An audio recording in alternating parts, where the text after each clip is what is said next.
Okay, Shalom Israel. I hope everybody's doing well today. This Shabbat. For those of y'all yesterday who were kind of waiting on Kavakop's class and then it kind of cut off, there were some questions that were brought up, and Kavakop just felt it necessary to keep that topic kind of in house. So Salakia, if there was an expectation that we weren't able to meet, Kavakop will be back on in a month from now.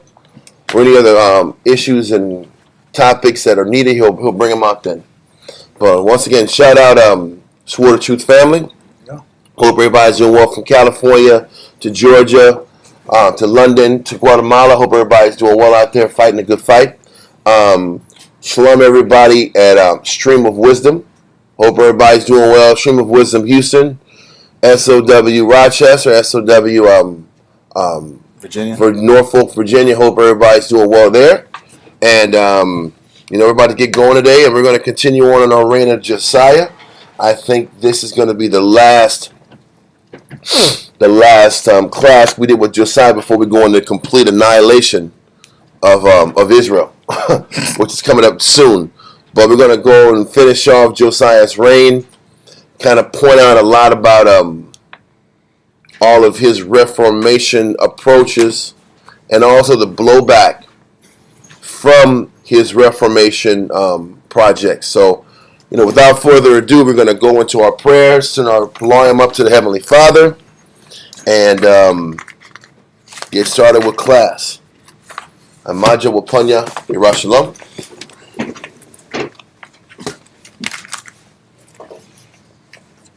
Barak Yahweh B'Hashem Yahshua. Barak Yahweh B'Hashem Yahshua. Hahawa. Nathalanel. Awar. Zayawam. The water. Aman. Bless you, Yahweh, in the name of Yahweh Shai, that gives us the light this day. Thanks, so be it. Okay.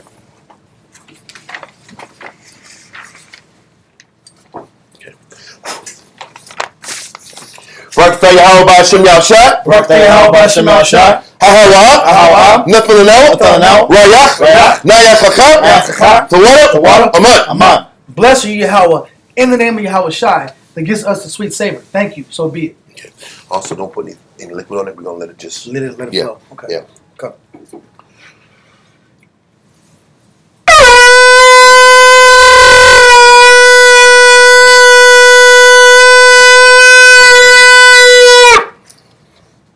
Amajim Wapanya, Yerushalom. Stand and face Jerusalem. Thanks. Barak Yahweh B'Hashem Yahshua. Barak Yahweh B'Hashem Yahshua. Hahawa. Nathalanel. Hashabbat. B'Shalom. The water. Aman. Bless you, Yahweh, in the name of Yahweh Shai, that gives us the Sabbath in peace. Thank you, so be it. Psalms 121. Anasha, Ayanyamya, Hahaya, Ma'aya, Yabu'a, Isaiah, Yabu'a, Ma, Yahweh, Sha'aisha, Shemaiah, Wa'aratiza, La'a, Yonathan, Lamawat, Regalia, Yala'a, Nawam, Shoshamoya, Hana, Yala'a, Nawam, Wala'a, Yishon, Shoshawama, Yashua, Yahweh, Shemoya, Yahweh, Tazariah, Ao, Yanyamya, Yad, Hashemas, Yala'a, Hakaya, Bayawam, Wala'a, Harabana, Balayala, Yahweh, Yashemoya, Makor, Right, Yashemor, Napasha, Yahweh, Yashemor, Hawalakia, Wabu'aya, Ma'aitha, Wa'ai, Amen. I will lift in my eyes into the hills. From whence cometh my help? My help cometh from the Lord, which made heaven and earth. He will not suffer thy foot to be moved. He that keepeth thee will not slumber. Behold, he that keepeth Israel shall neither slumber nor sleep. The Lord is thy keeper. The Lord is thy shade upon thy right hand. The sun shall not smite thee by day, nor the moon by night. The Lord shall preserve thee from all evil. He shall preserve thy soul. The Lord shall preserve thy going out and thy coming in, from this time forth and even forevermore. Amen. Israelite Credo. Shema Yisrael, Shema Yisrael, Yahweh, Eloheinu, Yahweh, Echad. Shema Yisrael, Shema Yisrael, Yahweh, Eloheinu, Yahweh, Echad. Shema Yisrael, Shema Yisrael, Yahweh, Eloheinu, Yahweh, Echad. Hear Israel, Yahweh our power, Yahweh is one. Lord's Prayer. Abinah, Shabbat Shemayim, Kodash, Hayah, Shemka, Yahweh, Malak Wavka, Faba'ah, Ratazaka, Hayah, Aisha, Ba'arataza, Kawa, Hayah, Bashemayim, Netanyahu, Lachom, Ko, Yawam, Wasalachno, Chawathino, Kasalachno, Chawathino, Wala'ah, Fabiano, Barisawan, Abo, Hawashaya, Maya, Kaya, Laka, Amalakwa, Wahatapa, Amen. Our Father which art in heaven, hallowed be thy name. Thy kingdom come, thy will be done, on earth as it is in heaven. Give us this day our daily bread, and forgive us our debts as we forgive our debtors, and lead us not into temptation, but deliver us from evil. For thine is the kingdom, and the power, and the glory forever. Amen. Amen. Take commandments. La'ayahayah, Laka, Alahayah, Achoyah, Ayah, Panya. Thou shalt have no other gods before me. Number 2. La'ah, Fa'ayna, Laka, Pasor, Wala'ah, Fa'aybada. Thou shalt not make unto thee any graven image, nor serve them. Number 3. La'ah, Falach, Sham, Yahweh, Bashawa. Thou shalt not take the name of the Lord, thy power, in vain. Number 4. Zakor, Hayawam, Hashabat, Laquadashwa. Remember the Sabbath day to keep it holy. Number 5. Kabad, Abaka, Ya'amaka. Honor thy father and thy mother. Number 6. La'ah, Faratazah. Thou shalt not kill, murder. Number 7. La'ah, Tana'ah. Thou shalt not commit adultery. Number 8. La'ah, Tagana. Thou shalt not steal. Number 9. La'ah, Ta'ayna, Shakwa. Thou shalt not bear false witness against thy neighbor. Number 10. La'ah, Ta'chamad, Asherah, La'raika. Thou shalt not covet anything which is thy neighbor's.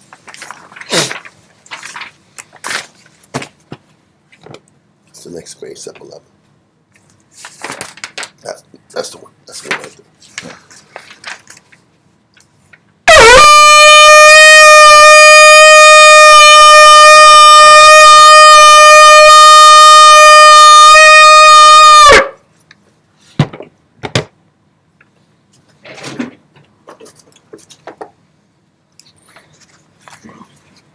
Barakatah Yahweh B'Hashem Yahshai. Barakatah Yahweh B'Hashem Yahshai. Ahawa. Nethanyahu. Hatawara.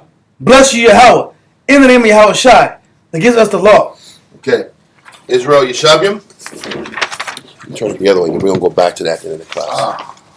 We'll go back to that page. No, this page. We'll go back to this page first. Okay. With the bottom part when class is over. Okay. All right.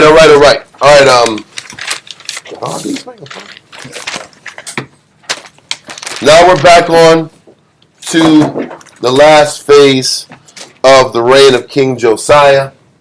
Just a quick recap before we continue moving forward.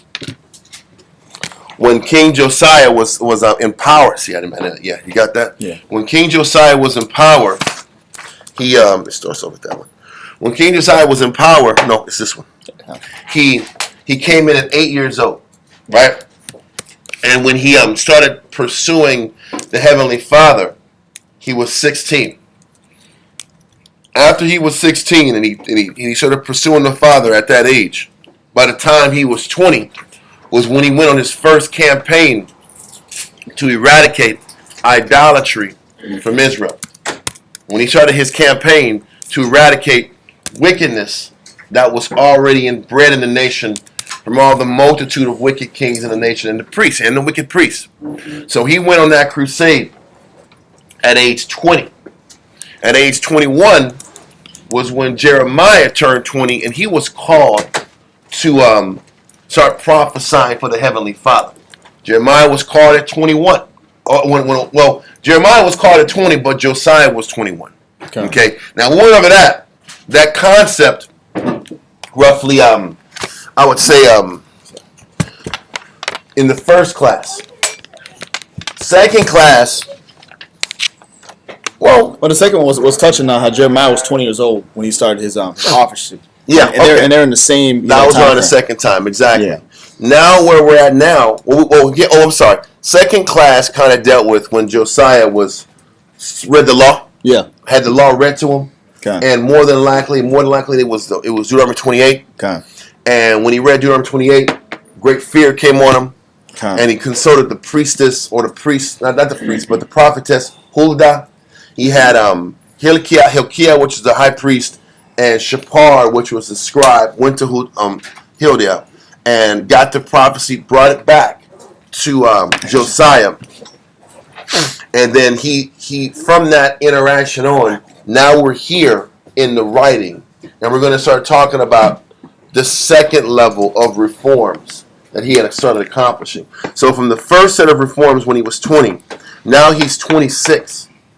And now he has to do this all over again. It just lets us know, as we start reading, how rampant and how much of an infectious disease idolatry was in the nation. Okay? Because once again, what made him potent when he was 20, he went up to the northern kingdom also and took down all of the priest temples and the high places. He did it up north with northern kingdom and south with the southern But kingdom. we were talking about how this culture of Baal worship was embedded It's engraved. in the Israelites. It was embedded In the was a culture from normal the top to part. the bottom. The normal part of the populace. Yep. So washing this away with one attack or we have one session, everybody cries one time, or some situation where everybody feels bad is not enough to get those repetitive sins and errors out of the nation as a group. When you get a chance, when you read back about King Jehoshaphat eradicated all the high places and the groves for a short period of time. Yeah. I think, if I'm not mistaken, Jehoshaphat was a king that eradicated his mother from being in her high position and destroyed her groves. Yeah. But the problem with Jehoshaphat is towards the end of his kingdom, the high places arose again. Yeah. And he wasn't dedicated in staying on top of these high places. He didn't dedicate his life to eradicating the high places and the sin on that level for multiple reasons. We mentioned it last week about when you're taking out the high places, you're going directly to war with men of influence in the nation. And what made weak kings weak or strong kings strong was how willing they were to go to war with all of the people that were surrounding you that had political power, influence, and the money to make your life very uncomfortable. Think about America now. The politicians today, the leaders today, they really have to answer to who? Corporations? The corporations or the banks. Or the groups, yeah. The special interest groups. Because the special interest groups controls the votes. Yep. And they also control how much money that's going to be going on your political ad campaigns. Yep. Your political financing.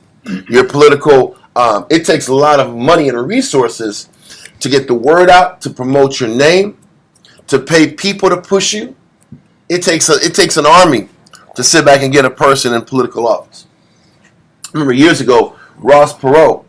This is like in the 90s. Remember Ross Perot, that oil tycoon from Texas? Yeah, he sat back here, and he came out completely out of pocket to run the campaign, and it wasn't enough.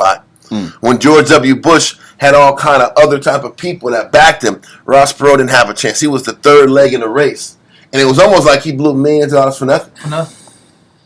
But I'm only painting this picture to explain that when you're the king, you have to deal with all these other powerful groups and peoples that still want to roll and operate as high place or high priest of their families and their groups. You're the noble class. The noble class. Every society has three divisions. They have the peasant division, which is the common populace, the working, what Esau calls the working class.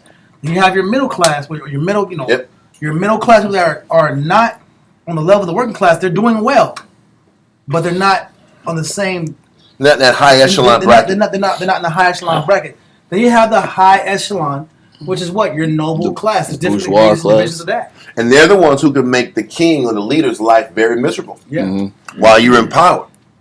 So this was another major reason why these kings didn't affect and attack these high places, because it would have made their political life miserable. We're going to read once we get to the fall of Jerusalem, and we start dealing with Jeremiah and Jehoiakim and Jehoiachin, all those guys. You'll start reading that the reason why they said they pretty much let the inmates run the asylum. They let the priest.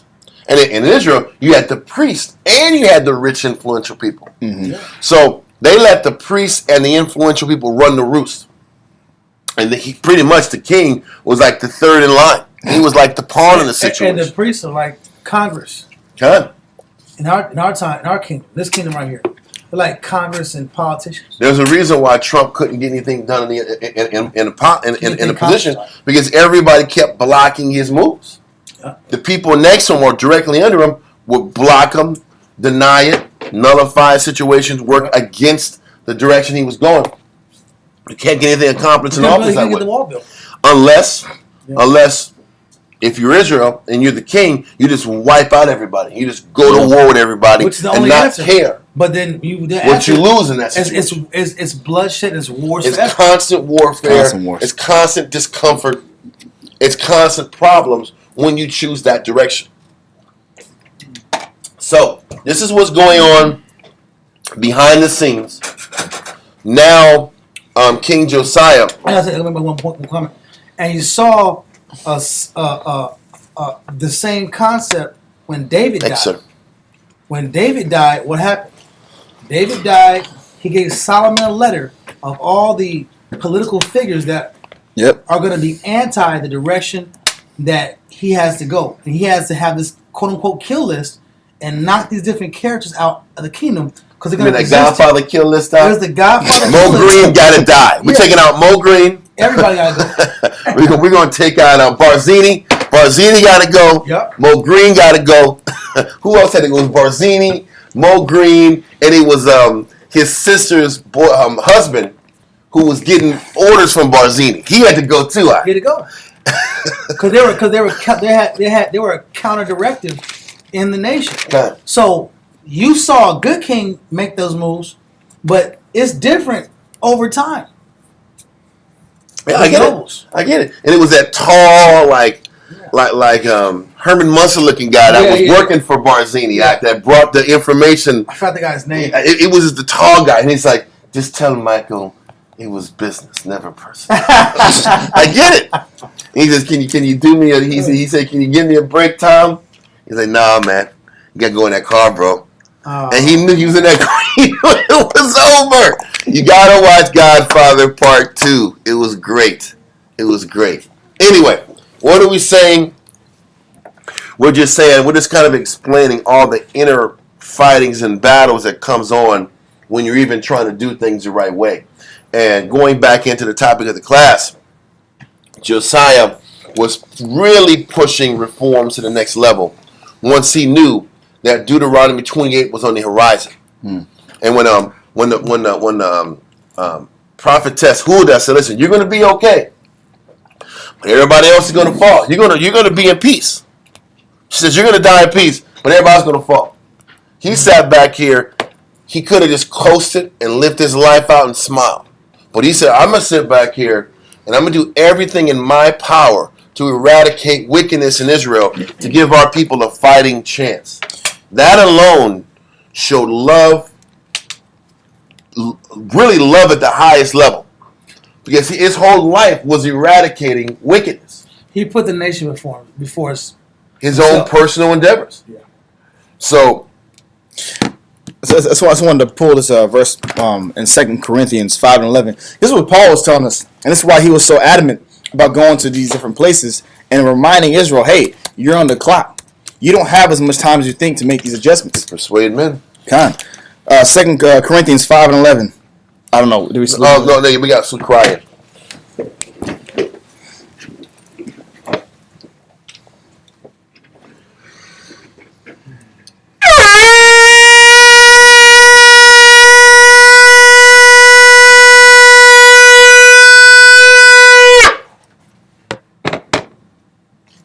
Karaya, Shah Shabbatah, Bana Shah, Banya Sha'ala. Karaya, Shah Shabbatah, Bana Shah, Bana Shah. Imagine. Yahweh Ba'ashem Yashah Shabbatah. How about Shem Yashar Baratham? Yes, Shabbatah. All right. So it's 2 Corinthians 5 and 11. Con. 2 Corinthians chapter 5 and verse 11. Knowing therefore the terror of the Most High. And especially after he just got the commandments. You just got Deuteronomy 28. Josiah's mentality is, I know the Most High is coming. He got the curses. We already knew the good. The law was the good. Con. Now you got the bad. You got the bad news, and the bad news is the Israel's about to fall. My people that I love, that I'm ruling over, is about to fall. Read. Now I understand the terrors. Read. We persuade men. And this is why he was going out of his way, because the reality is to eradicate a culture Yep. negative. I was going to say, I'm going to cut you off. I was going to say this. It was one thing if the prophecy was stated that everything was going to fall apart on your watch. Con. And you were going to look bad. Con. I would understand the intensity and the fight and the push. But he knew But you're good. he was going to come out unscathed. He knew it was going to happen, and this wasn't going to happen in his time. Remember the prophecy Isaiah told Hezekiah. Yeah. Your princes are going to be snipped. They're going to be going into captivity to Babylon. Okay. He just said, "Thank the Lord is not This is a piece of my life." Dude, in my life." He said, "Thank the Lord is not happening in my time." That's all he said. That's all he could say. God. But Josiah took it a step further and said, "Let me do everything I can during my time to persuade men." Just keep going. I'm sorry. No, you good. We're on. From top. Knowing therefore the terror of the Most High, we persuade men. Because just because I know the terror of the Most High, that's not good enough. If the others, like for instance, we're going to go teach some brothers today. The reality is, most Israel can't correlate or can't see that they're living a curse right now. They still think they have hopes and dreams, and everything's going to turn out okay. And they can't see that they're on borrowed time. Con. That's the scary thing. You walking around thinking you got time. You got time. Your plans are going to come to fruition. All your dreams are going to manifest. You got reality waiting for you. And look, money's coming in. The checks coming in. Look, bro. I got all the strategies planned out. Everything's going to go good for me. That's what our people think in their heads. But if we understand, being the ones who read the scriptures, that terror is coming, that the Most High's wrath is coming. Bro, listen, I just read just now. I got some Kyle saying that the NATO, the U.S. is going to sit back here and fly some F-16s from Poland and start sitting. And there's a possibility they're going to take some airstrikes in Russia. Oh, that's their only shot. That's it. Listen, the thing is, this can escalate so quickly. It can just be one hasty move. Okay. Because they're also in the phase of the second. They're in the second phase of this counter-offensive, going through Zaporozhye, and they're trying again to bring more artillery and tanks, and they're just losing tanks by the dozens, man. They're just losing Leopards, and they're losing Leopard 2s and those Abrams tanks. They're just running through them like nothing. They're bringing I think they brought tens of thousands of troops as this last attack, and they still haven't gotten broken through the first line of defense. And they keep saying, Ukraine keeps saying, we need air support. Okay. So you know what? The air support that the United States and NATO is going to give them is probably going to go directly to Russia. Because I don't know if you've been hearing, they've been sending drone attacks to Russia. They've been sending drone attacks to Russia, trying to weaken them and just do terror attacks. They're going to take it one step further. And every little step that happens is closer to World War III. Yeah. But that's the terror of the Most High. And this is why we're supposed to persuade people. Hey, man, the end is closer than you think. Repent, for the kingdom of heaven is at hand. Destruction is, even when we look at the tone of how the Russian war started with Ukraine, they were only talking about getting the lost lands they had lost in 1992. Yep. All they wanted was just their lost lands. And then it's slowly starting to escalate to more and more. Then all it takes is Putin to say, you know what? We want all of it. I want Germany. I want Lithuania. Poland. I want Poland. I want all of it back then. But you can see how it's going, because it's just Lugansk, Donetsk, Zaporozhye. Then next is Odessa, because now Ukraine is landlocked. They blew up all the grain. Now and everybody's hurting. I don't know if y'all heard about that. Grain prices are about to rise. Yeah. They blew up all the grain depots in Odessa, which was Ukraine's last port city that they were shipping all the grain out of. I don't know if you heard India pulled their rice. It's pulled their rice exports. India pulled their rice exports. The grain is Ukraine's. I think it supplies 1/3 of the world's grain. It's crazy. So that harvest is destroyed. So that bread that used to be like $1.25, now it's like $2.50. Might get to $3.50, $4 a damn loaf. Things can escalate really For the cheap bad. loaves, not the expensive, but the cheap I'm that loaves. nasty white bread. Yeah. The The bleach bread. Yes, bleached. They say it's enriched. It's enriched. It's enriched. It's white, It's and flour. they put some brown stuff on it. I ain't see it. Nah. This is straight HEB. The brown covering, the brown bread. Yeah. Listen. Essentials. Yeah, the essential. This is some regular bread, like $5 a damn loaf. It really could come to that. Things are getting worse. And Kawakawa was going to yesterday how, India produces 40% of the world's rice. I know. That's a problem, man. Listen, 40% and then 33% of grain production. That's bad percentage. In damn Ukraine. Bro. This is bad. Kind of. And then Russia's seizing all of the eastern part of Russia, which is where the majority of the grain production comes from. Anyway, And they're going to be left with Bill Gates' gene altering foods. the appeal, the appeal on fruits and stuff like that. Yeah. Don't eat appeal. Fruits or vegetables or meat. Don't eat any of that. It's all GMO stuff, bro. It's bad. But anyway, it's worse than GMO. It's worse than GMO. They probably got some damn injections in that. Yeah, stuff. they do. Yeah, they do. Let me stop. I'm gonna get banned online, man. Super Bowl tickets in the chicken. There'll be Super Bowl tickets in the chicken. Kind of. How you put Super Bowl tickets in the lettuce eye? I don't know. I'm just saying. That's insane, bro. Anyway, I know they're bad farms out. They're like some Dr. Evil type stuff out. Let's read 2 Corinthians 5:11 again. That's 2 Corinthians chapter 5 and verse 11. Sinister stuff.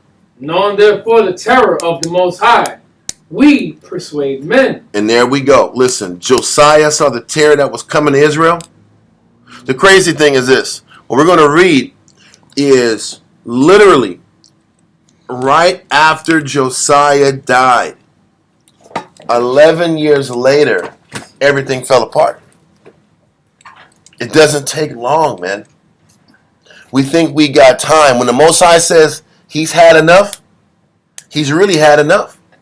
Things can spiral out of control extremely fast. It's like when you see how the Most High operates, things feel like it's at a snail's pace. Okay. And then it's all of a sudden accelerated, out of control. That was the Most High. Think about the time of Noah, when everything was cool, and then all of a sudden it just kept raining. Yeah. It just kept raining. Like, man, okay, this is like week 2, We had like and it's 5 still inches raining. right now. We might have to consider going up at the hill. And then you go to the hill, there's like, man, it's still raining.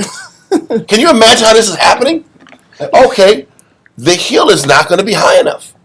Wow. We're going to have to go to the mountains. Yeah, scary that is. But at that point, everybody wants to go to the mountains. It's not I know. for high position. Now you're fighting. Now you're fighting just to live in an uncomfortable ass rock in a rainstorm. That's when things are caving in around you because pressure is coming down on these structures. And mudslides. You got mudslides. Oh yeah, You got- just give it no down food. is impossible though. And there's no food. Oh With yeah, all your vegetation, there's nothing to eat. animals is dead already. Right. They've been swimming. God, you might have some deer that are fleet of foot that are getting up to the hills out, But there ain't many. You gotta cook it too. You can't cook it with fire. Listen, when you watch those nature shows, I remember watching those shows and it's just drenched and all the wood is wet, and you're sitting here like, what the blank am I gonna do? Everything is wet. There's no covering. There's no place where you can cut the fire on and keep it from getting drenched.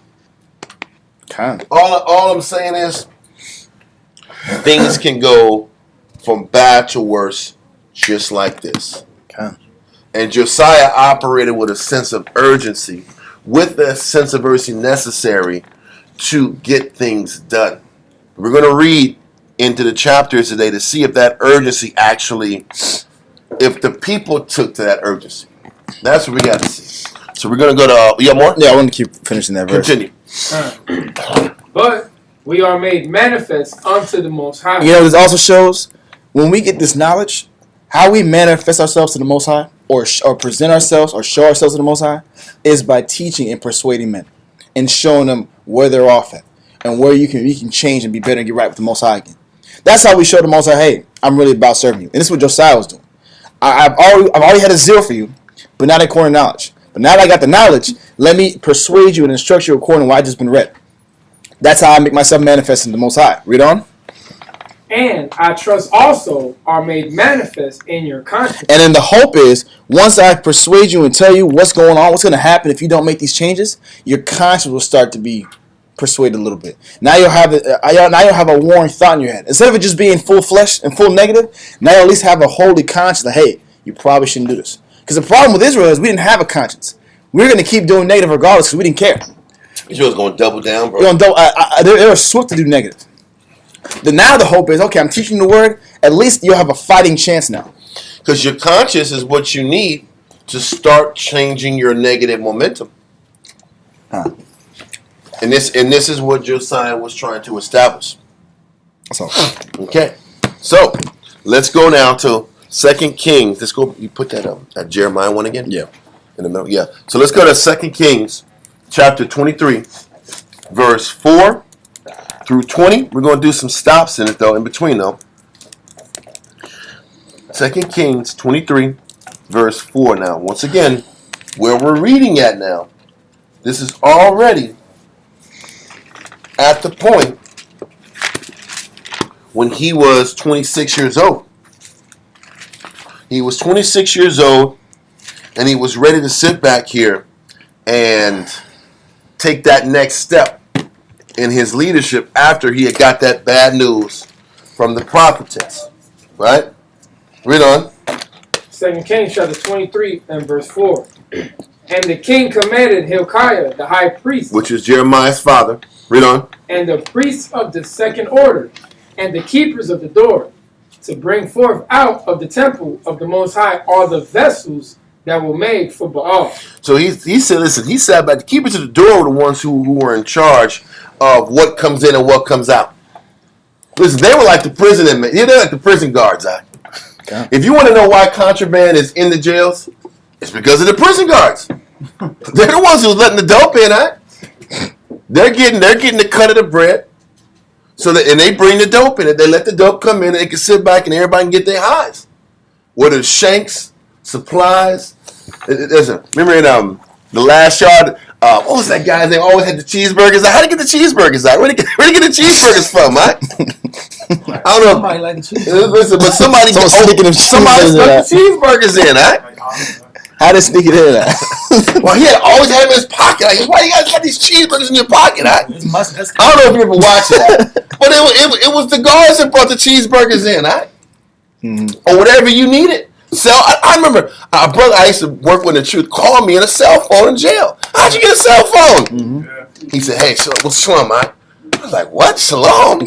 Ain't you? And you know what? Yeah, he's cool. It's okay. I just got to be cool. I only got like a couple minutes. The guard's going to come in a little bit. I was like, damn, it's like that? You got a straight cell phone? Like it ain't nothing, B? Yeah. But bro, how do you get it in? It's the keepers of the door. So now Josiah is like, listen, bring the keepers of the door in, all the priests. We're going to sit back here once again and clean up Israel. We explained on the last time we went into class See, I didn't bring the pictures this time. I don't have it on me right now. Or do I? Maybe I do. not the dinosaur skull. It's been there for 3 weeks. Yeah, we've been on those dinosaurs for a minute. I'm just trying to find that temple. Because once we go into, I just want to kind of explain that. Give me 1 second, y'all. 1 second. Read verse 4 again, sir. 2 Kings chapter 23 and verse 4. Okay. And the king commanded Hilkiah the high priest, and the priests of the second order, and the keepers of the door, to bring forth out of the temple of the Most High all the vessels that were made for Baal, and for the groves, and for all the hosts of heaven. And he burned them without Jerusalem in the fields of Kedron, and carried the ashes of them unto Bethel. Once again, he's still stuck back to the prophecy that was talked about during the time of Jeroboam, where they says the ashes of those idols were going to be tossed in that city of Bethel. Remember, Bethel was the city where the commencement ceremony of establishing the calf as the image of the Most High was erected. And the prophet Jadon, the Judite, came and said, there's going to be a man named Josiah that comes out here and destroys your altars and your temples and puts the ashes in this very spot. Now, Josiah did that when he was 20. Now he's coming back at 26, and he's starting in the temple, just like Ezekiel 9 talked about. He's starting in the temple. And he's saying, listen, everybody, we're going to do a major inspection of the temple of the Most High. And what I was trying to find image-wise was an image of, you had the temple inside, you had the entryway, then you had the holy place, and you had the Holy of Holies. And then you had the storage facilities around the side and the back of the temple. I've put many times online that storage facility, that 3-level storage facility that went around from the left side of the temple to the back and to the right. Point is, in that 3-level storage facility, Josiah was having all the priests and all the men of the temple go through and do a major inspection to make sure there weren't any more idols in the temple. Now, they did this when he was 20. Yeah. They had to go do it again because some ninjas was sliding in Baal images back in the temple again and worshiping Baal on the sneak. This issue was a major issue with the people. This is no different when Israel tries to reestablish a camp or maintain a camp. It's always going to be where there's good, evil's present. Men are trying to do good, but people still want to hold on to their idols. They still want to hold on to their ways. So this is what's going on. We're going to get out all these idols, and we're going to sit back and put everybody on notice. If you see any of these idols, say something. If you see anybody put anything in here, say something. Because it's easier to put them in a little storage units than have them out for everybody to see in the temple area to conduct the business of the priests. The point is, the only people that had access into those areas was the rotations of priests that frequented every week. Every week there was a new set of what? Priests, yeah. Priests that operated the temple. Yeah. So you don't know where this idolatry is coming from. What cycle of priests is still about that Baal worship? On the secret. On the sneak. On the sneak. And they were sitting back here and putting their Baal items just out of reach. Out of reach. You can just cut that part off. You didn't want Zoom? No, just cut that off. Because they have inside information too. Zoom? Oh. What's that? They have inside information too of when they're going to come. But nobody's saying anything. So what he's doing is just eradicating all the crap as it comes out. But the amazing thing is that, hey, you tear down the altars. You know this king's about that, and you still keep sliding it in at the temple. And you think the Most High is going to honor this process? Yes. Who do you select to do the inspections? to do the round to inspect these chambers to make sure there's no idols there? Well, we're going to read it in the BKC, but the keepers of the door were the ones who were in charge of letting people in and out. Now, Hilkiah and the priest, the Hilkiah was the high priest, so his job was to do the stuff that was inside the temple. He had to sit back, send the prayers up, do all the stuff in the holy place, and then once a year go to the Holy of Holies. But then you had all the other the priests of the second order. They're the ones who did all the other stuff, who was working the gates, working the doors, washing this, cleansing this, killing this. They had other priests, whether it was Merari, whether it was Gershon.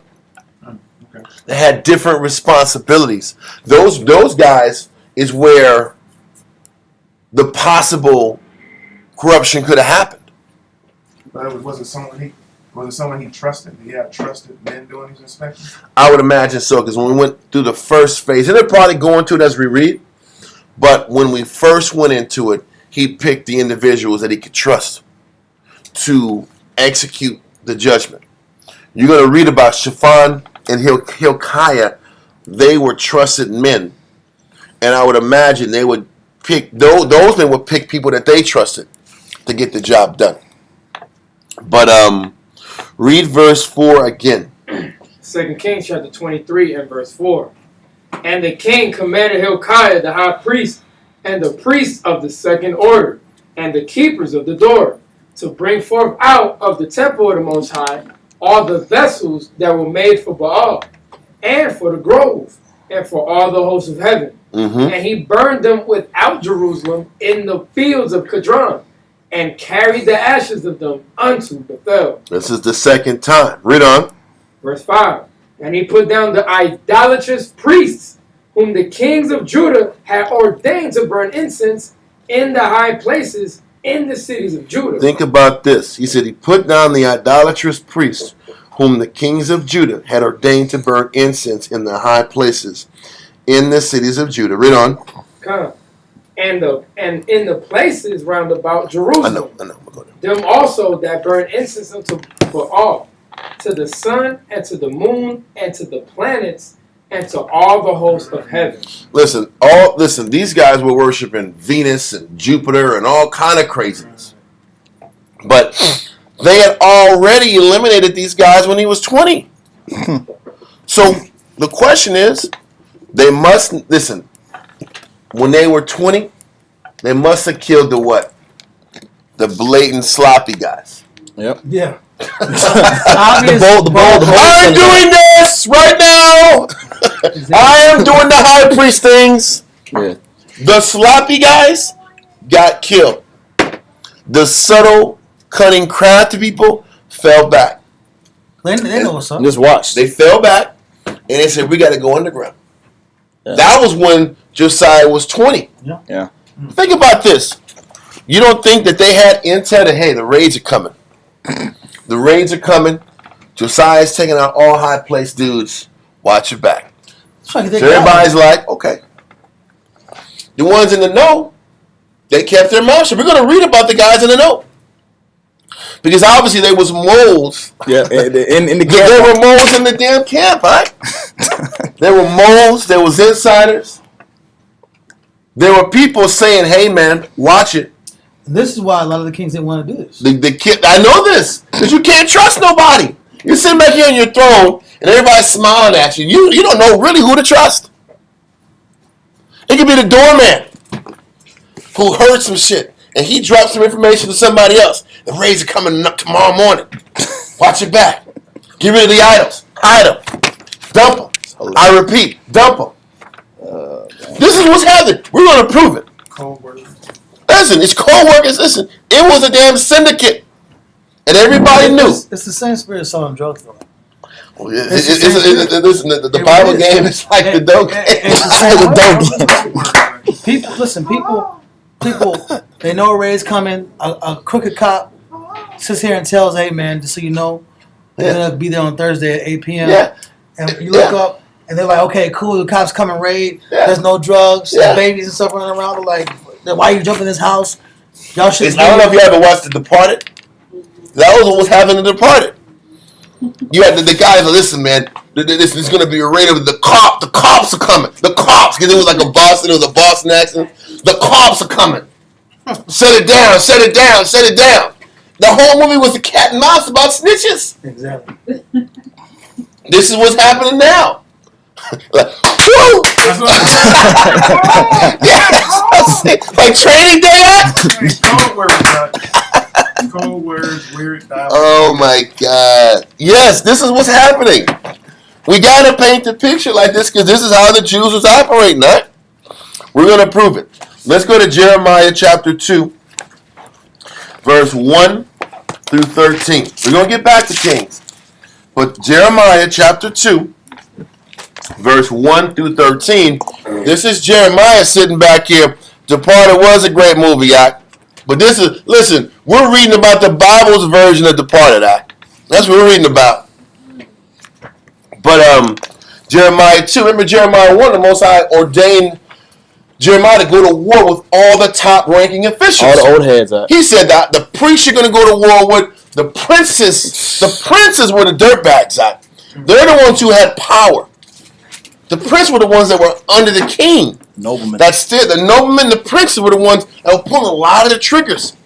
They were high-ranking priests that was in on this deal. So Most High is like, listen, while Josiah is doing the overall reforms, Jeremiah, you got to start prophesying in the hearts and minds of these princes and nobles and attack their heart. Yeah. Because Josiah wasn't given that type of prophecy and understanding about what's in their heart. Josiah is just taking care of the overall. He's giving the framework. I'm taking. Listen, you got my backing, Jeremiah. I'm gonna take out any damn high place I see. I'm taking it. If I see idols, I'm breaking them down. If I see somebody getting caught red-handed doing this shit, they're dying. But then there's other levels behind this. So now Jeremiah is on this other side saying, I'm gonna go and prophesy against these negative cats. I'm going to tell it to their face. And they know that I know that they know that I know that they're sinning behind closed doors. And this is what Jeremiah is establishing in Jeremiah chapter 2. Read on. Jeremiah chapter 2 and verse 1. Moreover, the word of the Most High came to me, saying, Go and cry in the ears of Jerusalem, saying, Thus saith the Most High, I remembered thee, the kindness of thy youth, the love of thine espousal. The kindness of thy youth, meaning when you were naive and only believed that there was a Most High and that was it, and you weren't aware of these other idols and these other relationships with foreign gods, when you were naive. Right. To be specific, Judah lost their naiveness. When what? When did the southern kingdom lose their naiveness with the Most High? Y'all remember during the reign of the kings? This is why it's so important that we keep going into it. What's that? Was it Jeroboam? It was Jehoshaphat. That's right. And he gave his daughter, or his son up to Jehoshaphat gave his son to Ahab's daughter. Okay. And Ahab's daughter was Athaliah, the daughter of Jezebel. Yep. She was Zidonian princess. And then the daughter, Athaliah, was pushing her Zidonian gods, Baal, too. Okay. And she sat back and influenced her Jehoshaphat's son into the idolatry worship.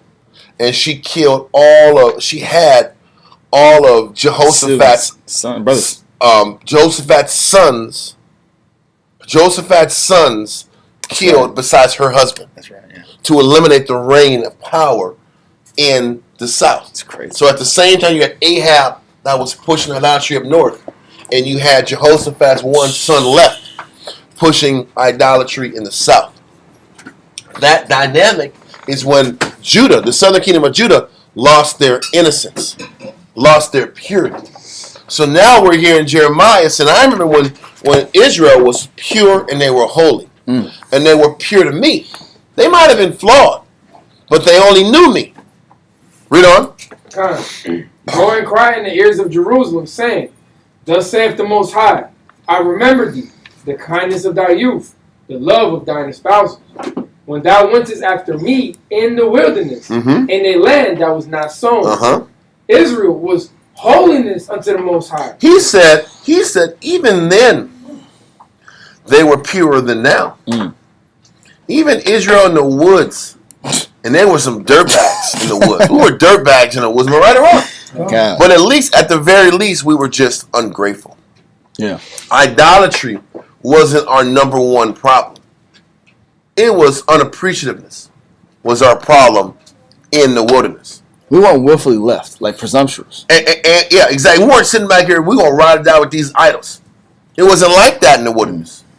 We didn't have understanding. We had a negative outlook. And we didn't appreciate being delivered from the Egyptians and the magnitude of it. You're like, now you guys are out of pocket completely. Read on.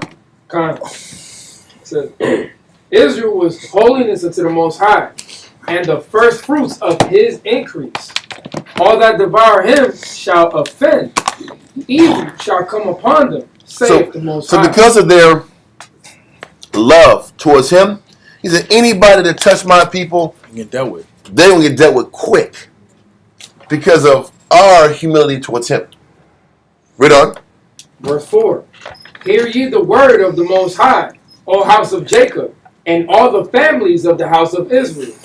Thus saith the Most High, what iniquity have your fathers found in me? Is what negative have you seen in how I treated you? What have I done to you? This is the Most High talking to the nation. What has the Most High done to Israel? For you to treat me so bad. What have I done to you? Read on. That they are gone far from me. That you've completely removed yourself from me. What have I done to you that's made you want to remove yourself completely from me?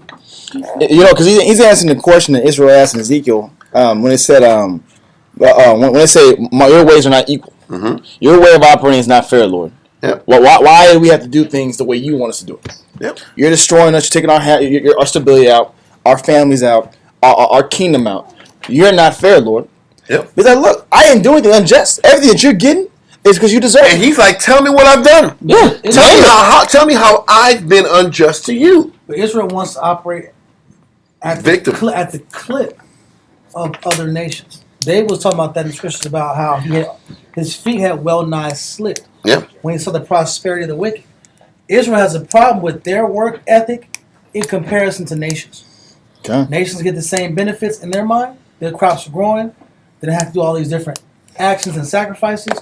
I have to do more work ethic, more sacrifices to be pure in the mind, to be on point, to maintain my blessings. But the nations can serve their gods and do their thing and operate godless, and they still get benefits. But the Most High's like, listen, you weren't even supposed to be looking at them.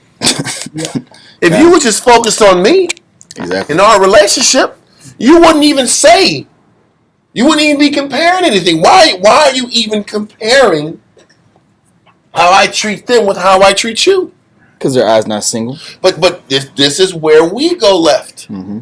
We go left the same way. Yeah. It might not be with how I look at the nations versus us, but we get this way when we look at other men, and when other men get blessed, and when I don't get blessed. All of a sudden, we're in a different mind space. How come this sister gets to do this, and this, and get away with this, but I don't get to get away with this, and this? How come this brother has this blessing, and I don't have this blessing and this blessing? Yeah. That comparative thinking disconnects all of us from the Heavenly Father. Then it gets to the point where the Most High is like, dude, what iniquity have I done to you for you to react so poorly to me? Yes, what are you gonna say? No, I'm sorry. I just want to get it out. That's fine. It's like a husband talking to his jealous wife. Yeah. Like, why are you giving her more attention than me? That's why I love how it all comes back to just a relationship.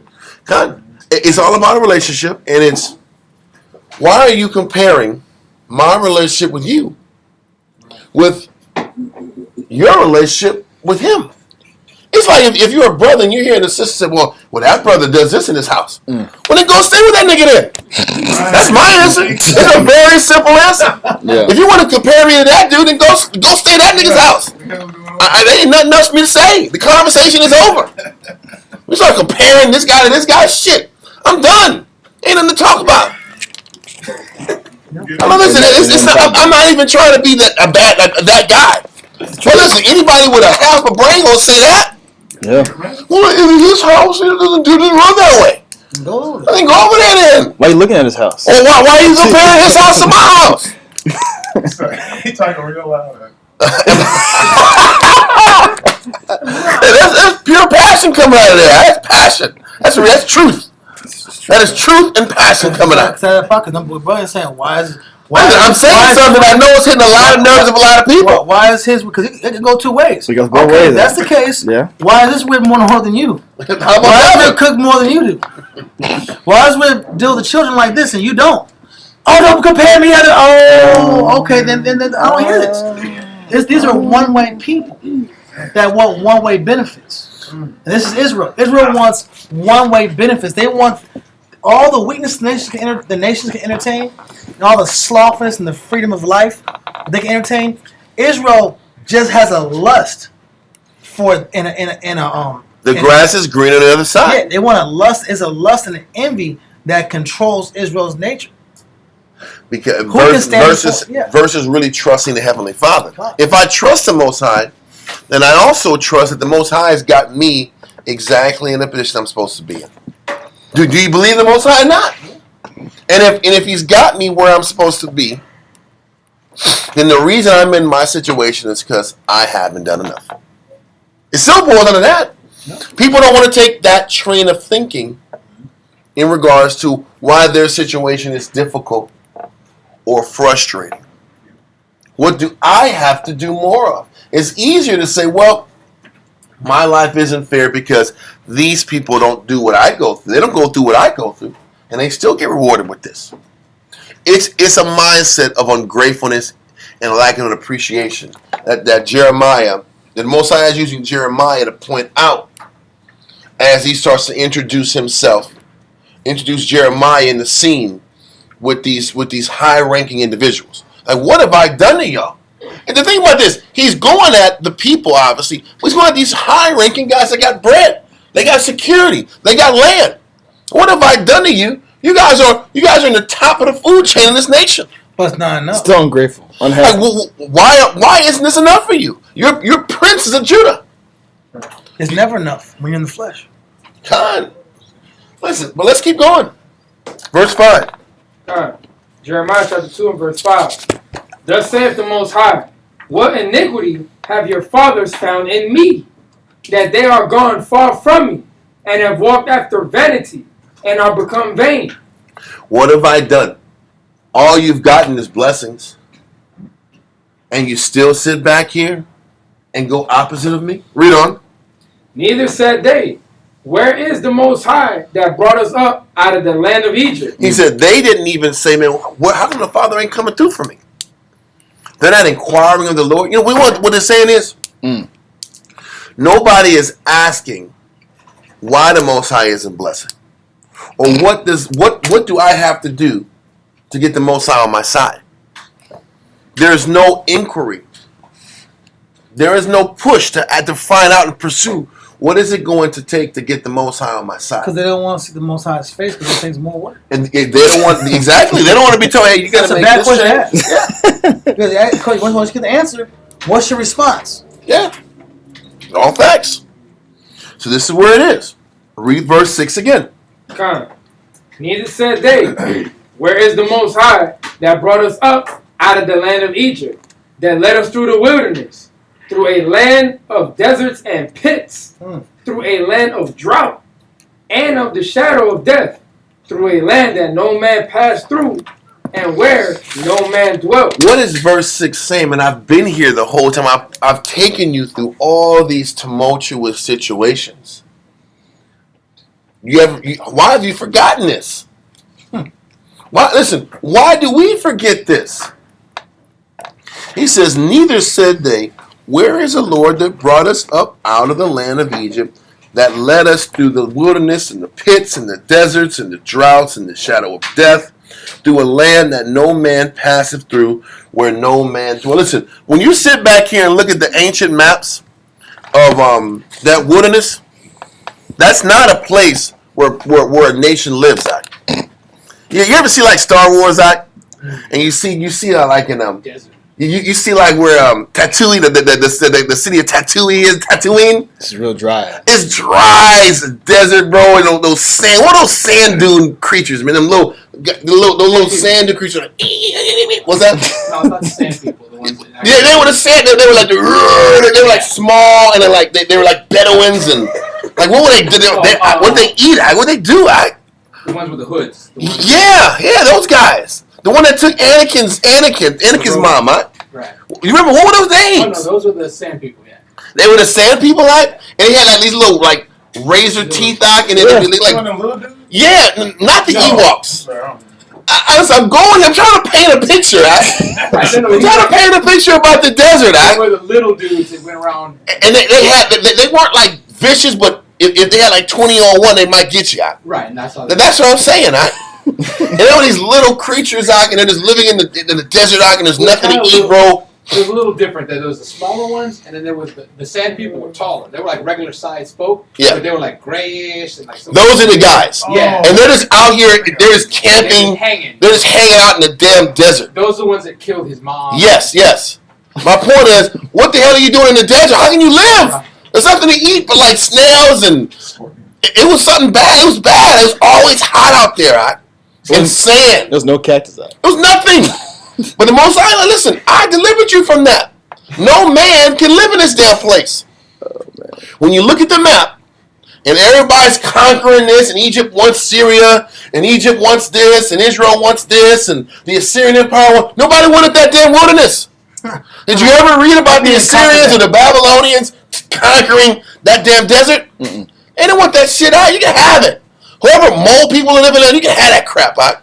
I don't want it. Give me Egypt. It goes back to Ukraine because you're dealing with And Russia. Biden, right? But Russia strategically gets certain cities. Yeah. There's parts. People say, "Why doesn't he conquer over here?" It's He doesn't want that crap. Nothing's there. There's nothing. Listen, people don't realize that outside of Donetsk, Lugansk, and Zaporozhye, it's all farmland, bro. There's no cities. There's nothing there.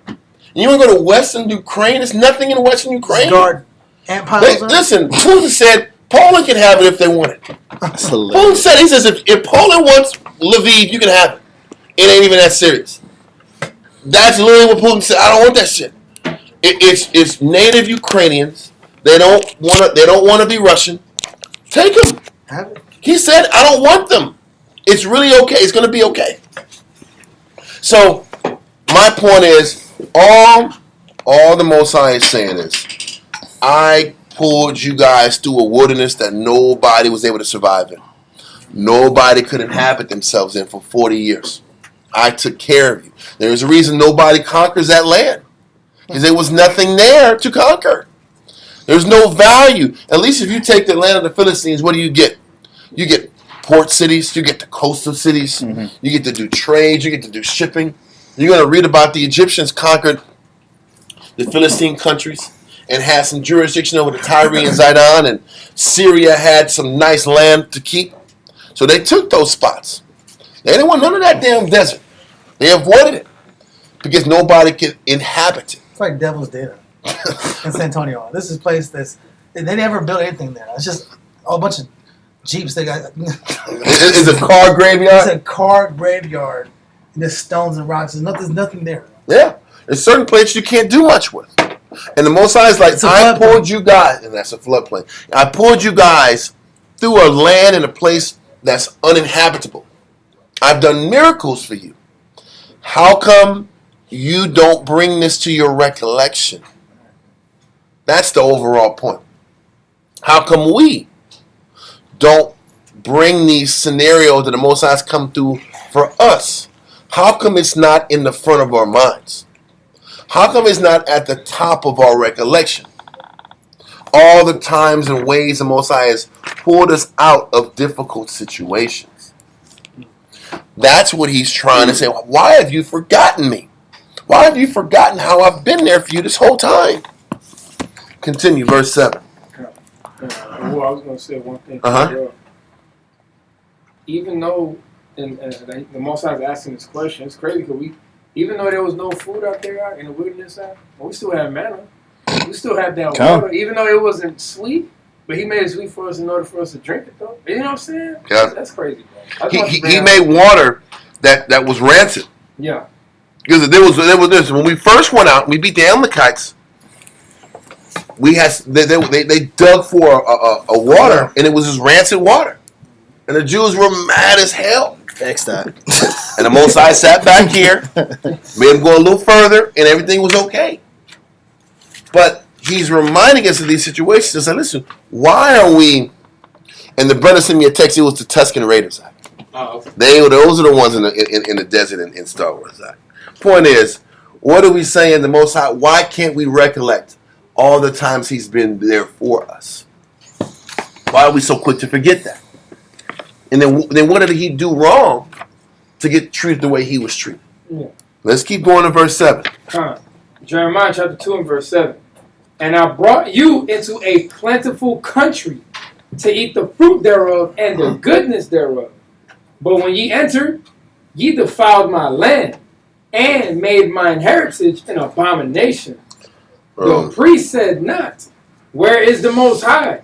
And they that handled the law. So he says, Wow. He brought us into a beautiful land and you've defiled it. You've brought abomination into my land. We know that abomination are those idols that were being talked about in 2 Kings chapter 23. It's the idolatry there. Read on. The priest said not, where is the Most High? And they that handled the law knew me not. That's crazy. The pastor. So he says, listen, how can the priest not know the Lord? What's going on? You have the law. You were taught the law. You were taught all the rites and rituals of the law. It's the same way we don't know the Lord. What happened? It's the same way. I'm going through the motions. It's the same thing everybody does. 2023 of this month. Of this month? This minute, this hour. July, the end of July? Listen, Israel will go through the motions of being Israelite, but they won't put their spirit into what they're doing. For the Father. And that's it. I couldn't have said it better myself. The priests are just going through the motions. Their consciousness. This is, the priest didn't say, where is the Lord? I mean, there's no pursuit. There's no pursuit towards the Lord. Are we pursuing the Lord?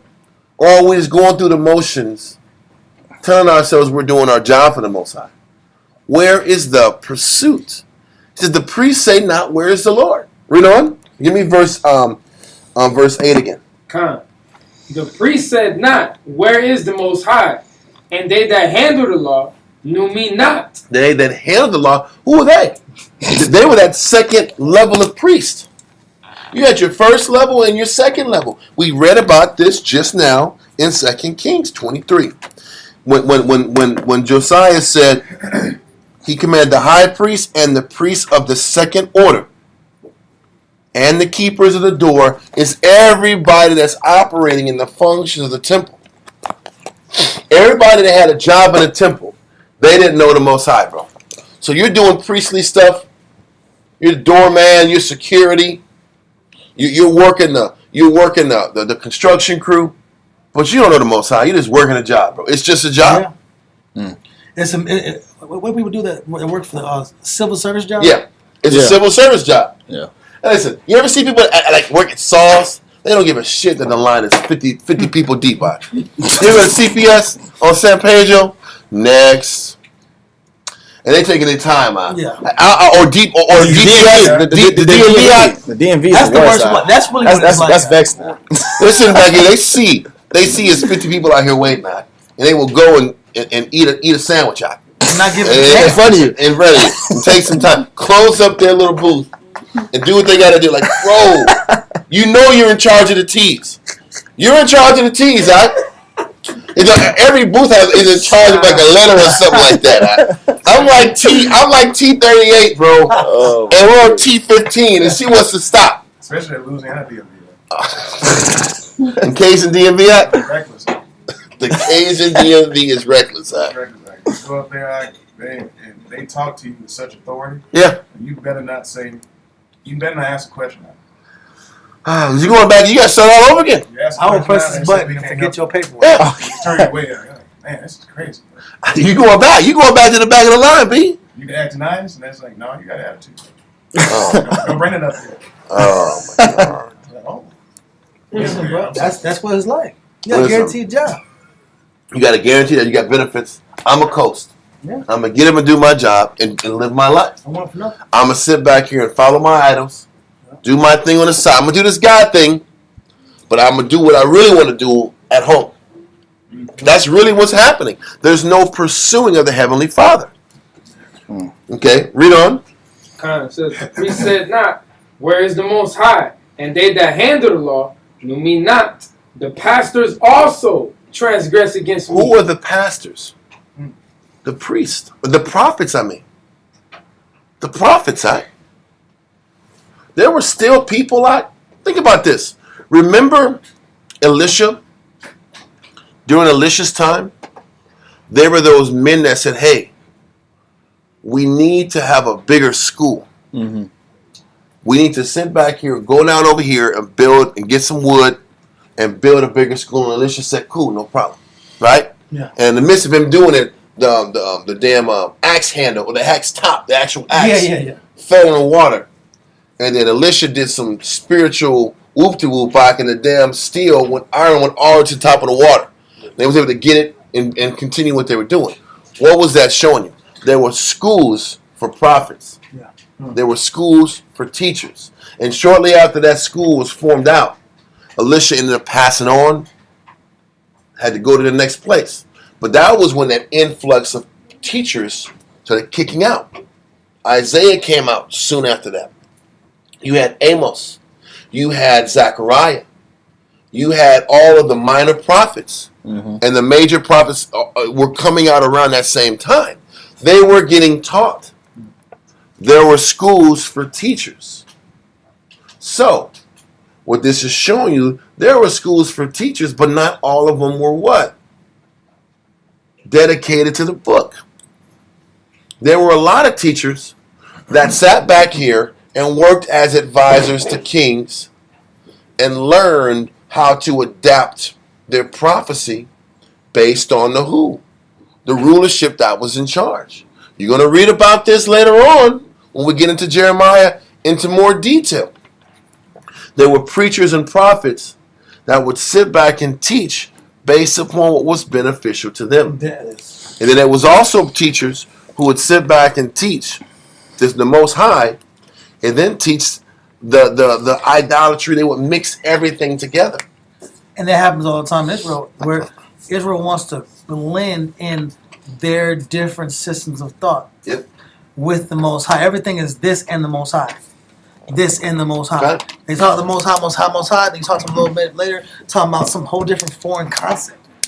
And like, what's going on? It's Israel bastardizing the scriptures and blending in foreign philosophy. You can see that especially with the Pharisees and the Sadducees. Mainly the Sadducees, because the Sadducees blended Arab philosophy with the scriptures. I had a question real quick. It's a little off topic, but it's not really. Were the prophets, were they used to counterbalance the wicked priests of the time? Were the prophet, yes, the wicked priest and the wicked prophets. There was listen. You want to read about? Let's go on today. Listen, there were wicked. Listen. Here's real quick. Jeremiah was prophesying to the kings, and there was other prophets saying, "Man, Jeremiah's lying, bro. Listen, you gonna be all right. This Most High is never. He's not gonna tear down Babylon. You can go to the rest. I just wanted to tell you real quick. It's that lying tongue. Listen, Jeremiah was like, the Most High is telling me that Babylon is gonna come take you out. Another priest said, "Nah, that's not true. The Most High told me that Babylon's not going to come across and not get Jerusalem. Jerusalem will stand forever." That's that double message that infects kingdoms. I know that sits back here and gives you with a false sense of hope. Yeah. I'm going to sit back here and side with the king and give a false prophecy. This is what was happening all the time. That's why. But the problem is these are the same guys that were propped up to high elevated levels in the society. Wow. They were respected prophets of the Lord.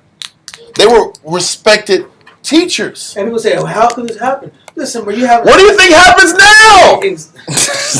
There are literally people in different colors that are teaching different concepts, Yeah. But they are propped and elevated at the highest levels, and they're looked upon as they're doing the work of the Lord. It happens all the time. It was happening back then. It happens now. Prophets that are pushing and teachers that are pushing things the wrong way, teaching the wrong concepts, and it's muddled with good works. Good works here, good works there, but there's some false doctrine there. False doctrine here. Good works, false doctrine. These are false pastors. This is what the pastors are. So he's attacking the priests that aren't about the Most High, that are just about going through the motions, and he's going at these priests that were, quote unquote, chosen to teach and guide Israel, but they're guiding Israel the wrong way. Based upon a vision of their own heart. Con. So okay, let's get verse 8 again. Jeremiah chapter 2 and verse 8. The priest said not, where is the Most High? And they that handle the law knew me not. Mm-hmm. The pastors also transgressed against me, and the prophets prophesied by Baal. They're prophesying by Baal. The prophets and the pastors, they're the people that are teaching the Most High. But their prophets, they're pushing Baal concepts and prophecies mixed in with the Lord's prophecies. I'm not going to go into detail, and I know Shamshawan was always is good at explaining this concept, but he talked about, like, you know, how the Greek, what the Greeks would do, they would look into the livers of the animals. Yeah, exactly. And they would find a prophecy through looking at animal body parts and and the blood of certain animals, and they will go through all these. That's Incantation. That's how these guys were getting their prophecies. They weren't just going to the Most High. They were going through idolatrous practices to get their understanding of what of their God was trying to teach them. And they would get prophecy based off those type of inquiries. Don't forget, every nation had their own omens. Yep. Every nation had their own priest that did their particular methodology of getting answers from the spiritual realm. Yep. So all these, our prophets, our teachers, our pastors were getting prophecies and answers from that left-hand spiritual realm. The same way the nations, when it says they're prophesying by Baal, that means, how did Baal prophets get their prophecies? From animal sacrifice, from different type of incantations. They will go through their routines and get their understanding from that and say, the Most High, Yahweh showed me this. Because that's popular. It's socially popular. But that's also, if I'm not getting answers from the Most High, I got to get answers somewhere. If I want to, I'm going to let you speak. But if I'm going to get my position, I'm going to maintain my position as prophet, I got to get these answers somehow. What you going to say? No, what Sean was saying, I wrote it down a long time ago. It's called the horospex, and it was in ancient Rome. They would use the entrails of animals to get omens. But even nowadays, you know, you look on the internet, there'll be spokespeople or motivational speakers that will identify your birthday. Mm-hmm. Okay, you're born on the 5th. You're born the 1st, 17th, 21st. Then you're going to be rich. Yeah. You're born to fix the tarot cards. 15th. Yeah. Mm-hmm. Then you're going to be a leader in life because you're born on a specific day. Or you go into the astronomy. You're born this day, under this moon, under this planetary scenario, sun, whatever. That's why you're going to be grounded. Yep. You're going to be a dedicated person. And this is going to be this month is going to be a good month for you. Because the stars are aligning. Exactly. And, you know, the weather, the season is perfect just for your type of, you know, astronomical object, whatever. We just read that even in Kings, where it said that they were burning incense to Baal and to the sun, and to the moon, and to the planets, and to all the hosts of heaven. Why are you doing that? You're doing that to get forecast on when to have children, on when's the best time to plant. What I need answers in my life, so let me sit back here and pray to this host of heaven to get solutions to where I want to go in my life. There are prognosticators. Yes. Like modern prognosticators. And this is when Israel starts to dibble and dabble, like Israel always does. They dibble and dabble in foreign philosophy. But I say I'm a Hebrew. for more control of their life. Yeah. It's still about control. So now we got these priests and these prophets, not priests, but the prophets and pastors. They're the ones that were prophesying by Baal. They were going through the means that the Baal people that worship Baal would get their answers and solutions, whether it's animal sacrifice, whether it's human sacrifice. They were still doing this on the side. Jeremiah is going into the details of what they're doing behind closed doors. This is what was infuriating the princely class. Okay. Listen, Josiah is eradicating high places and people that are caught red-handed. Jeremiah is going at these guys' hearts. He's like, I know what you're doing in behind closed doors. I know what you did last summer, Dalia. And what it is he's attacking the private religious lives of people. Yes. And when you're dealing with duality, you're dealing with people look at the concept of Illuminati, yin yang, whatever you want to call it. All this is light and dark, which is just, this is the projection of what I'm going to show you. This is who I really am.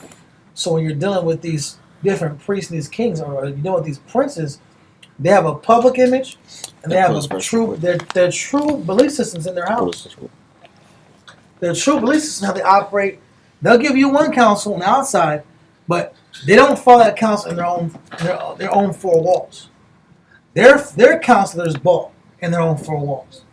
Yeah. On the outside, I have a public image to maintain. It just shows corruption in the government of Israel. I wanted to pull this verse just on that point out.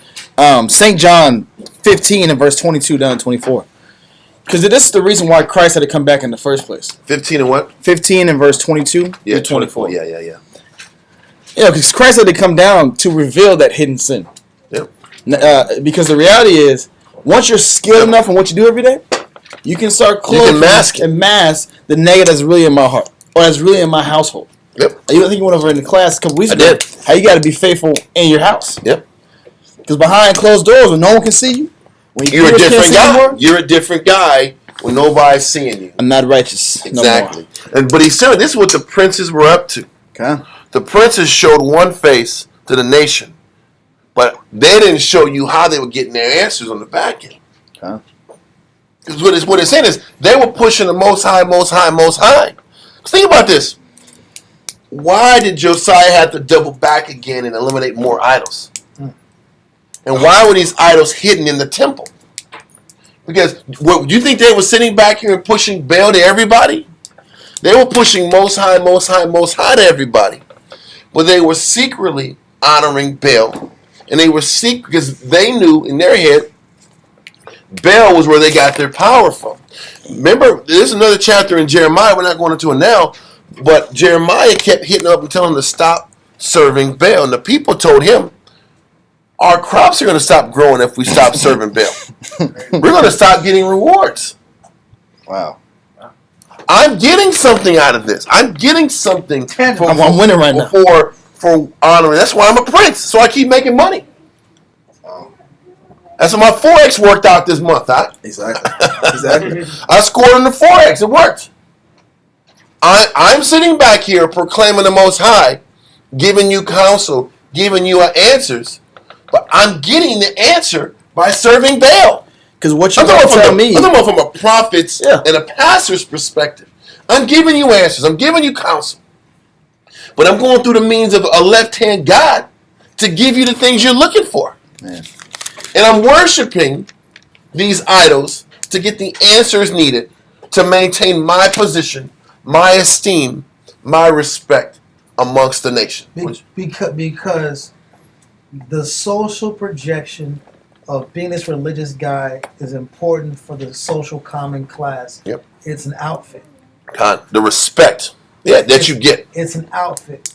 But just like the Pharisees wore these fringes and they dressed up and they were holy in public, but they really had inside the Spirit of Christ. They were inside inwardly. They were ravening wolves. Mm-hmm. They were like whited sepulchres full of dead men's bones. God.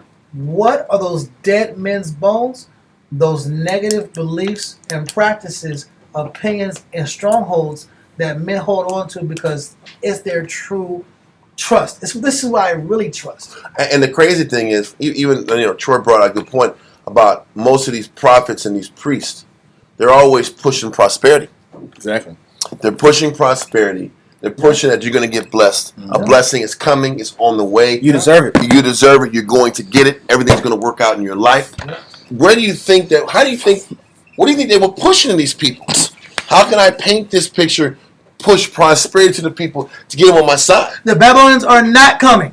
That's the point. They're not going to listen. King, don't worry about it. Yeah. It's not going to happen. They're not going to invade. This is why they kept following bad counsel. Because you want to hear good news. You don't want to hear that, man, Babylon's going to come. Jeremiah kept saying this. Babylon's coming. It won't be that bad. Just submit to him. That's a real message. Just sit back here and give them the portion that they're asking for. But that means you have to be about truth. You have to really be tuned into the Most High. And everybody's pockets are going to get hit. Every time you ever read when you're going to read about it even when Nico comes out. When Nico comes and takes down Josiah, he starts levying these heavy taxes on the people. Sanctions, yeah. But the problem is, you got to sit back and collect the money from the people with the money. Yeah, exactly. Yeah. Hey, man. Hey, Prince Jeffrey Jafar. Yeah. I need your bread, bro. You got to give me X amount of shekels of gold pieces. We got to pay this debt. We got to divvy that from all the princes. Nah. You know the people in the college, worried about the colleges of the hood, right? It's the third ward, right? They ain't got no money. They ain't got it. So who won't give it? The princes, the guys of influence. The nobles. So the nobles aren't trying to give up their bread. So they're going to push back. They're going to find priests and prophets to tell them they don't got to do this. They're trying to hold on to their cash. They're going to do everything they got to do to keep on their cash and their power and their influence. I'm trying to show you, I'm trying to paint the social dynamic that's going on in Israel. You got people in position that are following Baal, and whatever they're learning from Baal and from that position, they're getting these answers, these prosperity angles. They're maintaining their power from following these idolatrous practices, and nobody sees it. So now Jeremiah's coming out here and outing these guys. These guys are serving Baal. They're doing this, and they're like, these guys are embarrassing me. And this is the same reason. Think about this. I'm gonna keep going. No. I was gonna say it's the same way that you're dealing with the liberal aspect of the government.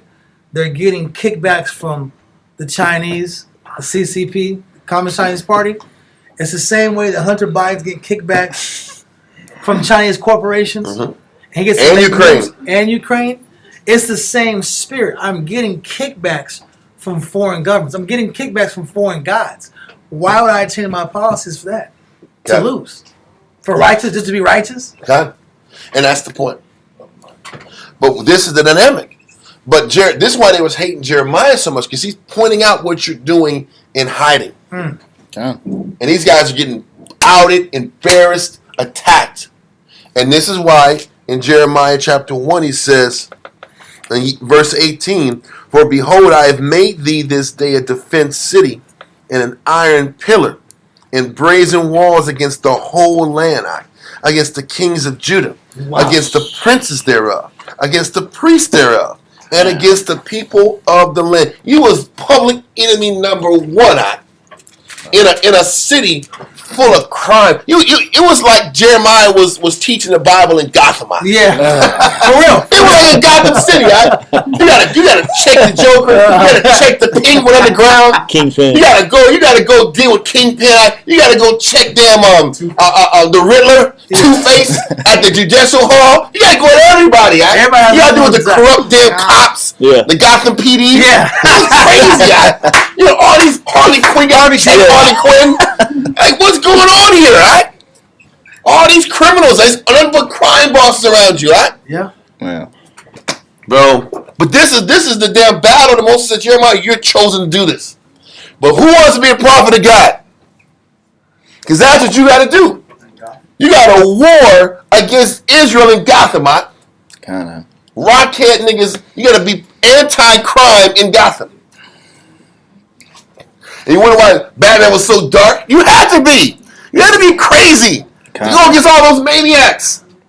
Anyway, I'm not going into that. You gotta be in your cave and come out when it's time to go to war. You come up. You're going to war. You're not walking down the street on the mall, huh? Listen, you can't hang out and relax, bro. You're going to war all the time. But this is what Jeremiah's doing. You're going to war every day. You know what? The crazy thing is the Most High is showing him that dude is serving Baal. Oh, what are you gonna say? What are you gonna do? But the Most High is telling Jeremiah this. These guys are serving Baal. I love to see that, like how the Most High communicates. But this is crazy because he's pointing. We're gonna keep reading it, but he's pointing out all these people's corruption right in front of him, huh? You know, but the mentality to always be in a fighting, I'm gonna go at the spirit all day, every day. That's wearing. That's very exhausting. It's exhausting because it's not like they're saying, "Oh, the prophet revealed us. Let me hide."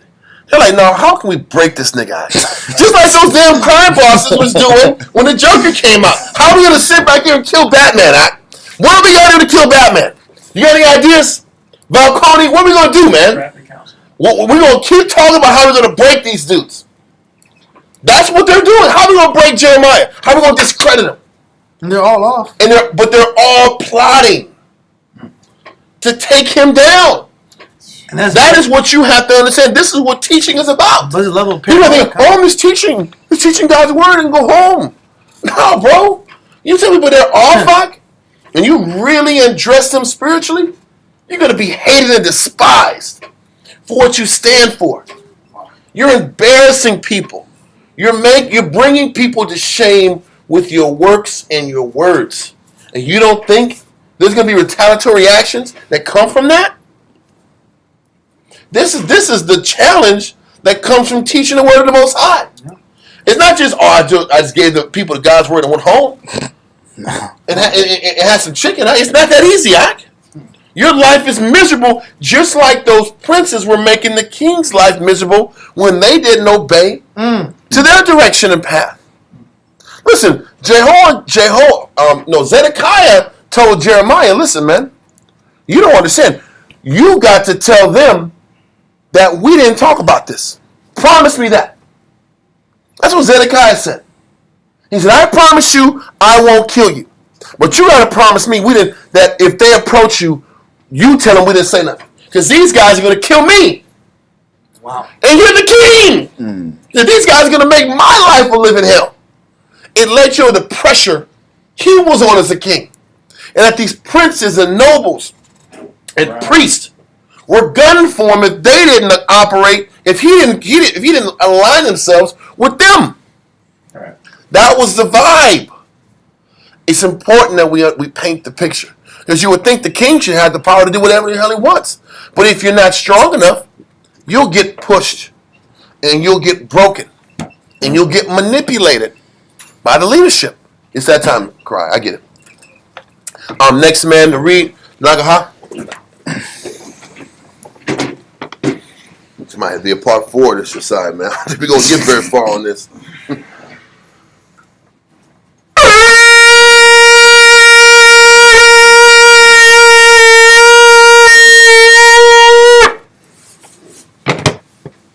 Nagaha, Shah Shabbatah, Ban Shemai 1, Ban Yasha Allah. Nagaha, Shah Shabbatah, Ban Shemai 1, Ban Yasha Allah. I mentioned. Yahweh Hashem Shabbatah. Yahweh Hashem Yahushua Barakatham. All right. You know what? It just shows at least we're getting an appreciation for what that king seat's really about. Yeah. Because people talk about their priests and their kings. Malaks. But can you handle the social pressure and the seditions and the discomforts and the stresses that come with that type of authority and position? Because people still have their motives. They have their agendas. Yeah. Everybody's got an agenda. They're pressing on you. They want something from you. It's always that. Okay. That's St. John. 15:22. That's right. We had to go to St. John 15:22. That's right. We got it. St. John 15 and 22 through 24. 25 now. It's syncs in with the Jeremiah. I'm not tripping. It's syncs in with the Jeremiah. That's why. I'm not tripping, bro. Read that, sir. John chapter 15, verse 22. If I had not come and spoken unto them, they had not had sin. And this is part of the reason why the Most High has prophets and teachers come and be the examples. Like you read in Ezekiel 3, when you have to go just so they can't say there was no prophet sin among them. Because Israel can't identify their own issues. Or they don't see what they're doing as being a sin or as being off. So Christ had to come down in the flesh. Say, okay, all you sly guys, all you wise men that can sit here and hide and mask your offness, your sins, your wickedness, I'm going to put you on blast from everybody. So you can no longer hide your wickedness and deceive the people. And to be specific on this one, everything you said was right. Just Christ was specifically telling the Pharisees, listen, man, exactly. I had to come down here to still show you that even though you followed the law to a T, you were still sinning. That was what Christ was showing the Pharisees from the jump. Yeah. You guys were perfect in the law, but you had no love, no mercy, no long suffering, no compassion for your people, so you were still sinning. And I had to sit back. If I didn't come, you wouldn't have been put on notice that you were sinning. Christ is coming on earth, put everybody on notice that you had to do more to get to the kingdom. And that just doing the law wasn't good enough. That was really what Christ was trying to teach. Okay. Keep going. Yeah. If I had not come and spoken unto them, they had not had sin. But now they have no cloak for their sin. Now their mentality is revealed. Now you're on notice to change. Now you're in notice and your sin is exposed and everybody can see it. Okay.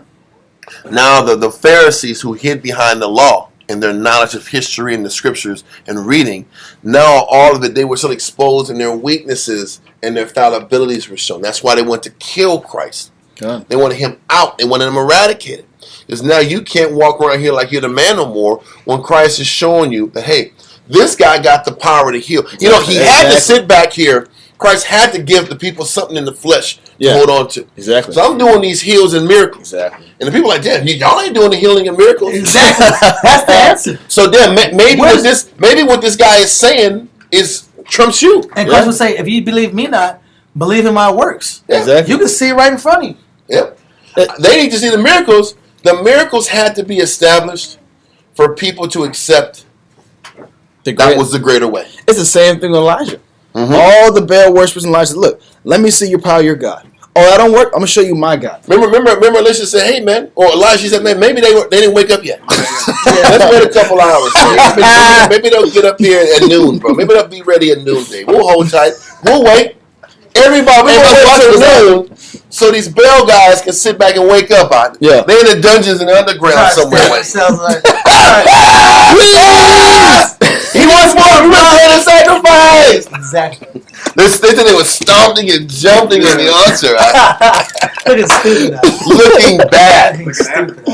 And they want, you don't think they want to hurt Elijah? They want him dead. They want this man dead. He's clowning us right now. Exactly. But this is what Christ had to do. He had to sit back and do the miracles, to show people the damn, to show up the Pharisees. Exactly. To elevate the standard. So that now you guys, the thing is this. That's true. Even with us, leaders, trying to be good men. Listen, our life ain't comfortable till you see another man teach a really great class better than you. Then you're like, I gotta turn my shit up. Or if you see a brother that sits back here and takes the work to another level, then you're like, damn, I gotta improve what I'm doing. You gotta pick up the I gotta pick up the damn pace. Listen, I don't think anybody escapes that reality. Like, okay, I thought I was doing good until somebody showed me that there's a better way to do it. Okay. Then all of a sudden, what you gonna do? You gonna sit back and keep your old two-step? Or you gonna tighten up? You get angry. That's what they do. That's what Israel does. Most people get angry, so it don't gotta be that way. Well, I'm gonna say this: it don't have to be that way. But don't you want to be the best version of you that you can be for Christ? No. Then it's like, I thought we all supposed to want to be the best version that we can be for Christ. Exactly. Gold works. I'm okay with bronze. I make it with bronze. Well, but that's the thinking. Precious stone. I'm making some stone. That's the thinking of people. Yeah. Yeah. So once again, Christ had to sit back and raise the bar and challenge the priest and challenge the leaders to be better than what they once were. Huh. Okay, I think you're good here too. Hey, bro. You can go right here too. This is That's good. This is good. Yeah. Up front. So yeah, Nobody's there. yeah. Let's continue. You want 22 again? Yeah, this is the backpack. Yeah. No, you can go down 23. Read on. John chapter 15, verse 23. Uh huh. He that hateth me, hateth my Father also. Because you know he's gonna get blowback. The hatred comes from being embarrassed and shown up. Who is this guy? Think about where the hatred comes from. The hatred comes from the envy and jealousy of being shamed and outclassed by greater works. You know, Chapter 1 pulled the verse last week. I think it was Matthew 13 when Christ went back to his hometown. And he's teaching his family and his friends. They're like, who's this guy? I know you. Son, man. Look, man, I know your kinfolk. They stay with us. I remember when I cleaned your dirty diapers. Oh, man. Now you want to talk about the scriptures? Come on. Get out of here, B. That's what people think. You was here. You was a little young lad walking around here swallowing clothes, drinking milk with a sippy cup. But people now you want to say you God, you the son of God? Exactly. I'm sorry. No, I'm with you. But people always use your humble beginnings against you, other than look at the physical and spiritual product that is right now. Because people don't want to live in the present. They want to live in a fantasy world or a projection in their mind of where they are, who they are, where they're at. Some people are living in like when they were like the Don like 3 months ago. Or in the 80s. And some people, I don't want to go there. I say it's the truth though. Listen, when the Breakfast Club was hot, it was the summer. The Breakfast Club was fire back in the 80s. It was the summer of '89. Top Gun was hot. The Bears won the championship. Like, what's going on here? All the stars aligned in that time period. Israel wants to stay stuck. New York Mets won the World Series. Like, come on, you released the Ghostbusters was the Ghostbusters. Back to the Future. Puff Marshmallow. I was stuck there. I was holding post for this general, and I was holding post at this. Okay, you were at that degree of intensity from this time period to this time period. That's 30 years ago. The problem is our God is a everyday where are you at God. Our God is a current God. He's a living power. So your works every 6 months, I don't know the word for it, deteriorate or they're obsolete. Even in the world. I just want to bring up this part. Like you said, or I mentioned about they don't want to. People don't want to acknowledge, I guess, your evolution or a person's evolution from their youth to their growth. Because if I can acknowledge that a person grew that much, then I'm also saying, how come I haven't grown? I'm not growing. I haven't grown any further, and that hurts. That eats at people. Yeah. Yes, Christ said, "If he that hateth me hates the Most High also." But what do people hate? What did Christ represent? Change, growth and change, in a better way. And you know what? That's what people hate. That's what people hated in Christ. Christ represented change, accountability. You have to give more, progress, up in the ante with your dedication and your sacrifice. That's what people hated. They didn't hate the physical man. They hated what the physical man represented. That's true. That's true. So why am I even painting it this way? We hate growth. We hate progress. We hate the idea that we have to give and submit more and continue to give more than Heavenly Father. That's what we hate. That's why if you hate me, you hate the Most High. Because the Most High is all about growth and advancement and giving more and being more accountable. And understanding there's more than just a law. If you hate that premise, you hate the Most High. And you'll never get to him. And we can see this concept in new marriages. When you're in a new marriage, you know, for the husband, you're going to try to push your wife to be spiritual, to learn how to be a wife, also be with sisters, go to class, and you get blowback. You get rejection. There's I can't do this. Why are you putting all this pressure on me? I thought I was good where I'm at. Why are you always requiring more change? But the same change you're putting on her is the same change that we're supposed to be putting on ourselves. You're never satisfied. You're never satisfied. You're never happy. There's always something else I got to change and grow. Why can't we just be where we're at? That statement means you hate Christ. And you hate the Most High. It's the truth. That concept is you saying that you hate Christ. You hate what Christ represents. I love complaints. That's why I'm trying to tie it in. But keep going. And ball allows you to be complacent. Yeah. Idle foreign ideologies allow you and accept our complacency. Remember in 300, he says, Leonidas wants you to stand. All I want you to do is kneel. Just serve me. Just give me what I want, and you do what you want to do, man. I can give you a little suit with your jacked up back and your hump back. I give you this black looking suit to make you feel like you're doing something. All I wanted was a uniform. You saw this whole people for a uniform and a spear and a damn shield. I have a shield now. That was a crazy scene. It's crazy. And this goat blowing the flute out. What's going on in there? What's happening? How was the goat blowing the flute? That's not the standard. What's happening in there? What's happening? Anyway, let's keep going. The caravan was hell out. Good. John chapter 15, verse 24. If I had not done among them the works which none other man did, they had not had sin.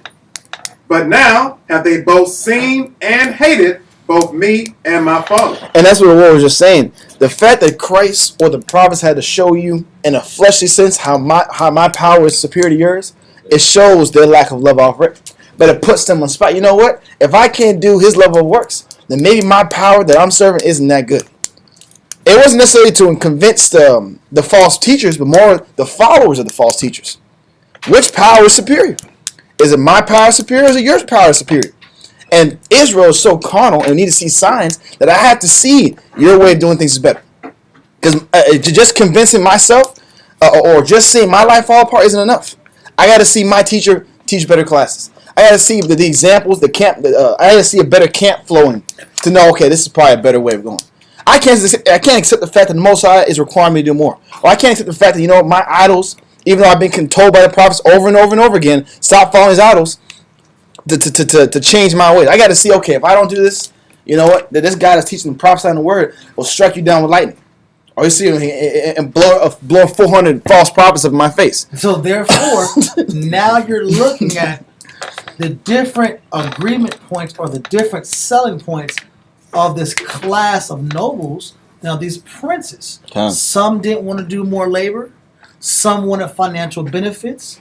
Some were following because they're followers. Mm-hmm. And some, they had a family tradition that was back behind that ball had been embedded for years. So now I don't want to go against the tradition of the family. Don't forget King Joash. After the man that was his father, the high priest, died, who corrupted Joash? King Joash. It was the princes. Yeah. The princes said, listen, man, you got to follow your own path.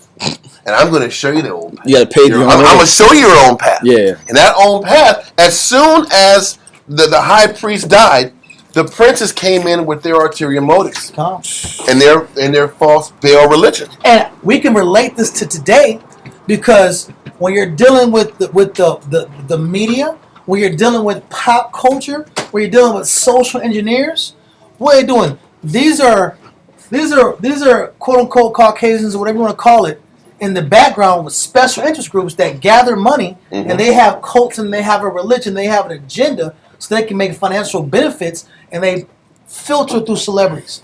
They filter through events. They filter through musical productions. They filter through visual presentations.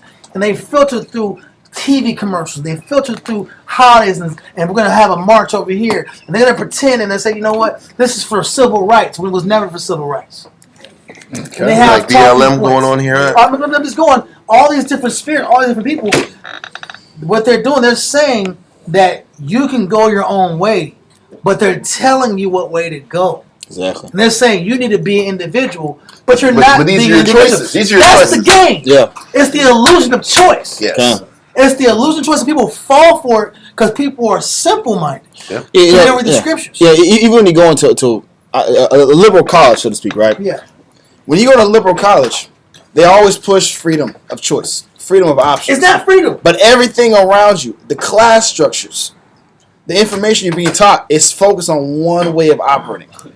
Now, it's obviously the LGBTQ way of operating, but they keep structuring all their arts classes about, you know, this is how we operated in the Romans and Greek time.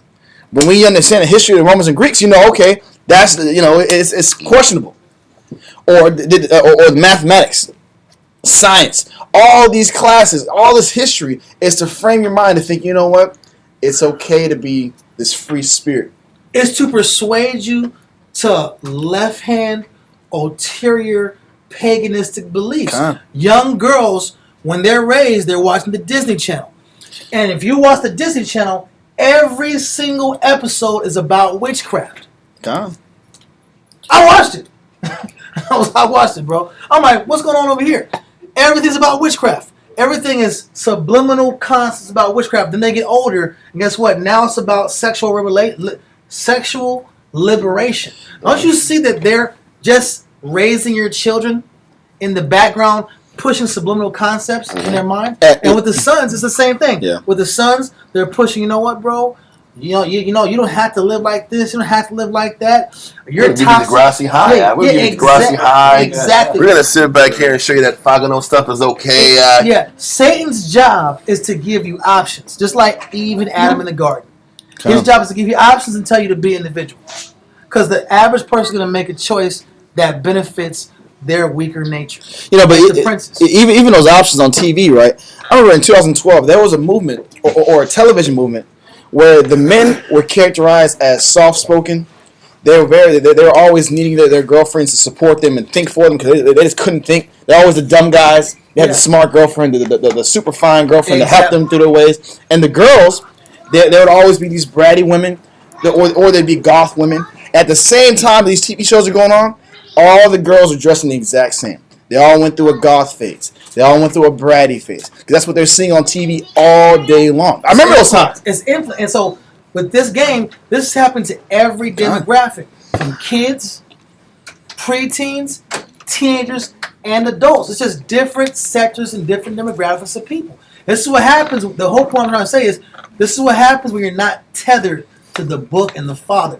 There is some influence going to pull you. It may not be ball, but it's going to be this. It may not be this concept, but it's going to be something else. Everybody has their reason to cheat on the Most High. So let's continue John 15. Verse 25. John chapter 15, verse 25. But this cometh to pass, that the word might be fulfilled that is written in their law. They hated me without a cause. Is this the same thing the Most High was asking in Jeremiah 2? What iniquity have I done to you? Why do you have such a resentment to my way of operating? They're hated without a cause, because the cause is we don't like the light. Exactly. I like being in the dark. But that is the overall issue. That it's always the confrontation. Yeah. There, even in the crazy, when you guys get a chance, read John 3. Because John 3 talks about that challenge of light and darkness, and that the darkness hates the light, and the darkness can't be occupied with the light. This is that issue that ungodly people are always dealing with. I don't want people to shine a light on my corruptness. Yeah. So I got to do everything I can do in my power to stifle the light. Yeah. So Christ is explaining that the prophecy was that they were going to hate Christ without a cause. There is a cause. Yeah. It's just not a just cause. Exactly. It's not a just cause. Because all Christ was establishing is you got to give more and commit more if you want the kingdom. Now you bring in all the light about how the Pharisees were elitist. They were elitist and they looked down upon the population. So if that picture was painted, you would think that the people would wake up and see them for what they really are. It didn't take. The religion of the Pharisees maintained itself, but the standard was established, and now Christ's example is out there for us to see everybody for what they really are. The Spirit's on blast now. The Spirit is on blast, and if we can teach it properly, if you teach properly, everybody can be uncomfortable. That's what nobody wants to really deal with. The fact that everybody is on notice, the Most High is looking at each and every one of us. None of us escapes it. Because from our position, it's easy to sit back here and get everybody just to look at themselves. That's the easy play.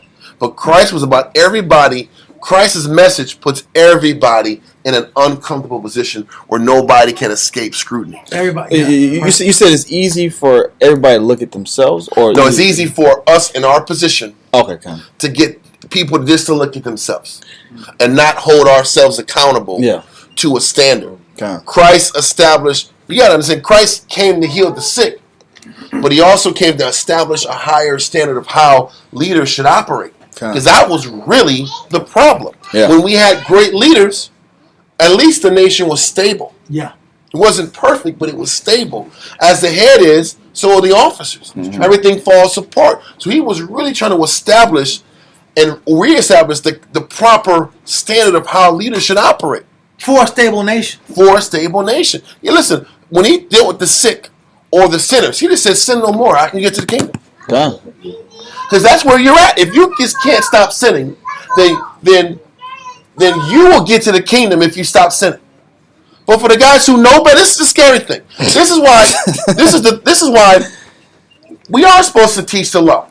Because there's some people on earth that their life battle is going to be, It's the law. I gotta follow the law, Stop and eating I pork. gotta get off these drugs. Drugs, pork. If I get off these drugs and I follow the law, I'll make it. That's the guy that was given 1 talent. Yeah. So I can't look down on a person that's got 1 talent and their life battle is just to not sin. But there's some of us, that's not our life battle. And for those of us who have graduated from understanding the law, the stakes are higher for us. To whom much is given, much is what? Required. So now those guys, you got to give more. Yeah. Now we guys are dealing with the law of Christ. So the guys who are smart guys, those are the guys that might not make the kingdom, who know better, who have more abilities, who have the capacity to give more. The ones who have the capacity to give more are on the hook for more. The ones who just can't figure it out, follow the law, you'll make it. Listen, reading the scriptures, that makes sense. Am I right or wrong? Yes, sir. But for the ones who know better, Yeah. you got to give more. You can't escape that. For those of us who have greater understanding and greater capacity to see things for what they are, why wouldn't the Most High make you give more? No, you want that bit. You want the extra capacity. You for want yourself. to be a Pharisee but get judged like a damn a bottom feeder that don't know nothing. You can't do that. You can't be judged like a commoner, but you know you're a scholar of the law. Get out of here, right? That's crap. That's the falsehood that Israel operates in. Because you'll have 2 talents, but you envy the 1 talent guy. Because they don't have to do as much. They're not required to be on a certain level. But they can't do it anyway. They can't to walk and chew gum. And that's okay. That's okay. Because if that's all a person can do, then let a person just double his talent. Okay. If I got 1 ability, then I got to sit back and double it up. But if you got 5, you can't sit back here and give 1 and think you're doing something. Okay. It's just not right. You can do that in your sleep. You told us for years, bro. We've been saying this. Certain things in their sleep. So I'm going to give this little 20%. Your 20% may be another person's 100%. That's the point. That even Christ explained that when he had the Pharisee praying to the Most High and the sinner. Yeah. And the sinner said, "Man, listen, I gave 15 cents. I gave $1 to the Most High. That's all I had. But I was repentful about my sin." The other guy said, "I give tithes every week. I'm giving this. I'm giving this. I'm winning. Thank the Lord. I'm not like this guy. This guy over here. What it means, thank the Most High that I have more capacity than he got. But now you're on the hook if you got more capacity. Then how much more are you giving and how much more are you committing to the people that only have 1 talent? Because what Most High said, the 5 talent guys got to dedicate their life to the 1 talent guy. How about that? That's how you neutralize yourself. Yeah. So you can't take all those 5 talents and make it for you. You got to get back here in the mud with everybody else. They don't want to do that. You want to sit back and be on your high horse. Israel does, as a nation, versus getting muddy in the pit with the people. You know, in high school, if you were the one who had straight A's, the teacher would privately pull you aside and ask you to counsel or tutor the C students and the D students. And the problem with that was they didn't want to do that. I don't want to sit here and have to study for myself and also go study for these. I want to have fun. I want free time. But it's the same dynamic when we're talking to Israel. Look, if you have the mind to sit here and do more and study more and teach more, then your job is to slow yourself down and condescend to the man who can't do it? And can you show him while maintaining your personal work ethic? Exactly. While maintaining your works, because that's what you're on the hook for. Because you got the mind to do it. And this is what Christ was teaching, and this is why he was hated. Okay. This is the same thing that Jeremiah was hated for. He was telling these people, you're living this double life. Stop living this double life for your nation's sake, because the Most High sees you, and he's telling me he's showing me that he sees you. Are you done with 25? I'm done. Let's go back to Jeremiah. Jeremiah chapter 2 and verse 9. We're going to be going through verse 13. Jeremiah chapter 2, verse 9.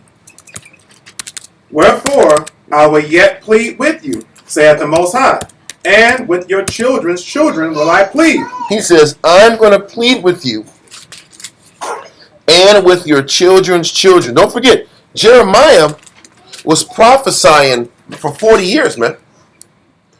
He prophesied for 40 years. He started when he was 20, and he had to teach these guys, their sons, and their grandkids. But remember, He's going at all their family lines. he's trying to erase the negative embedded culture of idolatry in our people that as a whole is holding us all back. And it's generational. Yeah. So Jeremiah has to go against generational idolatry. It's tough, bro. Generational embedded idolatry. He's going at the grandpa, the grandson, and the great-grandson. He's going at all these generations. Huh? So, read verse 9 again. Jeremiah chapter 2, verse 9. Wherefore I will yet plead with you, saith the Most High, and with your children's children will I plead. For pass over the isles of Chittim, and see, and send unto Kedar, and consider diligently, and see if there be such a thing. He's like, go and stretch out far your reach of exploration to see if you can find this thing. Read on. Hath a nation changed their gods, which are yet no gods? He's like this. If you go to the land of Kittim, which is the islands near Greece, you go all the way to Greece, or Kedar, which is another far country away from Israel, ask him this question. Did any other nation on earth, are these guys changing their gods from their nation? The Syrians aren't changing their gods. The Egyptians are following their Egyptian gods. These people from the land of Kittim, they're not changing their gods. Whatever their gods were, they're riding and dying with their gods. Huh. The only people that aren't riding or dying with their God is Israel. Yeah, the only ones. He's like, why are you guys the only ones flip flopping and switching your position? Read on. You don't see Elam doing it. You don't see Ishmael doing it. They're gonna be Buddhists. You don't see Moab doing it. Done. You don't see Ammon doing it. This is the thing. You don't see Esau doing it. Esau's gonna ride with money. He's like, I don't know about you, but this budget gotta get redone. He's gonna make sure his debt is correct, and if I'm not getting money, I'm gonna steal. We're gonna be stealing. I want to pull. Listen. Everybody's talking about the debt. America's not giving two shits about the trillions of dollars in debt. You know their solution to trillions of dollars of debt? Let's go break up Russia in 20 provinces and let's get that bread over there. Because there is plenty of money. If we conquer Russia, guess what happens? All the debt's gonna be gone. All the debt's gonna be okay. Erased. Listen, we can keep printing money and stretching time out and getting everybody paid. So let's not worry about how much I owe. Let's destroy them. Listen, they keep talking about, even online, they say, listen, or at Washington, we're really focused on regime change. Oh, in Russia. My goodness. That's all they give a shit about. You care. Listen, we're focused on regime, because they're not winning the battle.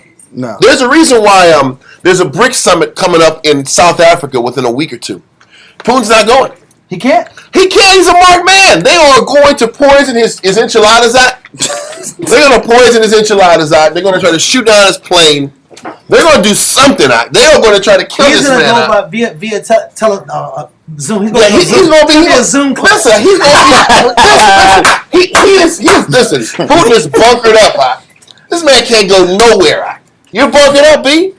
They're sending suicide drones to Moscow. Yeah. To the Now we capital. know. Now we know. They're like, we got to kill this guy.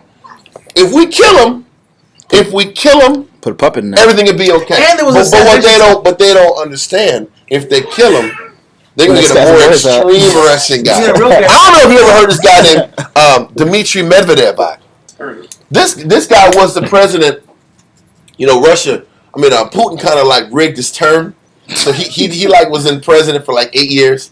Then he put Medvedev in for 4, and then he came back in and doubled up in his zone because that was how he was able to do it. There's no. You can only do it for like 8 years and you got to get out, but you can come back in. Like an American president, you can only do 8 years. But here, he can do his 8. You can leave for 4 years and you'll come back. But then he keeps Medvedev. Medvedev is in charge of armaments, weaponry. He's a defense minister. So he's the one to make sure all the military machine is flowing and the money is flowing. Point is, this guy always talking about, when they ask him about what's happening with America and the incidents, he says, we can always drop nukes. His answer is always, we can always drop these bombs. You can always have. That's the answer. I'm like, damn, everything is a bomb? Every 5 seconds, we can always drop these bombs. There will not be a war without Russia. There's sanctions. Just so you know, there will not be a war without Russia. I'm like, wow. He said that? Every time.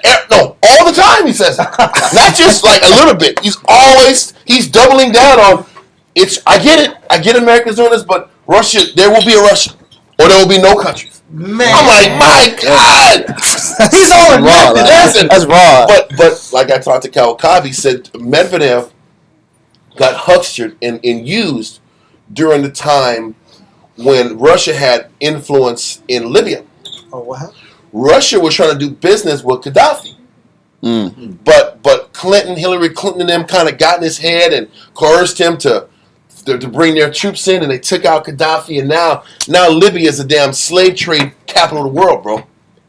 That's where a lot of the sex trafficking is coming from, man. Yeah. They corrupted and destroyed Libya, but it was under Medvedev's watch.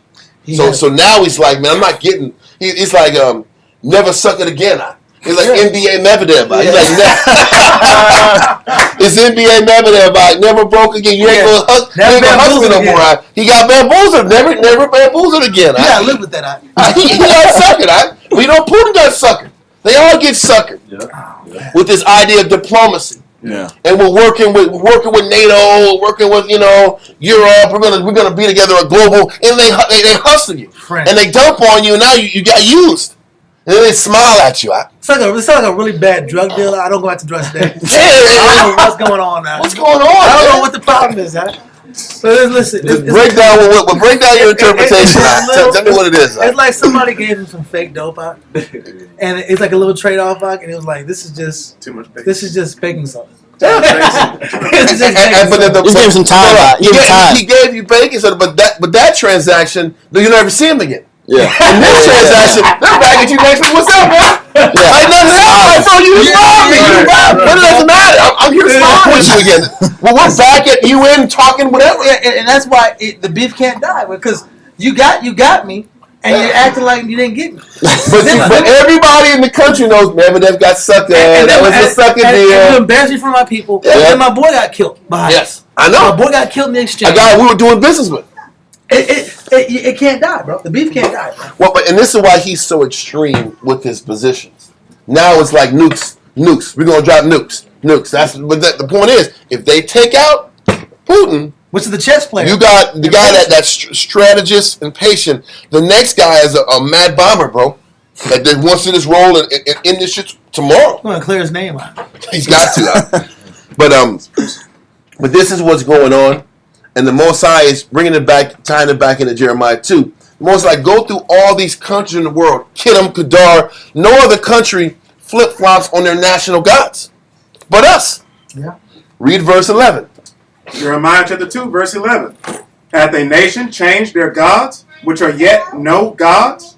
But my people have changed their glory for that which doth not profit. There's no profit in the gods that we're pursuing. There's rocks out. Or to be specific, you might get a temporary profit at the risk of a long-term fall. Yeah. Because that's what was happening. They were getting temporary benefits in exchange for a long-term significant fall. What's he saying? When you're reading, I think it was Acts 13, but it talks about how Israel takes the blessings that the Most High will give you naturally. Because like Matthew 5:45 says, it rains on the just and the unjust. Mm-hmm. So you were going to get a blessing regardless. Yep. But what you did was, instead of associating that blessing with the Most High, you said it was your God who gave it to you. Yeah. Your God blessed you with this, so I'm going to keep riding with this guy who didn't do anything for you. Yep. So you were gonna get that good anyway, but now you have a major blow coming behind it. Kinda. Because not only have you corrupted your relationship with the Most High, you've corrupted others.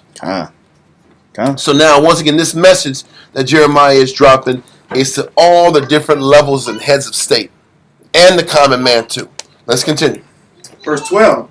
Be astonished, O ye heavens, at this, and be horribly afraid.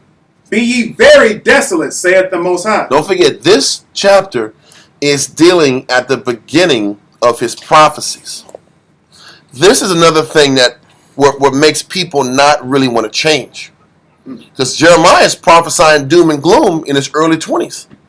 The doom and gloom don't happen until he's in his 50s. So it don't feel the same. It's not hitting that. So I'm here, I'm prophesying all this bad news. COVID ain't here yet. But you got 25, 30 years before the nation feels the brunt of what's about to happen. Yeah. And there's a scripture in Ecclesiastes when it says that when judgment isn't executed speedily, Yep. It's fully set in the hearts of men. 8 and to do 11. evil. and now people keep doubling down the evil because nothing's happening. Yep. Nothing happened yet. Okay. There was even it was rumored at least that why King Manasseh was in his head justified for killing Isaiah. Because he said there was a prophecy that Isaiah brought out that hadn't come to pass yet. And because it hadn't come to pass, I got the right to saw you in half.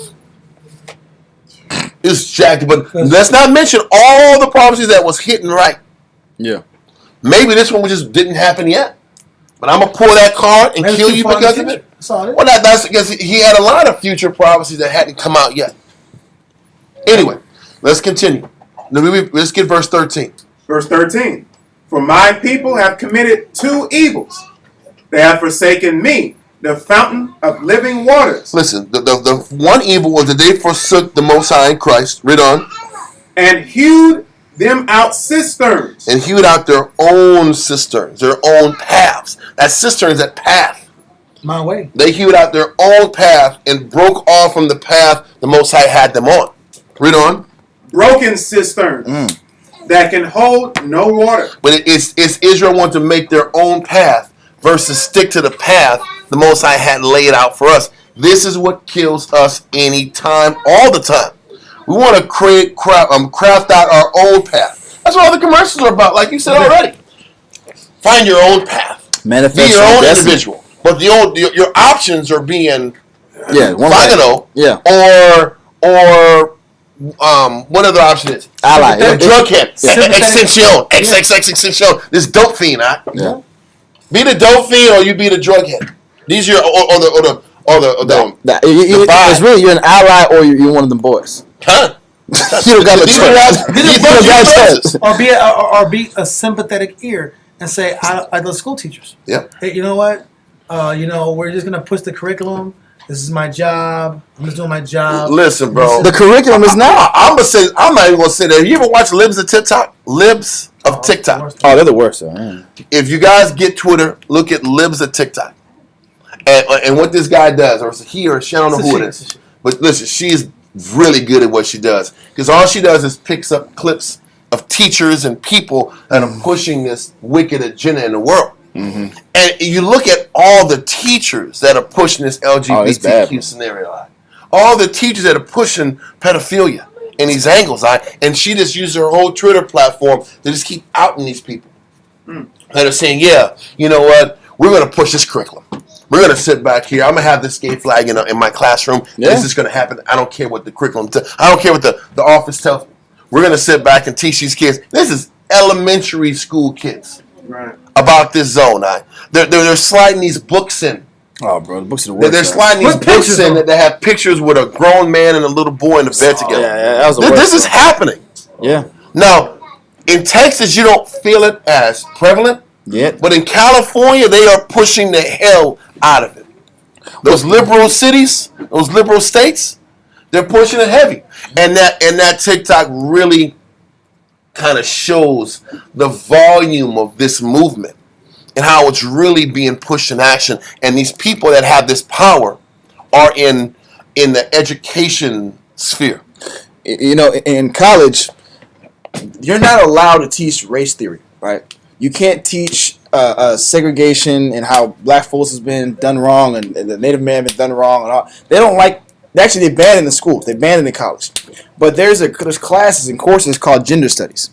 Gender studies, and there's a whole realm of like 6 different classes: identification, sexual orientation, transition. There's different levels of class in that gender studies. That's actually a degree path. It's a degree path. Gender studies is. And they'll have a bunch of these sociology. How you gonna get paid to teach about that zone, bro? Look, bro. They have doctorates. They have doctorates in this zone. They have doctorates. They'll get paid for the government. You'll be at the Senate. Look, that's the new wave. And all the teachers are these. They fit in those categories. They're all women who dress like men, and they claim that this is their lifestyle. But 2 years ago, you see old pictures. They were full blown women.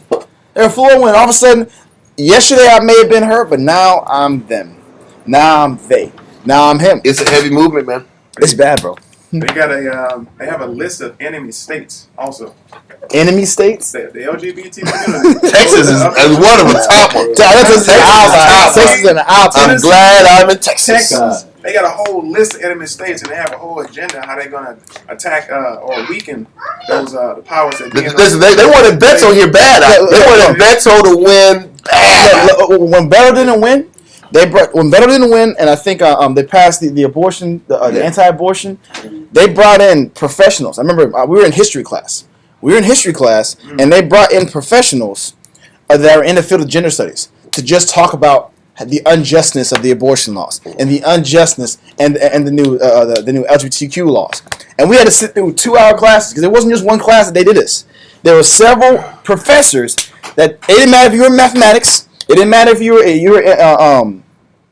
were in history class. They would bring these professors and just sit here and just talk to you about how this is just messed up. You need to confirm and think this way.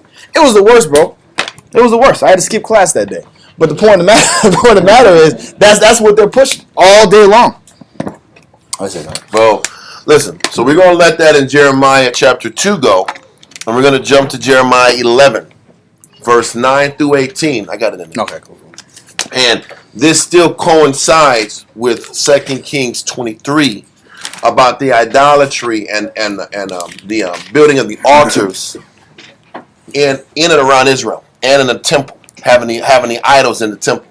Let's keep going. Let's go set Jeremiah 11, verse 9. Jeremiah chapter 11, verse 9. And the Most High said unto me, a conspiracy is found among the men of Judah. What is that? What is a conspiracy? Intricate plot. Yes. They're plotting on me. Yeah.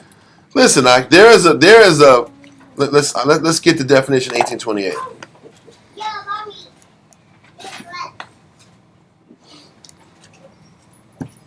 Number 1.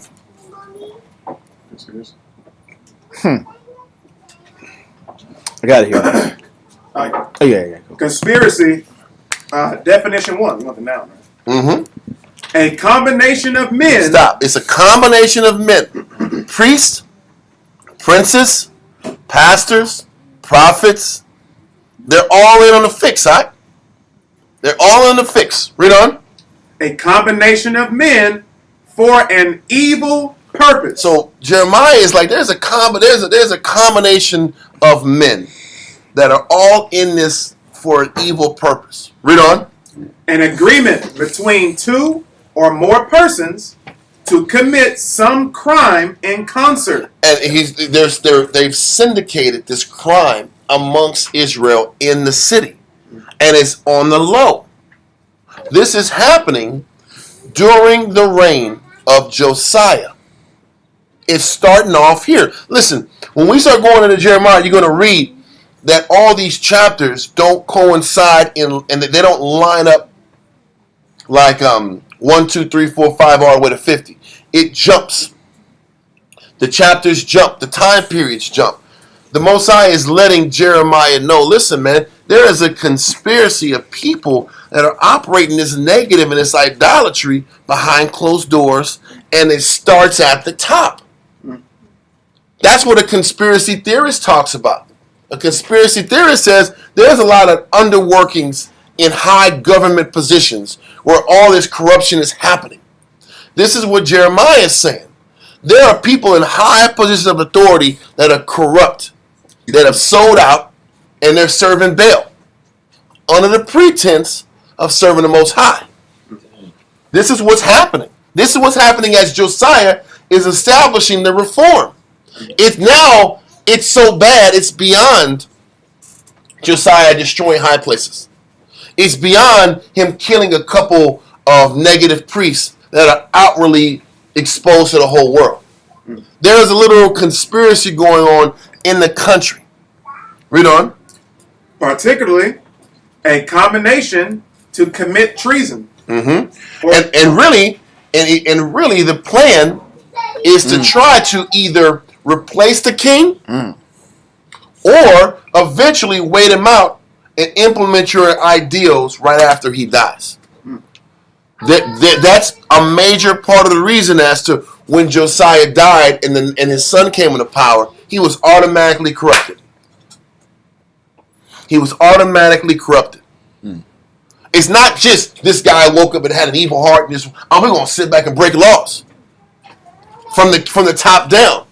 These guys are talked to and touched as soon as they get in they're groomed before.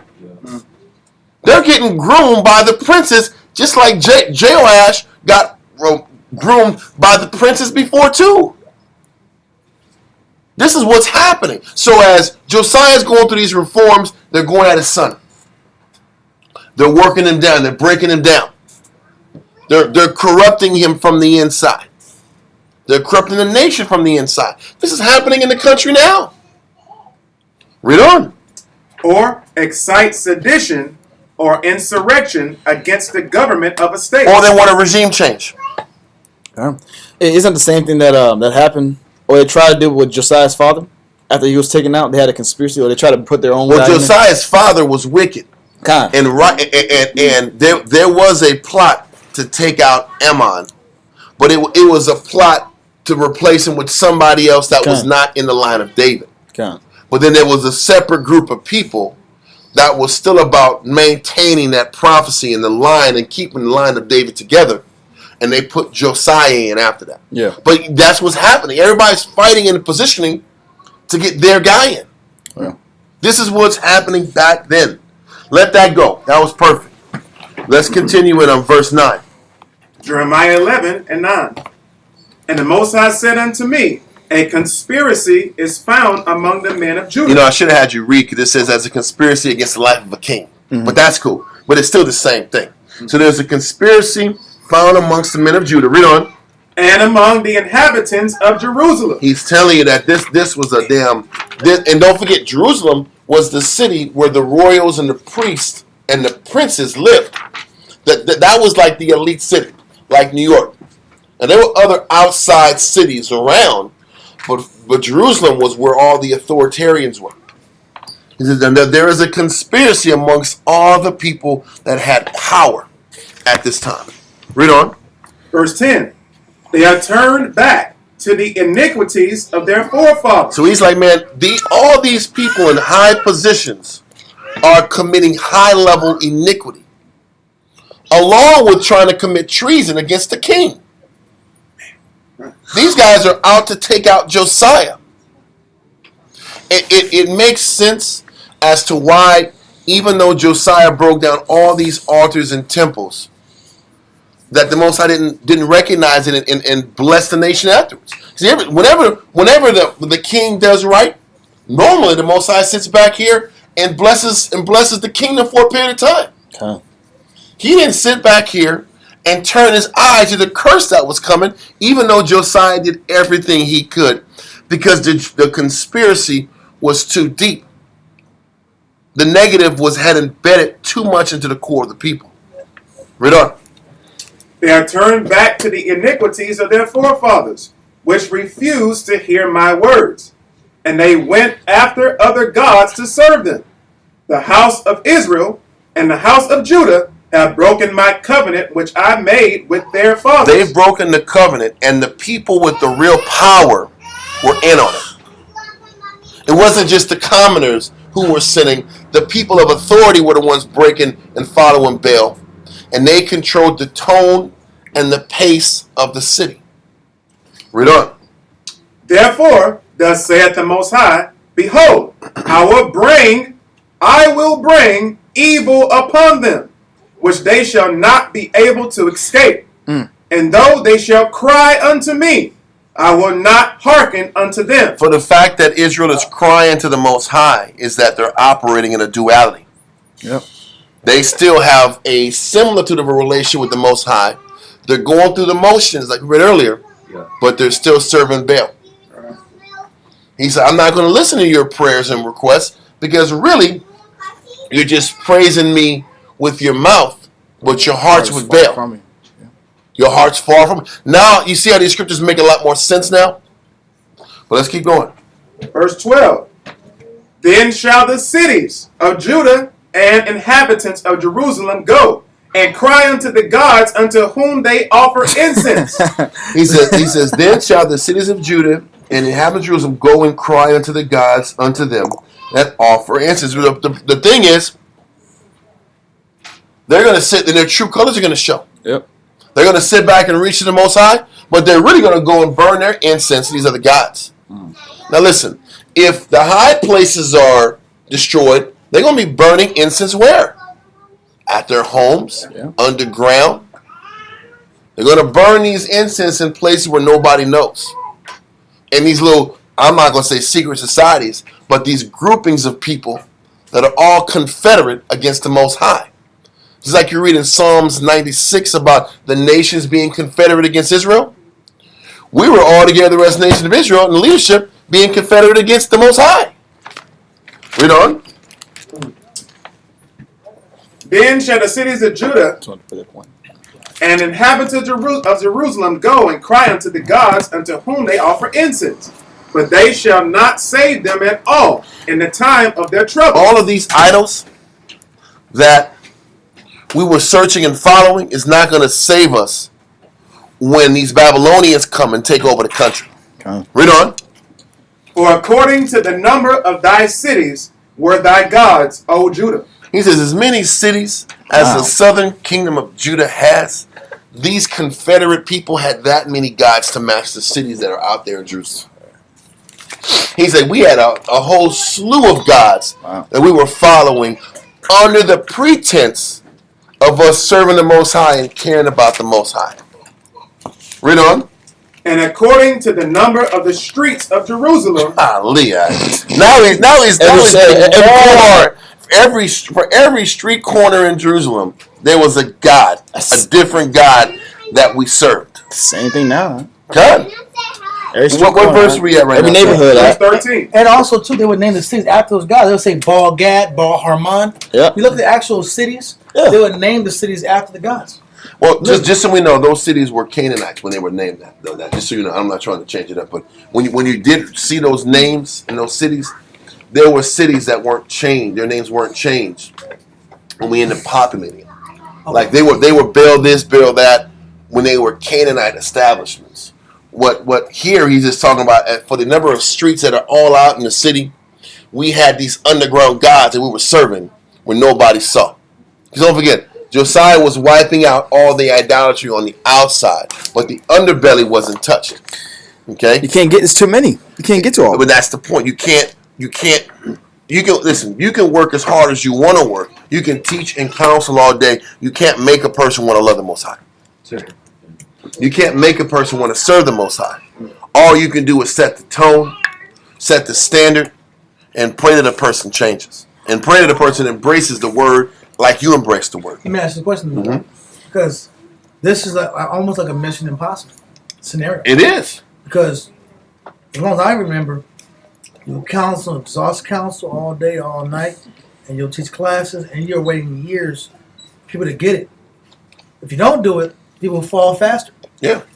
So it's almost like we teach and we wait for some cataclysmic event, some extreme event, for people to want to change? You wait for car accidents? This is why we prophesy to the wind. Yeah.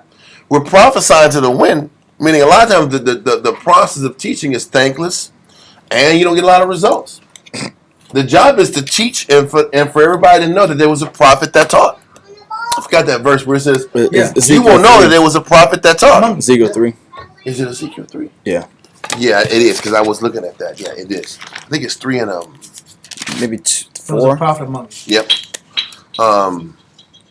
2 and 3. I think it's 2 and 3. Ezekiel 2 and 3 through 5, I think. Yeah, it's verse 5. Yeah. Yep. Well, Ezekiel 2 and 5.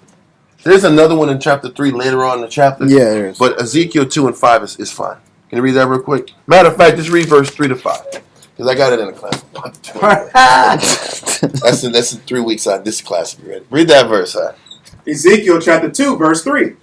And he said unto me, Son of man, I send thee to the children of Israel, to a rebellious nation that hath rebelled against me. They and their fathers have transgressed against me, even unto this very day. The funny thing is, in this chapter, Ezekiel 2, we were already captured. Ezekiel already was sent to Babylon. He said these guys are still rebellious.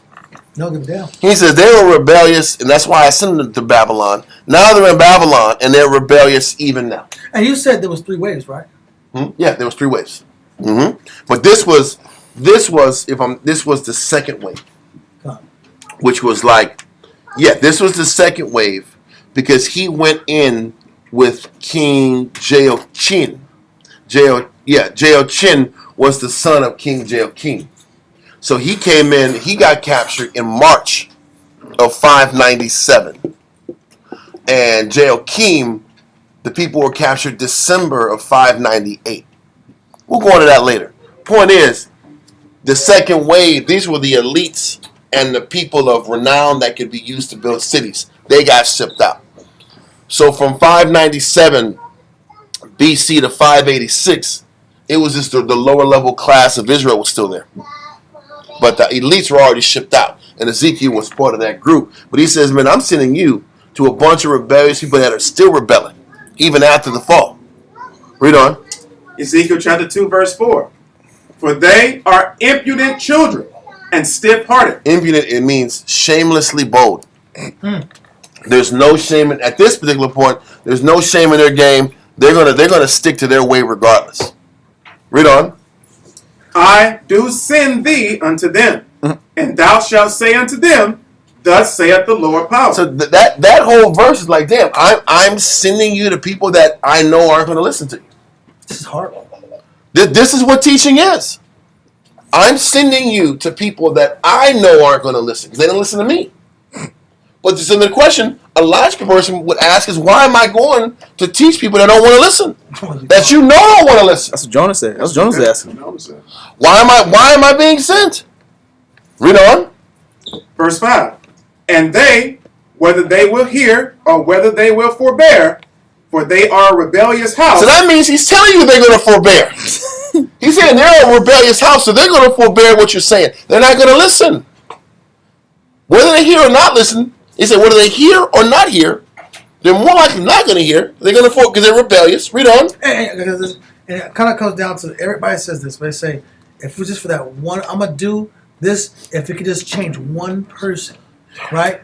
And that's a good mindset to have, but it's hard to maintain. Just changing one person. Listen, changing one person is hard, but then two, dealing with the constant blowback for trying to help people is exhausting. Yeah. Have you tried to give a person, who in this room, you don't got to raise your hand, who has counseled somebody, and you feel your life force leave you after a 2-hour counsel with somebody that's not trying to listen? It's a different feeling when you're counseling somebody that wants to listen. Have you counseled somebody that doesn't want to listen? You are losing energy. It is exhausting trying to counsel somebody that's just refuses to listen. That's exhausting. And this is what the Most High commissioned us to do every day. Read verse 5. And they, whether they will hear or whether they will forbear, for they are a rebellious house, yet shall know that there hath been a prophet among them. And that's the reason we got to do it. It's so that it was known that a person of the Most High taught you. And that's it. Because they still got to testify to Christ's face. But then they got to testify. They got to be accountable for their actions. Yep. And on the flip side, the Most High got to say you had a chance. Exactly. You don't have an That's the excuse. Most High being fair. Yeah. You had a chance. It was somebody who was showing you right from wrong, and you just blatantly refused to follow their pattern and do what they were told. Okay. And that's what justifies the hammer that comes behind it. Huh. The Most High loves us more than we even deserve to be loved. The Most High knows us in our heart. When He sits back, I'm going to send a prophet or a teacher in their life so they know they have no excuse as to why they chose this wicked life. And you had people that cared and you didn't listen, and now you got to feel the consequences of it. Can I pull that verse real quick? If we don't keep this running, bro, it's over, bro. We're never gonna get through anything. So I know. we're gonna just keep pulling verses forever. So I don't want to do that. Let's go back to Jeremiah 11. I think it's verse 13, right? Okay. With the streets, yeah. Jeremiah chapter 11, verse 13. For according to the number of thy cities were thy gods, O Judah, and according to the number of the streets of Jerusalem have ye set up altars to that shameful thing, even altars to burn incense unto Baal. Bro, he's like, as the number of streets in Jerusalem is you set altars with that amount of frequency. And these are these same altars. What it's showing you is, as soon as Josiah was tearing them down, Israel was rebuilding them. As soon as they were torn down, they were getting rebuilt. This is why when he was 20, he tore down altars. Now he's tearing down altars when he's 26. They keep getting built back up. Read on. Therefore, pray not thou for this people. So listen, the Most High said in Jeremiah, don't even pray for these niggas no more. They're done. Don't even pray for them, man. You do your job, teach them, and let them run their course. But I'm done with them. Read on. Neither lift up a cry or prayer for them. Don't forget, but Jeremiah was known as the what? The weeping prophet. You know, I don't even want you to be who you were created to be. Don't cry for these dudes. Don't feel sorry for Israel. Teach them and go about your business. You're teaching them to show them that they're off. I know they're not going to listen to you. Read on. For I will not hear them in the time that they cry unto me for their trouble. But the crazy thing is he's saying this, but as you read on in Jeremiah, he also says, like, if you guys just humble down, Okay. I will make things easier for you. He's trying. You can tell that the Most High is a man after our own heart. You're angry at somebody, you want to check them. You're like, I ain't dealing with that. They gonna let them fall. What if they call you? What you need? What's the problem? You still have enough heart to open back up and give them a chance to repent. The Most High keeps giving Israel a chance. He said, but you gotta do this. I'm gonna cut them off. I'm done with them. They ain't gonna call me no more. Don't call my phone no more. They call. What you want, man? What you want? That's our people, huh? That's the Most High. Anyway, read on that. Verse 15. What hath my beloved to do in mine house, seeing she hath wrought lewdness with many? He says, what have my beloved done in my own house? What are they doing in the priest in the temple, in the tabernacle? They're tapping into idolatry. You read in Ezekiel, it goes into what they were doing in the damn temple. They were putting up phallic symbols in the temple. That's what Ezekiel 24, I think, says. Read on. Seeing she hath wrought lewdness with many, and the holy flesh is passed from thee. When thou doest evil, then thou rejoicest. So it was beyond just having the idols in the storage facilities. They were putting the idols in the storage facilities and then performing ceremonies in these temples, in the tabernacle. It wasn't just in the high places. They were doing it in the temple. Read on. Verse 16. The Most High called thy name a green olive tree. So listen, this is why when you read Romans 11, this is the chapter that's explained about us being those olive trees and those branches that fell off. We were the branches that fell off. Okay? Read on. a green olive tree, fair and of goodly fruit. With the noise of a great tumult, he hath kindled fire upon it, and the branches of it are broken. Exactly. The branches are broken, and the hope was for us to get our branches put back in and engrafted back into the tree. Read on. For the Lord of hosts that planted thee hath pronounced evil against thee, for the evil of the house of Israel and of the house of Judah, which they now have done against themselves, to provoke me to anger in offering incense unto Baal. So he's telling you that Israel was offering incense to Baal. But how would Jeremiah know that? How would Jeremiah know they were offering incense to Baal? The Lord told him. That's all it is. And he was saying in verse 18 is going to say that. Read that. And the Lord hath given me knowledge of it. The Most High is telling me all the conspirators. Now in verse 9, he said there was a conspiracy found amongst sons of men. But he's like, listen, he's like, there's a conspiracy, and I know the guys who's doing it. You guys are sitting back here and serving Baal behind closed doors and wondering why the Most High ain't with you. And wondering why is he not going to destroy you soon. It's coming because there's a list of evidence showing you that you're doing it behind closed doors. Okay. We're going to let that go for now. And we're going to go back to 2 Kings chapter 23, verse 4. But once again, we're just trying to show you that background behind all of King Josiah's works. This is what's going down on the underbelly of the rest of the nation. There's a lot of wickedness happening. So we're going to go to 2 Kings 23 and verse 5. Okay.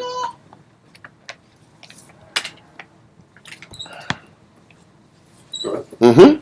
2 Kings chapter 23, verse 5. And he put down the idolatrous priests whom the kings of Judah had ordained to burn incense in the high places in the cities of Judah, and in the places round about Jerusalem.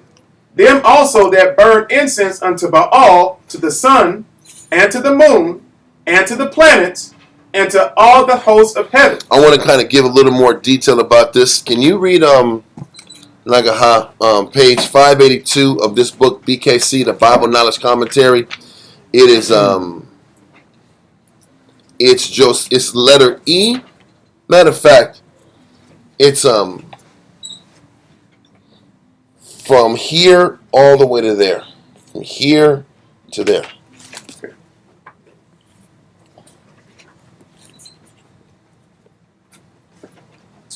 Page 582 of the BKC. Josiah then removed everything connected with the worship of false gods that his ancestors had set up in Judah and Jerusalem. The doorkeepers were Levites responsible for controlling who entered the temple. So those doorkeepers were Levites that was letting all this idolatry crap come in. Read on. The house of worship was cleansed of all the paraphernalia that had been brought inside to be used in the worship of Baal, Asherah, and the astrological deities. Josiah had these burned in the Kidron. Is it Kidron? Kidron, same thing. In the Kidron Valley, just east of Jerusalem, to desecrate the very center of pagan worship. He took the ashes of these relics to Bethel. So he had those Asherah poles, which is the serving of that female deity. Read on. He also drove away the pagan priests who had led the people in various forms of idolatry. The Hebrew word rendered pagan priests is Kamarim. Used elsewhere only in Hosea 10 and 5 and Zephaniah 1 and 4. It refers to idol priests who prostrated themselves before idols. The king then removed the Asherah pole from the temple, burned it in the Kidron Valley, and scattered its ashes over the graves of the idolatrous common people. Wow. Did we finish that? Yeah, just read that paragraph and stop this. We're going to read more scriptures and then come back to that. male shrine prostitutes who served as part of the pagan worship. There you go. Listen, it was female worship, female deity worship, and it was male prostitutes in the temple, man. It's horrible. They were tapping into that duality. Yep. And it wasn't like it was male prostitutes. That was worshiping all these different Baal worship, Baal Peor, and all these other. It was male prostitutes and female prostitutes in the temple. That's what the Asherah poles were. There was female prostitutes and there was male prostitutes. This was going on in the temple of the Most High. It's horrible. Read on. I didn't know the nation was over, bro. It was corrupted from the top down. Through those princes, though. Those princes. Well, it's not At just that time princes. It was princes. It was priests. Yep. This was the priest's responsibility. The princes did their thing. This is in the temple. This is what the priests were doing. These are all these distinguished individuals. Read on. Because Israel always looks at we always harp on the publicans and sinners. Yeah.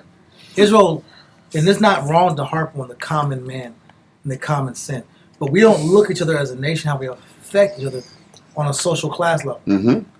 There's upper classes that their negative relationships and their And idolatry it trickles down. trickles down and affects the lower classes. Yes. Even in our nation to this day, it's like that. God. When people see certain people can get away with certain things, they can do certain things, that behaviorism trickles down because they're people of power and they can hide it and they can dress away the shame of it. And then it just trickles down to a lower level. For instance, I'm not trying to go there, but female rappers, right? It's being so popularized, but now you have the common tonality of younger women, the common tonality of women going from preteens to high school, even to college. They're already marrying themselves after something red, Glorilla, Cardi B, Glorilla. Something red. Well, I don't want to say it on camera. Ice Spice. Okay. I'm trying to be. I know. I just kind of like. But Don't say it. I just missed something. What's going on? She went on stage with men. The men were in dog thing, whatever. Yeah. And she had men on leashes. And just dealing with men on leashes, and these men are walking on stage on leashes. So, and there's another chick. She peed on some dude on stage. That's bad too. I'm sorry. I was trying. That was real? Yeah, that's real. Lord. But this is being projected in big crowds. So what are you doing? You're normalizing the behavior. Right. You're pushing this culture out. No, Through but different listen, but that was different aspects of that deity worship back then. When you was worshiping the goddess, that's what was happening too. All these extreme. I remember when I was doing research on this marijuana class and how it opened into all the deity worship, and one of the key parts of deity worship was to change the social classes and to change the gender classes and to change the men dressed like women, the women dressed like men. That was part of the aspects and roles of the deity worship, and different deities required different type of what's that? Forms of worship. Yeah, different type of lewdness, different type of forms of worship, and a lot of it had to do with the changing of the responsibilities and roles.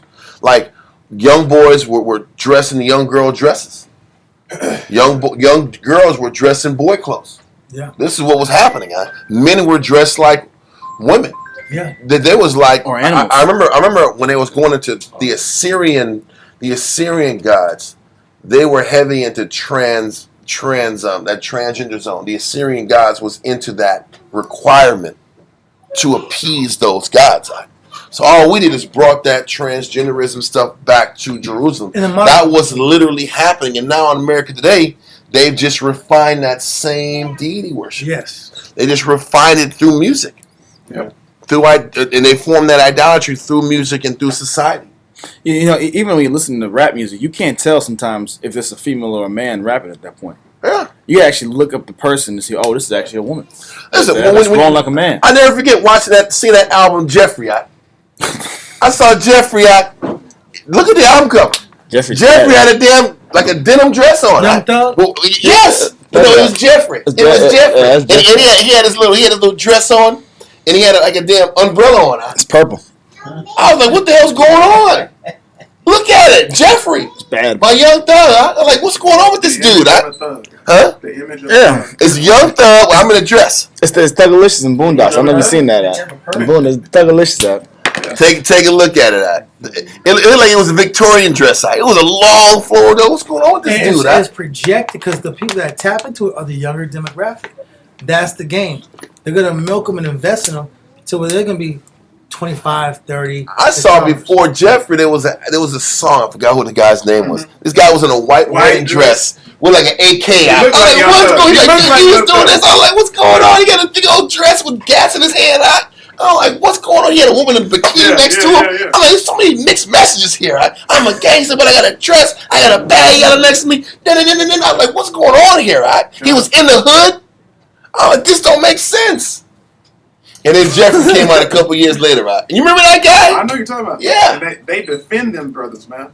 And because you talk to younger generation, I've had this conversation. It's like, oh, it's just about fashion. Yeah. Like Russell Westbrook, dog. Westbrook out of the skirt. Yeah. Mm-hmm. It's horrible. And this is Aesop something. Aesop Ferg had like a No, Rocky. It was Rocky. A$AP Rocky, yeah. Why? Well, he called himself a pretty boy. Yeah, he's about that. That ain't got no prettiness. That's anyway. But these guys are their investments. Uzi Vert. And Lil they're Uzi Vert, that. into. And this is a part of social engineering. So now you're looking at these deities are filtering through social engineering by groups that are trying to live off of our people, off the decline of our people. Yeah. But we did it to ourselves. Yeah. Because we want to blame the white man for how wicked he is and how he's engineering negative. But look at when we had our own state. Yep. We had our own land. We were doing it. And most times, like, I'm mad at you because you're intimidating. I mean, you're not intimidating, but you're like imitating what they're doing when you had your own thing. We're doing it worse. We're doing it worse. Still doing more. Crazy, bro. Crazy. Is the astral pole the same thing as the pole in DC? Is that the same kind of pole? The same kind of pole as in what? In DC? Oh, Or in DC, like in Rome? Phallus symbol? No. The phallic symbol? No, it's not necessarily that. I don't want to go into detail, but I think a lot of it is like they're woven images of phallic symbols. They're woven images of phallic symbols. And one day when we get a chance, we'll go into it in Ezekiel. And they also say, I'm not trying to make an argument with nobody, make it a bad thing, but they would liken them to totem poles. All right, totem poles. That it's the symbology of the pole. It's just a smaller version. It's still a phallic symbol, but it's a symbol. And what was right? They would tie, they would weave around it, and different cultures use the Ashworth pole differently. Like everybody does the same wickedness, just a little remix on it. Now one culture it's a totem pole, and one culture it's everybody's going in a circle with it. They call it a maypole or Mayday. It's just different cultures worship the same God. It's a little different. It's variations in the negative. Okay, so let's go real quick to This is a 2 good class, Kings bro. 23, verse 6 and 7. You want to finish it?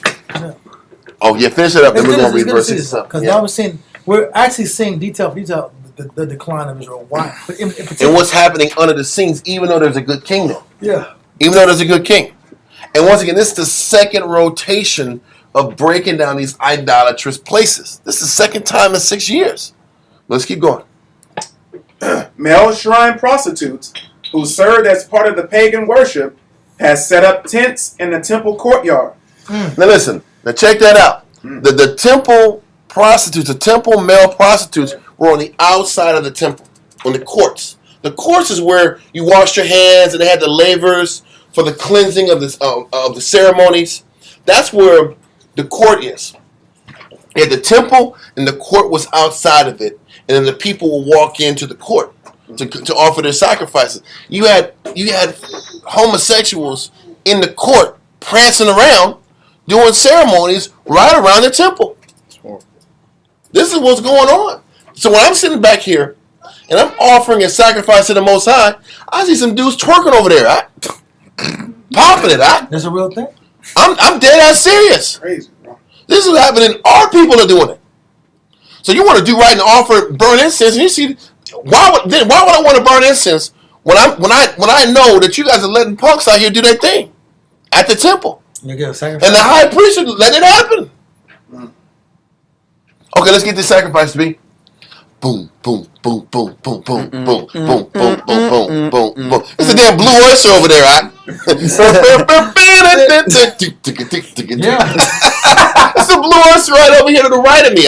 I'm watching that as I'm burning incense. I'm burning my sacrifice for the Most High. Oh my god, it's funny. This is crazy. What do you think these male prostitutes had to do? It's Magic Mike's side. But they go on the left side. It was the bad Magic Mike side. Both bad. They're both bad. I can get my point out. Yeah. They're both bad, but like Magic Mike's for other Magic Mikes. That's what's happening, alright? This is horrible, alright? While I'm trying to sacrifice for the Most High, read on. They're both bad. Yes, no doubt. I'm just at least the gender is different. That's all I'm saying, alright? Sheesh. You keep going, alright? These Josiah tore down. Hell yeah. These Josiah tore down, as he did the shelters that had been erected there where female idolaters wove materials used in some way in the worship of Asherah. They were weaving female genitalia. This is how bad it went. This is how bad it got. That's what I'm saying. I'm done with these guys. They can kick rocks. I'm not dealing with them no more. This is why he was so upset with us. Read on. Verse 5. Yeah. No, verse 6, not verse 6. 2 Kings 23, verse 6. And he brought out the grove from the house of the Most High without Jerusalem unto the brook Kidron, and burned it at the brook Kidron, and stamped it small to powder, and cast the powder thereof unto the graves of the children of the people. And he brake down the houses of the Sodomites that were by the house of the Most High. They were in the courts of the house. They were houses of these temple prostitutes.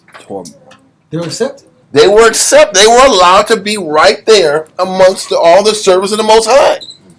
So it was almost like they were embracing all the gods. Right. If you want to tap into that, go over there. You want to serve the Most High here, go over And there. they're not looking at the sexuality necessarily. They're looking at just the benefit of the idol. That's all it was.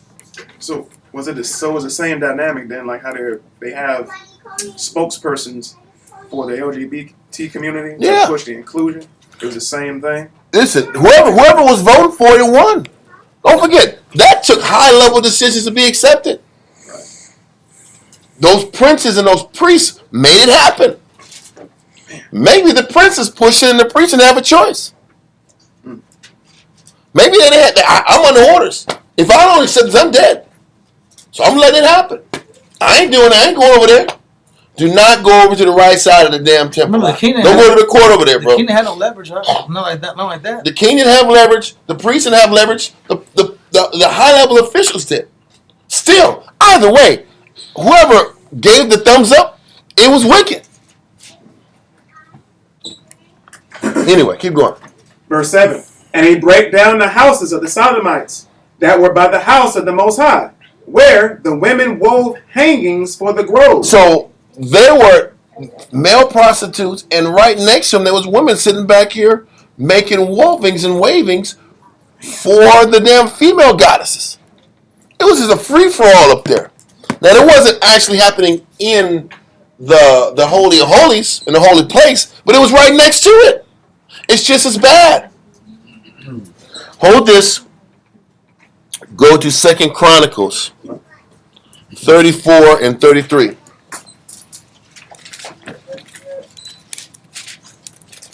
Second Chronicles chapter 34, verse 33.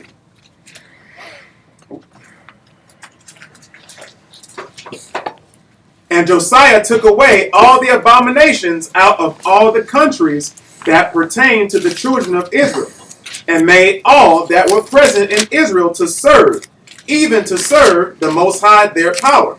And all his days they departed not from following the Most High, the power of their father. Now listen, he didn't depart from the Most High and serving him, but read Ezekiel 14, verse 1 through 8. Ezekiel 14, verse 1 through 8. Don't forget, when we read in Jeremiah, how Jeremiah was having to teach multiple generations. You, your sons, and your sons' sons. So this was an issue amongst them heavily. Chapter 14, verse 1 through 8. Ezekiel chapter 14, verse 1. Then came certain of the elders of Israel unto me, and sat before me. And the word of the Most High came unto me, saying, Son of man, these men have set up their idols in their heart. These men have set up their idols in their heart. So with all this work Josiah was doing, it didn't change how they thought and how they felt. They were going to be corrupted inside, even though they had no physical place to do these worships anymore. So he's taking out all these altars and stuff, but in their heart they were still serving Baal. Read on. These men have set up their idols in their heart, and put the stumbling block of their iniquity before their face. Should I be inquired of at all by them? Mm-hmm. Therefore speak. Why would I even sit back here and let them to inquire of me if their heart's not pure? Read on. Therefore speak unto them, and say unto them, Thus saith the Lord power, every man of the house of Israel that setteth up his idols in his heart, and putteth the stumbling block of his iniquity before his face, and cometh to the prophet, I, the Most High, will answer him, that cometh according to the multitude of his idols, that I may take the house of Israel in their own heart, because they are all estranged from me through their idols. Therefore say unto the house of Israel, Thus saith the Most High Power, repent, and turn yourselves from your idols. He's still begging them to repent. This is when they're already captured and in Babylon, and they're still doubling down on their wickedness. He's like, bro, just change. Get this stumbling block out of your way. It hasn't worked for you. It's not working. Read on. Repent, and turn yourselves from your idols, and turn away your faces from all your abominations. For every one of the house of Israel, or of the stranger that sojourneth in Israel, which separateth himself from me, and setteth up his idols in his heart, and putteth the stumbling block of his iniquity before his face, and cometh to a prophet to inquire of him concerning me, I, the Most High, will answer him by myself. All he's saying is, listen, man, they weren't changing serving Baal in their heart after they fell. You think they were changing serving Baal in their heart when they had power and position in Jerusalem? Nope. They weren't doing it, man. Jeremiah said, I'm having to plead with you, your sons, and your sons' sons. Generationally, they weren't changing, and they weren't coming off their position. Read on. Verse 8. And I will set my face against that man, and will make him a sign and a proverb. There you go. And I would... That's how Israel became a sign and a proverb. Yeah. Because we were going to that Deuteronomy 28. Yeah. And you said Deuteronomy 28 was not just an American dynamic. Yeah. It was every time we went into captivity. Yep. That was the dynamic of every captivity. And I'm glad you expanded that. Because we just look at, oh man, Deuteronomy 28, man, black man going through slavery. Deuteronomy 28 is, like, you've been is going Babylon, through slavery bro. because you've been messing up. But don't forget, we got to read verse 1 again. Read verse 1 again. Ezekiel 14 and 1. Then came certain of the elders of Israel unto me, and sat before me. The elders were the ones he was talking to. Wow. He was going at the elders. These guys were in their 60s, 70s. They were the elders. Wicked. It was old-time wickedness that wasn't coming off in the time when they had a chance to change. These guys were around during Josiah's time. Oh, man. When Josiah died, it was only a 20-year process before it all fell apart. So these guys was up and rolling. So those elders that he's talking to here were the ones who was the one that was serving Baal. Wow. When Josiah had all the rehab, all the changes. That's crazy, bro. It's the truth. The timeline's crazy. It's just telling you what it is. These are the same guys that were committing wickedness with Baal during the time of Josiah and probably a little bit before. This is around 597 BC. Josiah died 11 years before this. Early in the 6th, like 6'10", 6'11", something like that. He died then. So that was like 11 years afterwards. They might have been around during Manasseh's time, during wickedness. These elders were around that time. They were operating under Manasseh's regime. I'm just trying to paint this picture. That negative was embedded in them many years before. Many years. So he's talking to the elders, and the Most High said, listen, your elders have had Baal in your hearts. Whether you were able to flex and really push it, or you had to cower down when you had stronger leadership and power. It was always in your heart. And because it was always in your heart, the nation had to fall. We had to take the nation down. This is funny. It says, excavations in Canaan have uncovered large numbers of small statuettes of Babylonian and Egyptian deities. Khan, they had little statues in their house. Handheld idols. Handheld idols. Mm-hmm. He's just telling us it was in our heart. Give me verse 8 real quick. Verse 8. And I will set my face against that man, and will make him a sign and a proverb. And I will cut him off from the midst of my people. And ye shall know that I am the Most High. And he's innocent. But he was already cutting them off, and it wasn't changing anything. He was breaking them. They were in captivity, and nothing changed. They're in captivity now in Ezekiel. And they're still doubling down on this Baal zone. Huh? Let's get back to Kings now. Chapter 23 and verse 8. 2 Kings chapter 23, verse 8. Are you in the Zoom? Yeah, I like all this. And he brought all the priests out of the cities of Judah, and defiled the high places where the priests had burned incense, from Geba to Beersheba, and break down the high places of the gates that were in the entering in of the gate of Joshua, the governor of the city, which were on a man's left hand at the gate of the city. Nevertheless, the priests of the high places came not up to the altar of the Most High in Jerusalem, but they did eat of the unleavened bread among their brethren.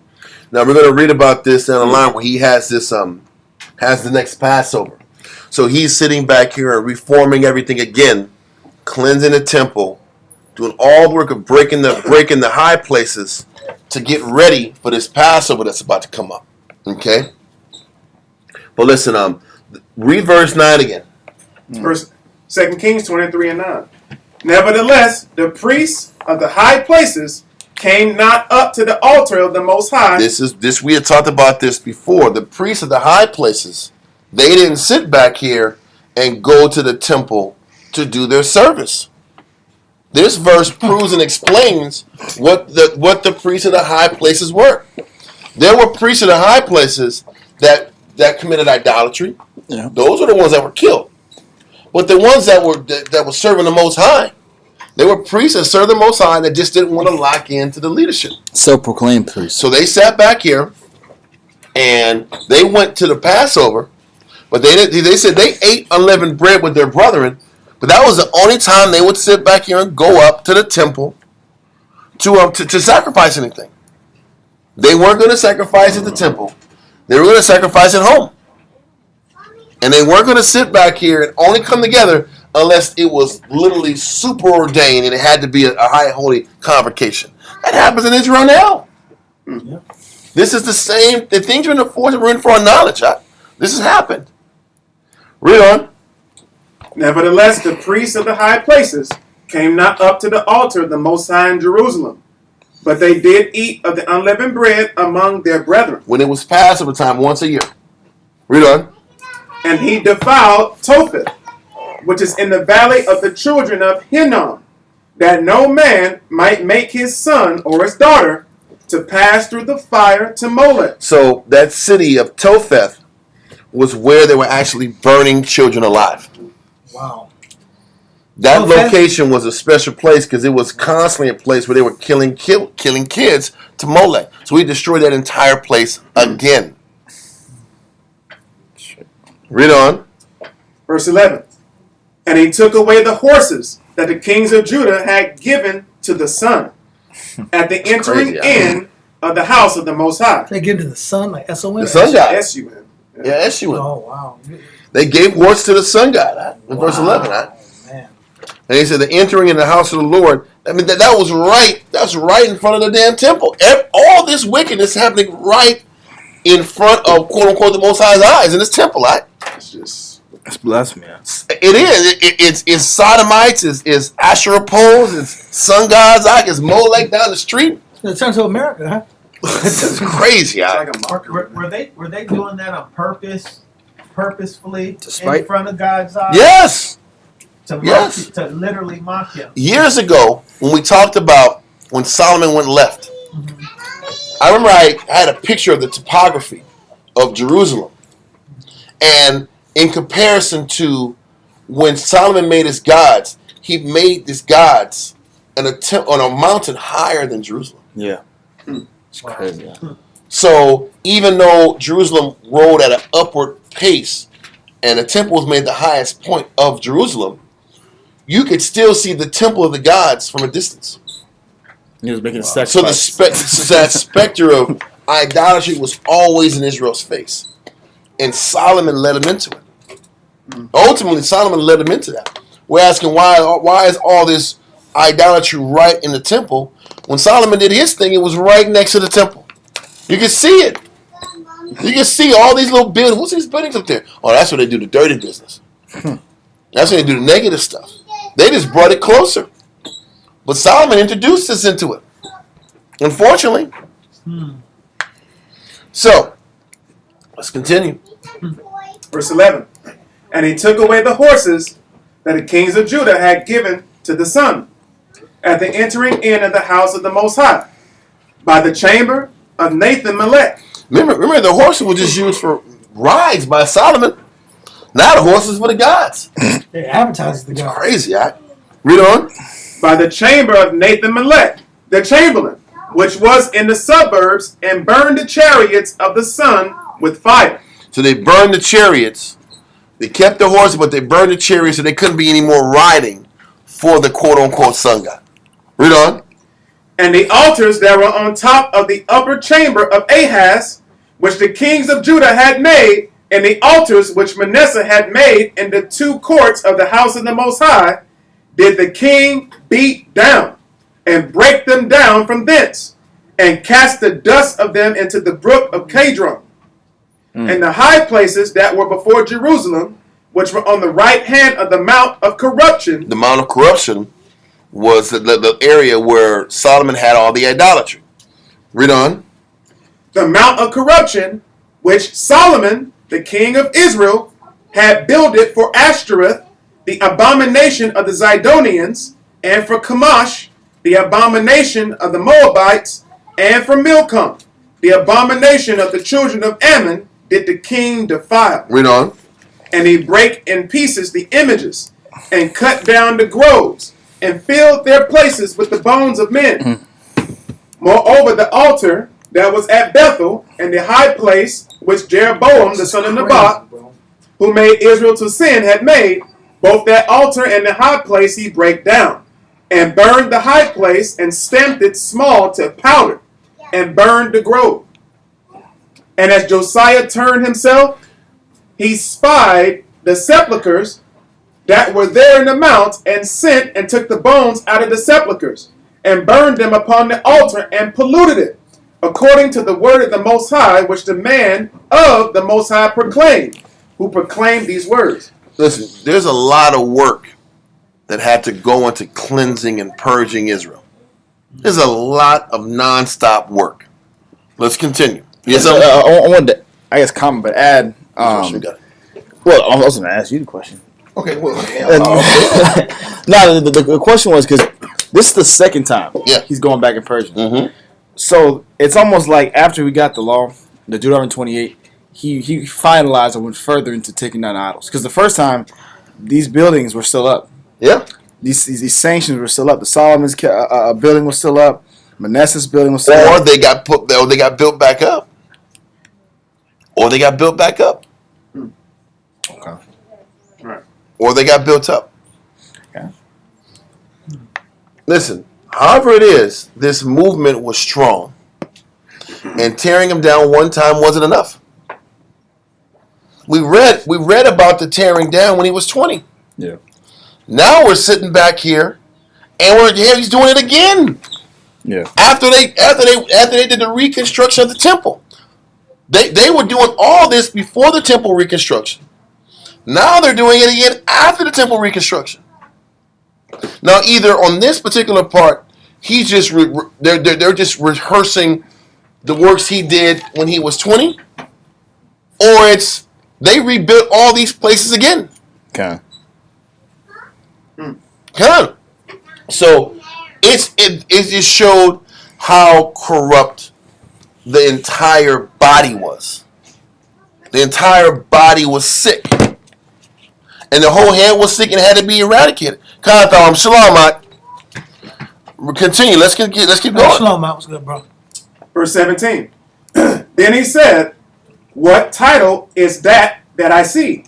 And the men of the city told him, "It is the sepulchre of the man of the Most High." Now this part was talked about in 1 Kings 13. Okay? This is when Jadon talked about the prophecy of Jeroboam and so forth and so on. Read on. "It is the sepulchre of the man of the Most High, which came from Judah, and proclaimed these things that thou hast done against the altar of Bethel." And he said, "Let him alone. Let no man move his bones." So they let his bones alone with the bones of the prophet that came out of Samaria. Mm-hmm. And all the houses also the high places that were in the cities of Samaria, which the kings of Israel had made to provoke the Lord to anger, Josiah took away, and did to them according to all the acts that he had done in Bethel. Mm-hmm. And he slew all the priests of the high places that were upon the altars, and burned men's bones upon them, and returned to Jerusalem. And the king commanded all the people, saying... Stop. That's 20, right? Yeah. Yeah, I'm cool with 20. So what we're going to do, let's go now. Let's go to Josiah. Josephus. Book 10. Chapter 4. Paragraph 4 and 5. We're gonna the least we're gonna do is just at least get through this these 4 and 5, and we're going to the Passover. We also didn't finish your PKC. Yeah, I'm gonna hold off on that. I didn't want to make it a little too redundant. Go ahead. Yes, sir, if you can. Book 10, chapter 4, page 270, paragraph 4 and 5. Notice.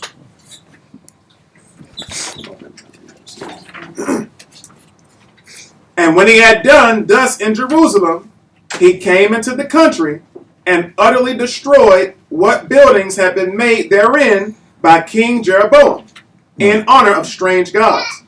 And he burnt the bones of the false prophets upon that altar which Jeroboam first built. And as the prophet Jadon, who came to Jeroboam when he was offering sacrifice, when all the people heard him, foretold what would come to pass, that a certain man of the house of David, Josiah by name, should do what is here mentioned. And it happened that those predictions took effect after 361 years. Wow. Paragraph 5. Wow.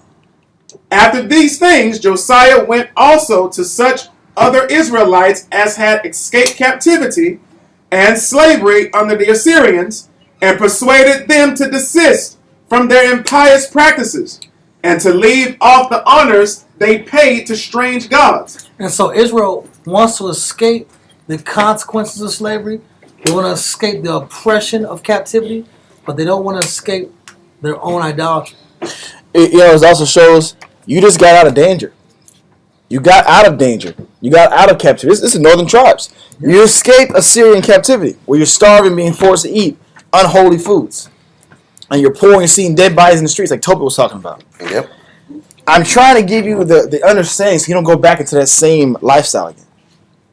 But they still didn't hearken. So did you guys get past paragraph 4 yet? Yeah, we did. About the prophecy, 361 years. Okay, so we're in Five. paragraph 5, right? Okay. Let's read that from the top, paragraph 5. Paragraph 5, line 68, page 270. After these things, Josiah went also to such other Israelites as had escaped captivity and slavery under the Assyrians, and persuaded them to desist from their impious practices, and to leave off the honors they pay to strange gods, but to worship rightly their own almighty power, and adhere to him. He also searched the houses, and the villages, and the cities, out of a suspicion that somebody might have one idol or other in private. What's phenomenal is, listen, Josiah wasn't just doing some like light. He wasn't doing no light like Kicking down doors. He was kicking doors in. It wasn't like some light checks out. He was like we going to check in houses, B. So you know what? Everybody had to give up their stash. Everybody had to get a little Diablo up. They had to destroy it. It's on the mattress. And then they couldn't hide it under the mattress. You couldn't dig it under. You couldn't hide it under earth. You had to get rid of it and wait. So listen, Ezekiel 14 said that Baal was in their heart, so they still serve Baal. It was like we got to keep the image on Paul. Let's make another one. Later, we'll do it later. Exactly. We're gonna wait until the coast is clear. We're gonna all show up. If you better show up for this Passover. You better show your face, because if you're not, they're gonna come back and check you again. It was righteous what he did, but it didn't change the hearts of men. That's what I want to make sure was explained. It was a righteous process, but you can be the most righteous king in the world and enforce all the type of enforcement you want. It ain't gonna make you want to serve the Most High. And this is why it comes down to, it's about the principle, not the result. Because Israel's so, and I'm very guilty of this. I'm very guilty of this. Listen, bro, sit here and go on a fruitless pursuit, but it's not about the end result. It's not about that. It ain't about the end result. It's about the constant, incessant principle, or the constant principle of being incessant and choosing a side. This is about choosing a side. And did Israel know that a prophet was amongst them? Come on. That's it. Josiah did everything he could. He's sitting back here knocking down doors, checking on the mattresses and pillows. Come on, the king got other things to do. Can the king Can't be a king? Can the king eat grapes at the house? Can the king eat grapes? I want to eat grapes. Yeah. Who doesn't want to eat grapes and drink wine and ride horses? Can't ride horses and put gold on my hair with no flows. Who doesn't want that? Who doesn't want that kind of lifestyle? Yeah. You out here sitting back here. Jerusalem PD! JPD! Open up! What's all this powder and dust on the floor about? Yeah. What's this powder and dust? He's looking soft! He's like, I'm not soft! Arrest him! Why is that boy just broken to pieces? I see an idle face. No, it ain't. Was that mascara on your face? Yeah. No, it's his ashes. That's the paraphernalia that was talking about. Breast and nose, You got the breast and nose paraphernalia. What you doing, It smells smoky. Here's a funny smell in there. You know what that smell is, You know what that smell is, It's a little bathroom smell in there too. Like, what's going on? It has to have a smell. Those little ball houses have to have a smell to it. They're doing some negative in there, Listen, you get they do. They do. Flowers when you go in the ball house. Listen, there's a reason it was called the Lord of the Opening. It's just the truth. Listen, bro. Listen, all I'm saying is there's a lot of diligence and a lot of time and energy put into what? Changing the culture of Israel. But the sad thing is, Israel wasn't going to change. Yeah. They just hit all their citizens. When Josiah's going through this level of work, they know everybody's on notice. We can't do shit right now. We better be cool. We got to be cool. If you want to send some prayers, the best you can do is burn some incense. So they probably burned some incense at home, and that was it. He put all that stuff in check.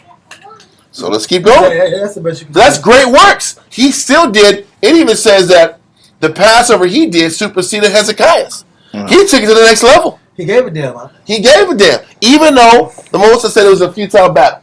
It was a futile process, he still did it.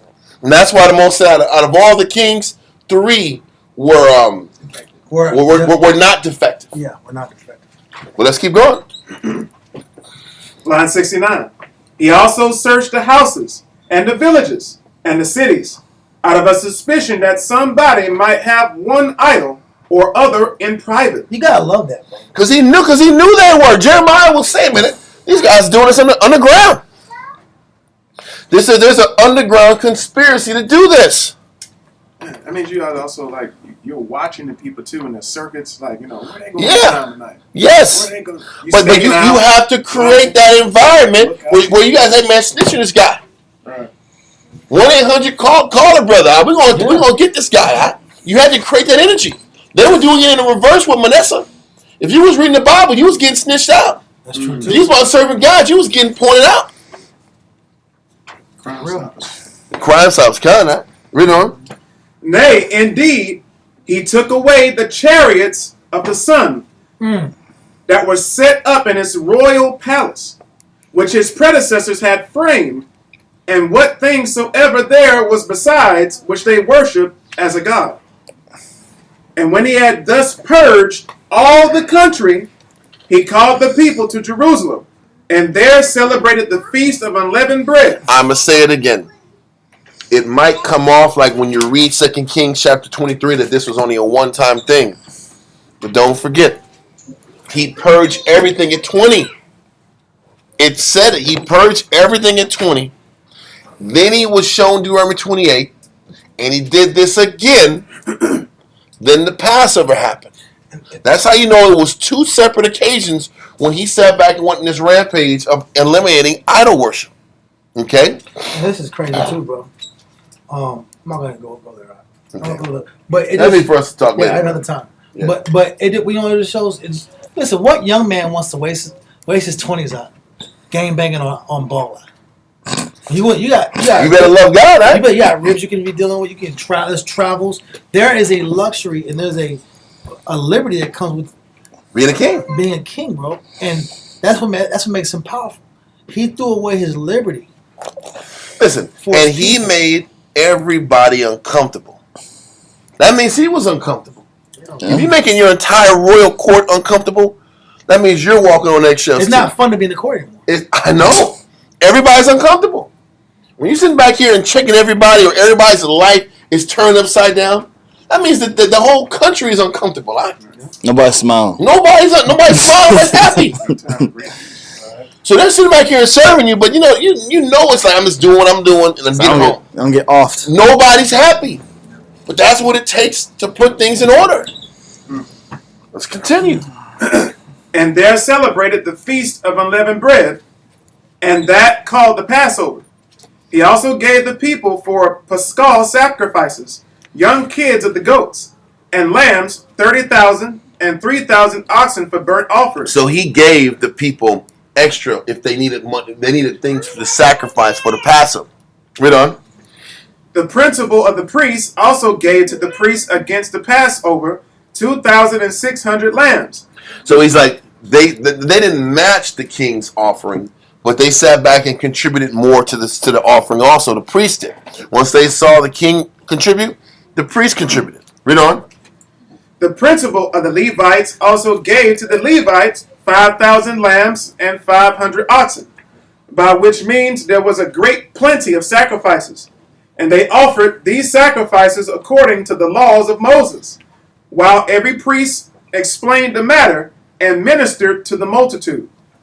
And indeed, there had been no other festival thus celebrated by the Hebrews from the time of Samuel the prophet. They said there hadn't been that level of unity since the time of Samuel. Because even at the time of Samuel, everybody was doing their own thing.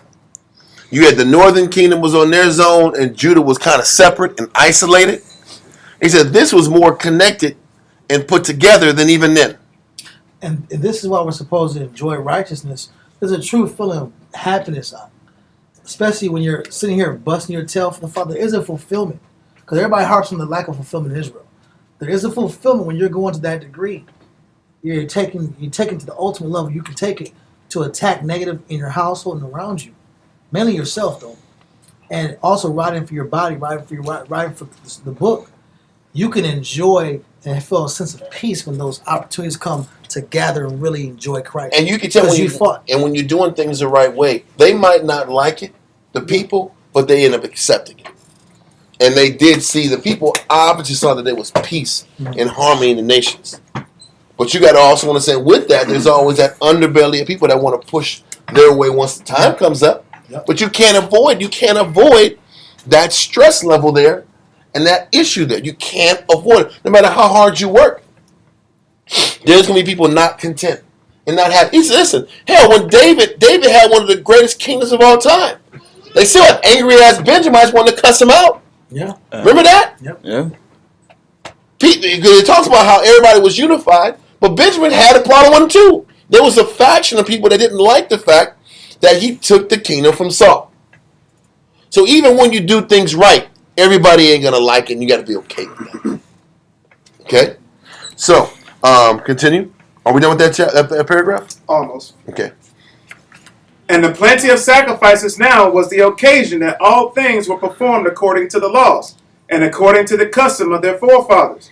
So when Josiah had after this lived in peace, nay, in riches and reputation also, among our men, he ended his life in the manner following. We'll go into that a little bit later, if we got the time. If not, we'll go into that next week. Let's go to 2 Kings chapter 23, verse 21 through 25.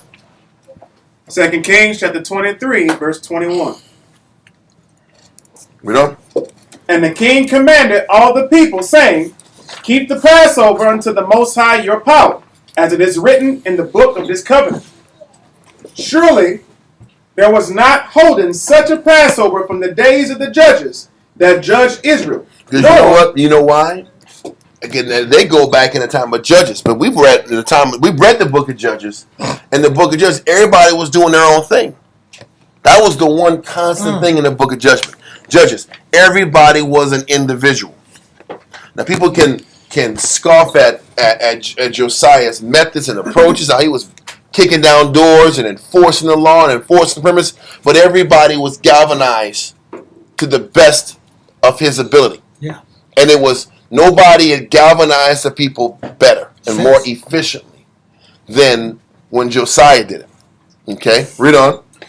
Surely there was not holden such a Passover from the days of the judges that judged Israel, nor in all the days of the kings of Israel, nor of the kings of Judah. So that means there was less dissension, outward dissension, than even with David and Solomon's temple, time and power. There was less dissension. That means he broke all those negative dudes. Yeah. He broke them out. Now their heart didn't change, but they were submitting. And that was why Ezekiel was so important in that chapter where he says, man, their heart was serving Baal. Now, but everybody was broken into submission, though. Read on. Verse 23. But in the 18th year of King Josiah, wherein this Passover was holden to the Most High in Jerusalem, moreover the workers with familiar spirits, and the wizards, and the images, and the idols, and all the abominations that were spied in the land of Judah and in Jerusalem, did Josiah put away, that he might perform the words of the law which were written in the book that Hilkiah the priest found in the house of the Most High. So once again, when his 18th year of power was when he was 26, and he had finally got a complete stranglehold on that idolatrous presence, at least that outwardly bold idolatrous presence. And he was able to sit back here and galvanize everybody and establish this Passover. Read verse 25. He was spied too, right? He said he was spied? Yeah. That means he was... Listen, he was sitting back here and had units of people checking on people and following them home. Listen, he was obviously working in unison with Jeremiah. Because Jeremiah is like, these guys are doing this thing behind closed doors. Look, they literally conquered Gotham City. For a short time, man. For a short time, everybody was an Arkham Asylum. Everybody was an Arkham. All the criminals was an Arkham. for like 15 years. Yeah. Peace in the city, For a little bit. Let's keep going. Verse 25. 2 Kings chapter 23, verse 25. And like unto him was there no king before him that turned to the Most High with all his heart. Beautiful. And with We all all have But the turning with the opportunity. Most High. I'm sorry. You go. I'm sorry about that. We all have the opportunity to be Josiah. Mm-hmm. Like you have the opportunity to be Manasseh. It could be anything. That dynamic is there too. You can be Manasseh, and your heart can go that direction. Stemming from bitterness, ill outlook, and the pleasures of the flesh, and divisiveness, and whatever justification we create in our own minds, based off the culture of weeds in your mind that grow, or the culture of flowers that grow in your mental garden that grow. And remember, you are what seed you plant, and you are what you water in your mind. We can have that propensity to be Josiah's and completely give our heart to the Father. Josiah shows us it's possible. That's the power of Josiah. It is possible to do a 360-degree or 180-degree turn. It is possible. We don't have to stay in our sin. We don't have to stay impotent in our negative. There's still hope. Josiah, for me, maybe I'm wrong, but he represents there's hope. Because he heard the word of the Lord. He said, you know what? I'm going to dedicate the rest of my life to this. And I'm going to renounce my personal pleasure and my personal endeavors. I'm going to put my life last, and I'm going to put the nation first. That means fighting now. That's It's fighting power. tooth, but it's power, but it's fighting rebellious people forever and being okay with this fight is until I die. This war that I have, this war against negative is till I die. And people are going to hate you. And the hardest part is to accept that feeling of hatred, because I remember going to high school. I remember being in middle school. I remember people didn't like my ass forever. Yep. And they're like, yeah, just live with it. I guess people are not going to like me. I'm just not going to be a likable guy. Yeah. You got to first try to convince people to like you. You got to tell them why you're doing it. I'm this way because this. And then reject your reasoning. Now, can you live with the fact you're not liked? For sisters that go to work, can you live with the fact that you are a righteous, conservative sister of Christ? And that you represent Christ? That may offend other women? Can you accept that? Brothers don't really care. Brothers, most men don't really give a damn until you check them. Then they want to put hands on you, or they want to go to war with you. Yeah. For women, it's just you are Shunned. You are shunned, and you are not included, and you are talked upon.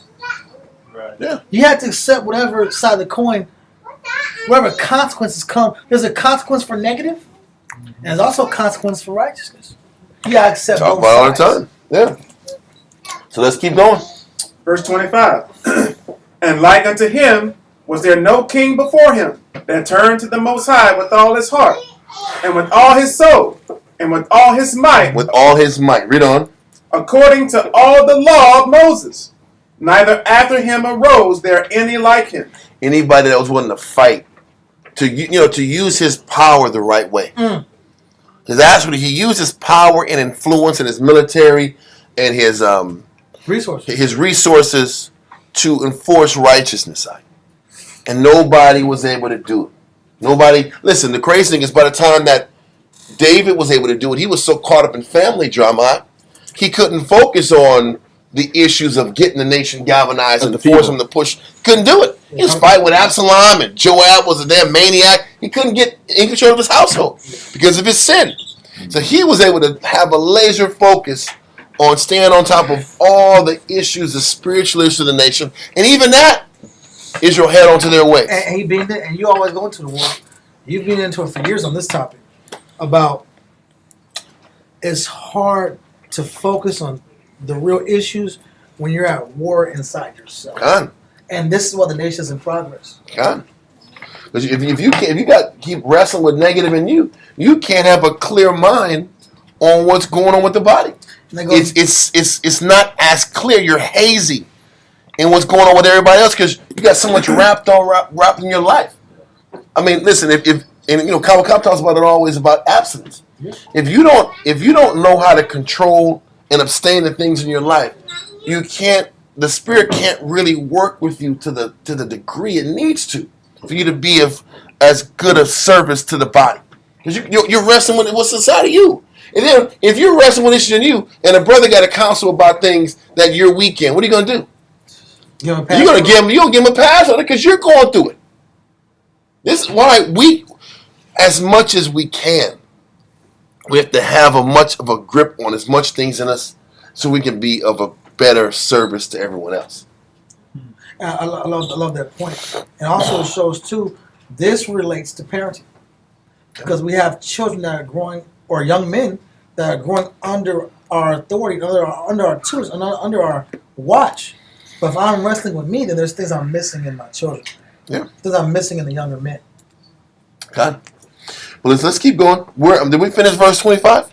Okay, we're going to go now to 2 Chronicles 35, verse 1 through 19. 2 Chronicles chapter 35, verse 1. Moreover, Josiah kept the Passover unto the Most High in Jerusalem, and they killed the Passover on the 14th day of the first month. And he set the priests in their charges, and encouraged them to do the service of the house of the Most High. Don't forget, when Hezekiah did the Passover, he had to do it what month? Oh, right. He had to do it the second month because everybody wasn't ready.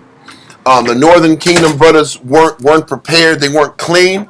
The priests, they had just regained their offices and their jobs because Ahaz had closed the doors of the temple. Remember that? And the priests didn't have any jobs. They also did it longer too, right? They did it longer, and they did it late, but they did it. But he did it more organized. He did it on the right time. The priests were already in motion. They already had the system reorganized and up and running. Let's continue. Verse 2. And he set the priests in their charges, and encouraged them to do the service of the house of the Most High, and said unto the Levites that taught all Israel, which were holy unto the Most High, put the holy ark in the house which Solomon the son of David, king of Israel, did build. It shall not be a burden upon your shoulders. Serve now the Most High your power, and his people, Israel. Mm-hmm. And prepare yourselves by the houses of your fathers, after your courses, according to the writing of David, king of Israel, and according to the writing of Solomon his son.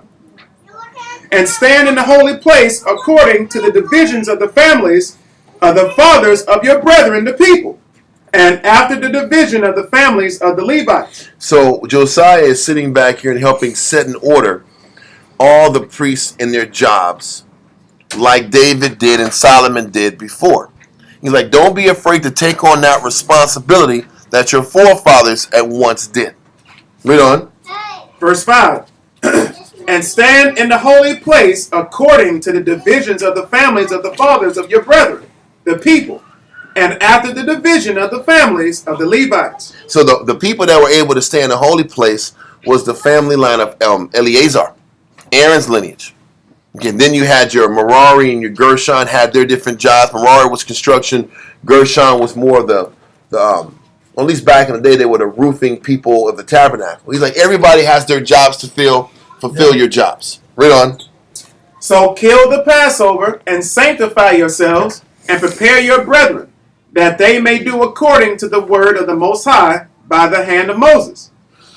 And Josiah gave to the people of the flock lambs and kids, all for the Passover offerings, for all that were present, to the number of 30,000, and 3,000 bullocks. These were of the king's substance. So Josiah fronted a lot of what was necessary to get this thing done. Just like Hezekiah did. Yeah. Remember, Hezekiah had to kind of instill confidence in the body coming together. Yeah. So he had to front the money up and give the priest confidence that, hey, we can do this and be supported. It had to come from him. It had to come from him because, as you know, when you see these wicked kings, when the wicked kings weren't backing the Levites, they had no choice but to go do other things to survive. This is what was happening. It happened with Ahaz. It happened with Manasseh. So now, the king had to sit back and give confidence to the priest and listen, man, all you guys got to do, we'll back you. Yeah. I got your back. Do your jobs, and you'll be taken care You had to of. be in Imagine survival how mode. scary. Yeah. Imagine how scary it is to be a Levite priest, and you're subject to a king that doesn't want Levite priests. I'm not really fond of Levite priests. I want this Judite dude to be a priest. I want this Simeonite guy to be a priest. Your services are no longer needed. But don't forget, these Levites didn't have a land. They didn't have land of their own. Or property, yeah. Don't forget that. They didn't have property. So how were they going to eat? They couldn't farm their land. They had no land to till. Their job was to be priests for the Most High. But the king says, "No, you ain't got no job no more." Was that? They just be in churches everywhere serving. No. Well, you mean like what it was supposed to be? Yeah, what it Yes. was supposed to be. They were supposed to be in different cities and sectors, doing all the priestly work for the Hebrews of that area. But when the king of the time didn't want priestly services to happen, Right. now don't forget, they were eating off of the sacrifices that were being brought to the temple. Right. But if there's no temple sacrifices, and only temple sacrifices were those punks on the right side, then how you gonna eat? How's your family gonna eat? You're just stuck. That's a scary thing. So the king had to sit back and exude confidence amongst the priests so they can do their job and feel that they're going to be sustained. So this large bevy of animals that's being sacrificed is not only to sacrifice for the people, but for them too. So they can eat. So they can be sustained. Read on. Verse 8. And his princes gave willingly unto the people, to the priests and to the Levites, Hilkiah and Zechariah and Jael, rulers of the house of the Most High. These guys gave willingly. The high priest Hilkiah, which was Jeremiah's father, Zechariah and Jehiel, rulers of the house of the Most High. Read on. Gave unto the priests for the Passover offerings 2,600 small cattle and 300 oxen. Conaiah also, and Shemaiah, and Nathaniel, his brethren, and Hashabiah, and Jael, and Jozabad, chief of the Levites, gave unto the Levites for Passover offerings 5,000 small cattle and 500 oxen. So the service was prepared, and the priests stood in their place, and the Levites in their courses, according to the king's commandment. And they killed the Passover, and the priests sprinkled the blood from their hands, and the Levites flayed them. And they removed the burnt offerings, that they might give according to the divisions of the families of the people, to offer unto the Most High, as it is written in the book of Moses. And so did they with the oxen. And they So obviously the meats and the food was dispersed also to the families of the Levites. Okay? Read on. Verse 13. And they roasted the Passover with fire according to the ordinance. But the other holy offerings sought they in pots, and in cauldrons, and in pans, and divided them speedily among all the people. And the people also. Not just the Levite people, but the people. Read on. And afterward they made ready for themselves and for the priests, because the priests, the sons of Aaron, were busied in offering of burnt offerings and the fat until night. Therefore the Levites prepared for themselves and for the priests, the sons of Aaron. So the people got taken care of first, the priests got taken care of second. Read on.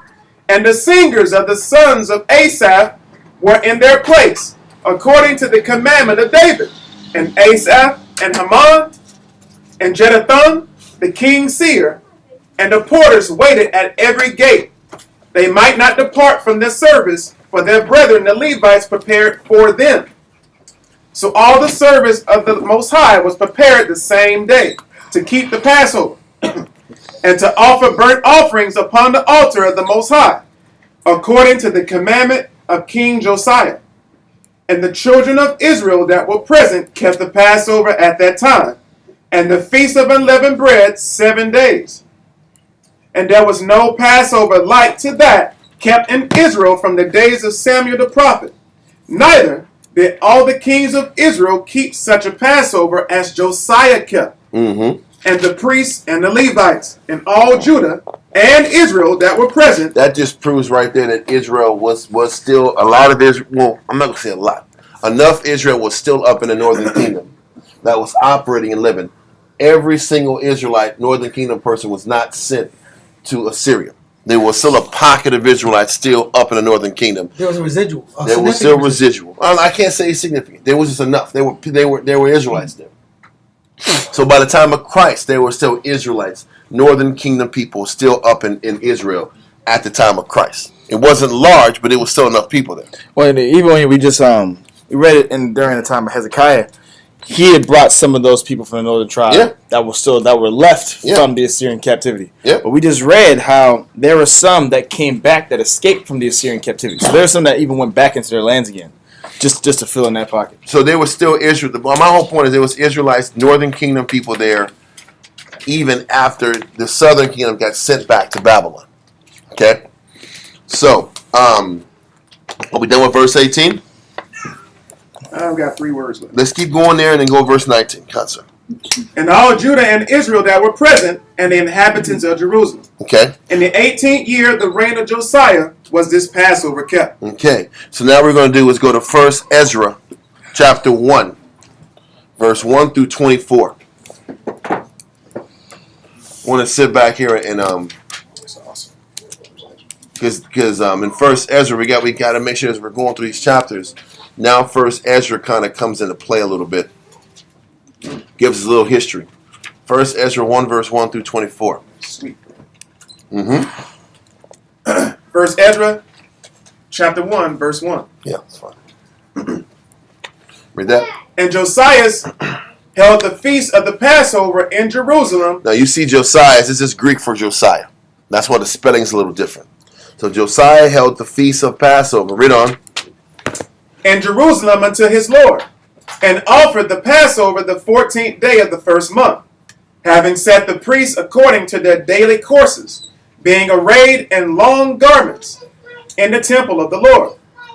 And he spake unto the Levites, the holy ministers of Israel, that they should hallow themselves unto the Most High, to set the holy ark of the Most High in the house that King Solomon the son of David had built. So for some reason, the ark, we read it earlier in 2 Chronicles, the ark wasn't where it was supposed to be at the time. The ark had got moved. And this is obviously during the time of Manasseh. When Manasseh was wrecking shop and changing things up, the ark wasn't where it was supposed to be in the Holy of Holies. I'm a little confused. Okay, so wasn't the ark lost in one of the mounts? That's later. Okay. That's when Jeremiah ends up taking it. I can't give exact proof, but like I said, like today and earlier last week, there were 3 separate raids of the Babylonians when they came and took down Jerusalem. Everybody points out to 586 as the year that everything fell apart.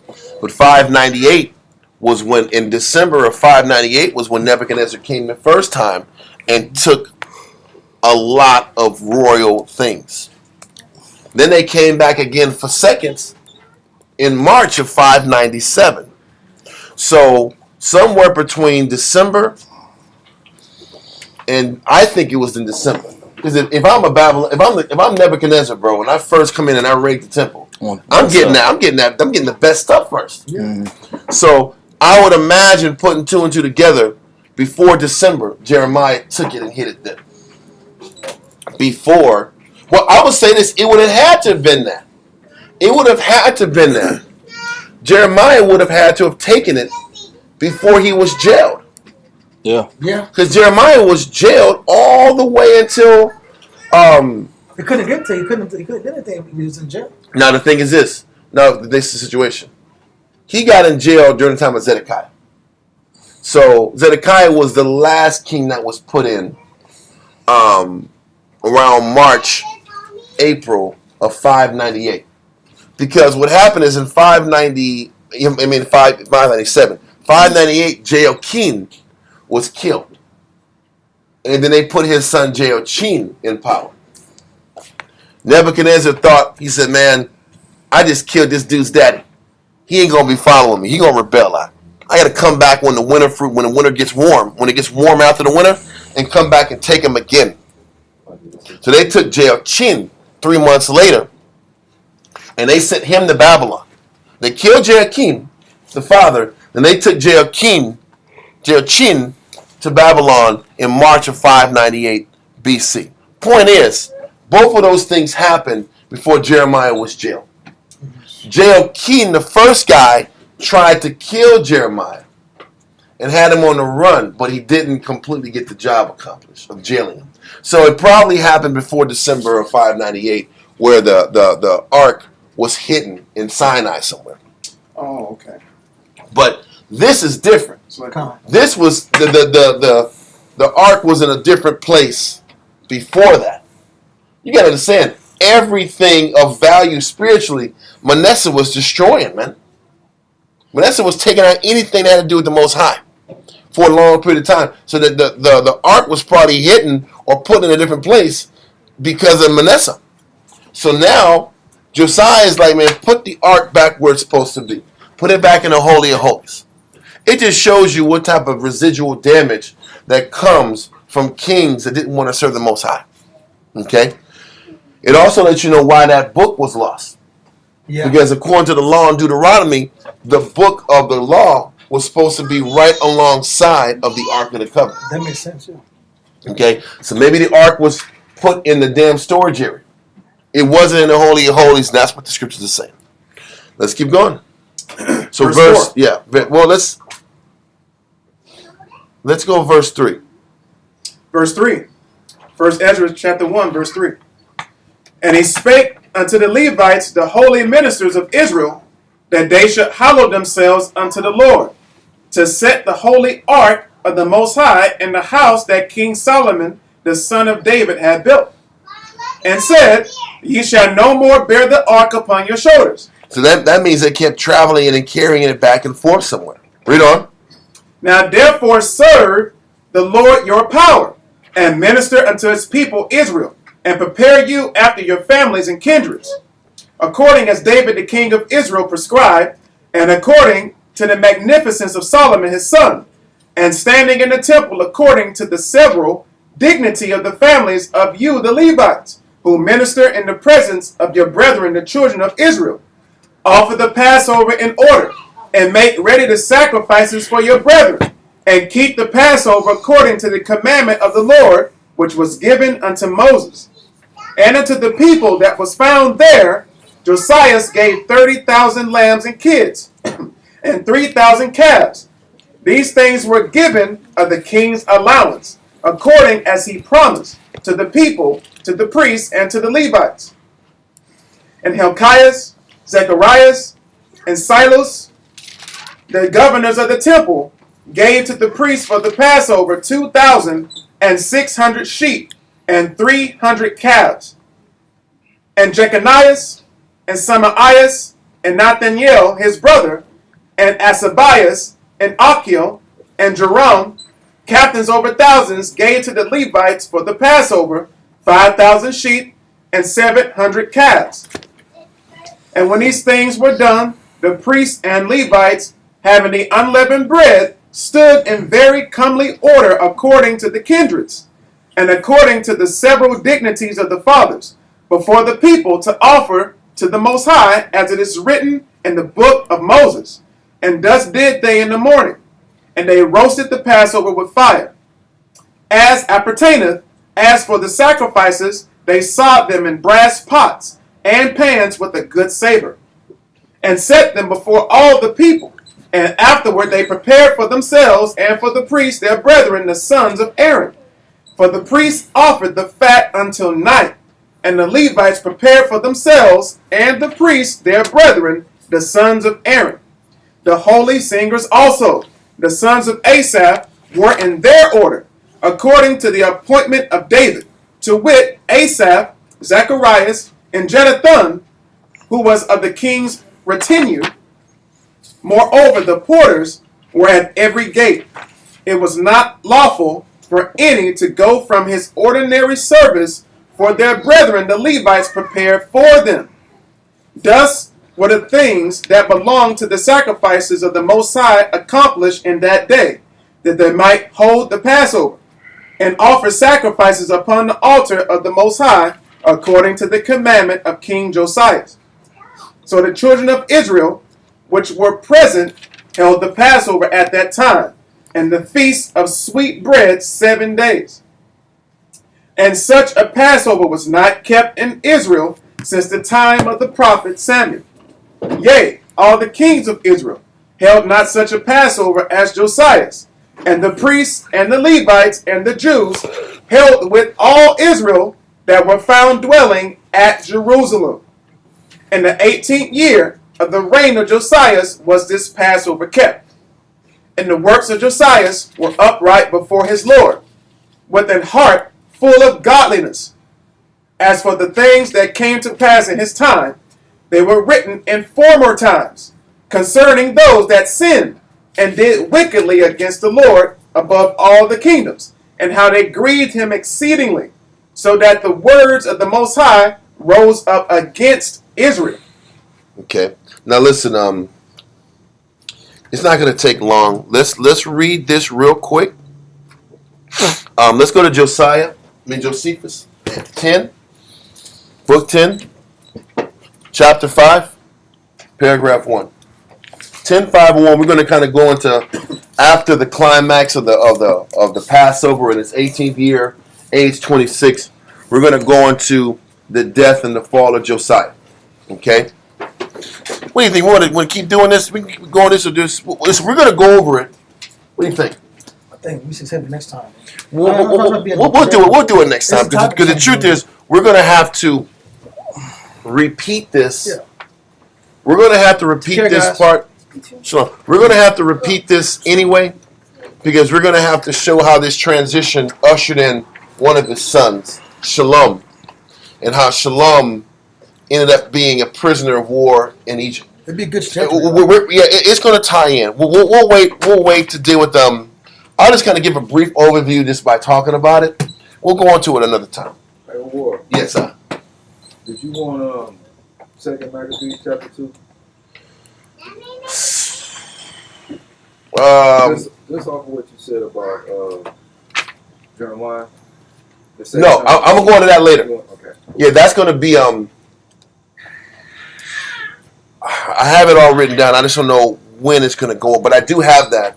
When I'm gonna go over that when we get to the actual fall of the first king, jail king.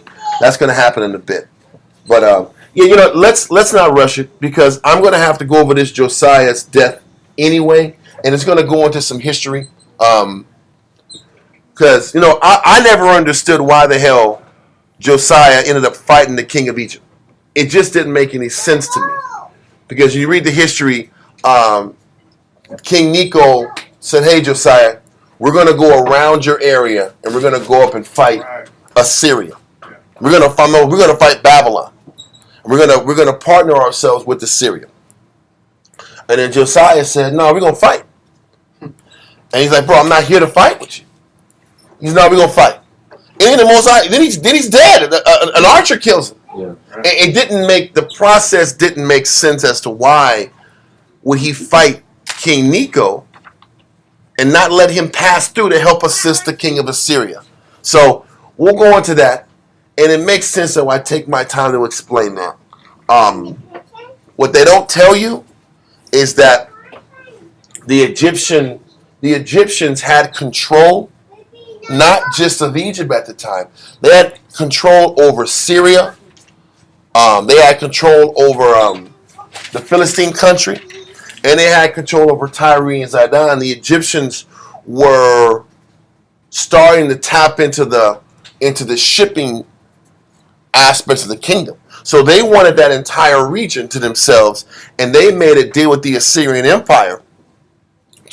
They can take the Levant.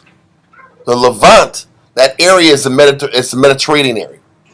And the Assyrian could take care of their area in Babylon. That was the deal they had. So the Assyrians pulled up the Egyptians to help fight against the Babylonians. The problem is, Necho looked at that as, okay, say for instance the Egyptians took over the Egyptians and the Assyrians took over Babylon. Then Egypt would have complete control over the Levant. But Israel is in the Levant. So Josiah is like, I'm going to hedge my bets, slow up King Necho, because Necho will eventually come and take us out. They had all the other land surrounding Israel. They had Syria to their right, to their east. They had the Philistines to the west. And they had some jurisdiction over the Tyranian and Zidonians. So they had us surrounded. So he's like, they're controlling the south. They have our west and our east. I don't want them to win this fight. I'd rather have Babylon win it than Egypt win it. Just on a logical level. And that makes sense. But we'll go into the details next week. That's enough of a spoiler to kind of explain, because it didn't make sense when I was reading. I had to go kind of do some reading, kind of figure out the thinking behind the scenario. But we'll go into that later, next week, and that will blend us into the fall. So next week will be about the fall anyway. So are there any other questions? Because it's not a new topic, but we've done what we can. This class is about Josiah and how hard he gave himself to implementing order and eradicating idolatry, even though it didn't change it. He broke the superficial, but no man can change the heart of another man. So he did the best he could with what he knew. And it's up to every man to war himself Kind of. and his own soul. But now we know why. You got to war with your own soul and yourself so that you can properly help your people on the outside. Because you can't. It's hard to fight on two fronts. Yeah. So if you establish, you do what you got to do. At least what Josiah did is gave everybody a fighting chance to fight their battle. If you eliminate all the idolatry around the world or around your nation, at least you give people a chance to be the best they can be. Choose. Yeah, you give them an easier chance to choose versus the negative being so dominant, you're more apt to give into it. It reminds me of that scripture that we went over yesterday about the glory of a young man is his strength. Yeah. Josiah was such a young man when he was doing all of that.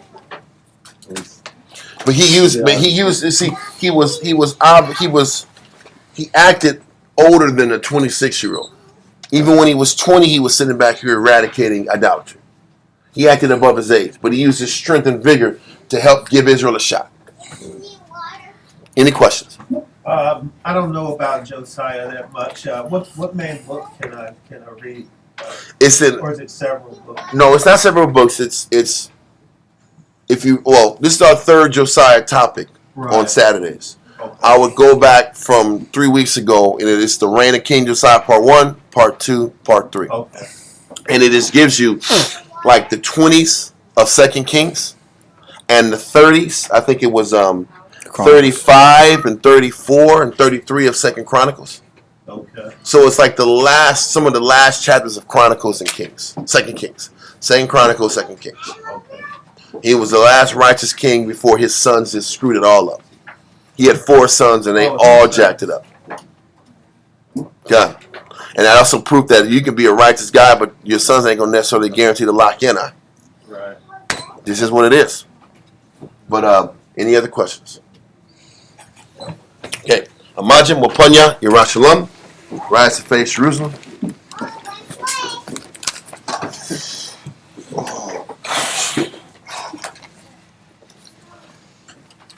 All right. Yahweh. In the name of Yahweh Shai. In the name of Yahweh Shai. Please listen to us right now. Please listen to us right now. Send Michael. Send Michael. And the righteous angels. And the righteous angels. To watch over. To watch over. Bless. Bless. Heal. Heal. Protect. Protect. And make strong. And make strong. The people of Yahshua. The people of Yahshua. Also send unto us. Also send unto us. Much knowledge. Much knowledge. Much understanding. Much understanding. Much patience. Much patience. Much faith. Much faith. Much brotherhood. Much brotherhood. And much love. And much love. Spiritual power. Spiritual power. And forgive all of our sins. And forgive all of our sins. Yahweh Shai come quickly. Yahweh Shai come quickly. For in thee. For in thee. Is our hope. Is our hope. Always. Always. And forever. And forever. Amen. Amen.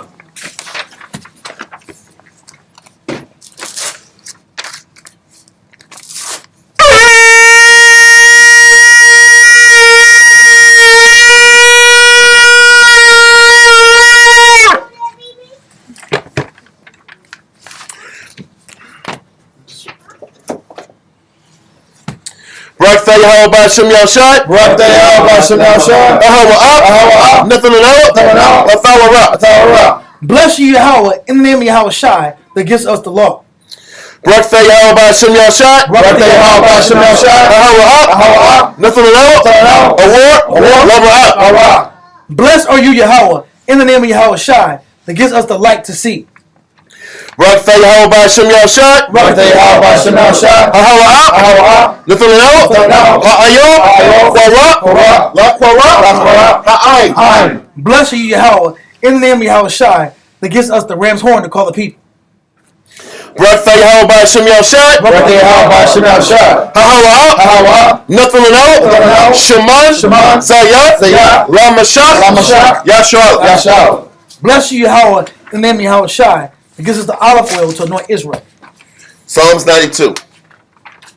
It is a good thing to give thanks unto the Lord. It is a good thing to give thanks to the Lord. And to sing praise unto thy name. And to sing praise unto thy name. O Yahweh. To show forth thy loving kindness in the morning. To show forth thy loving kindness in the morning. And thy faithfulness every night. And thy faithfulness every night. Upon an instrument of 10 strings. Upon an instrument of 10 strings. And upon the psaltery. And upon the psaltery. Upon the harp. Upon the harp. With the solemn sound. The solemn sound.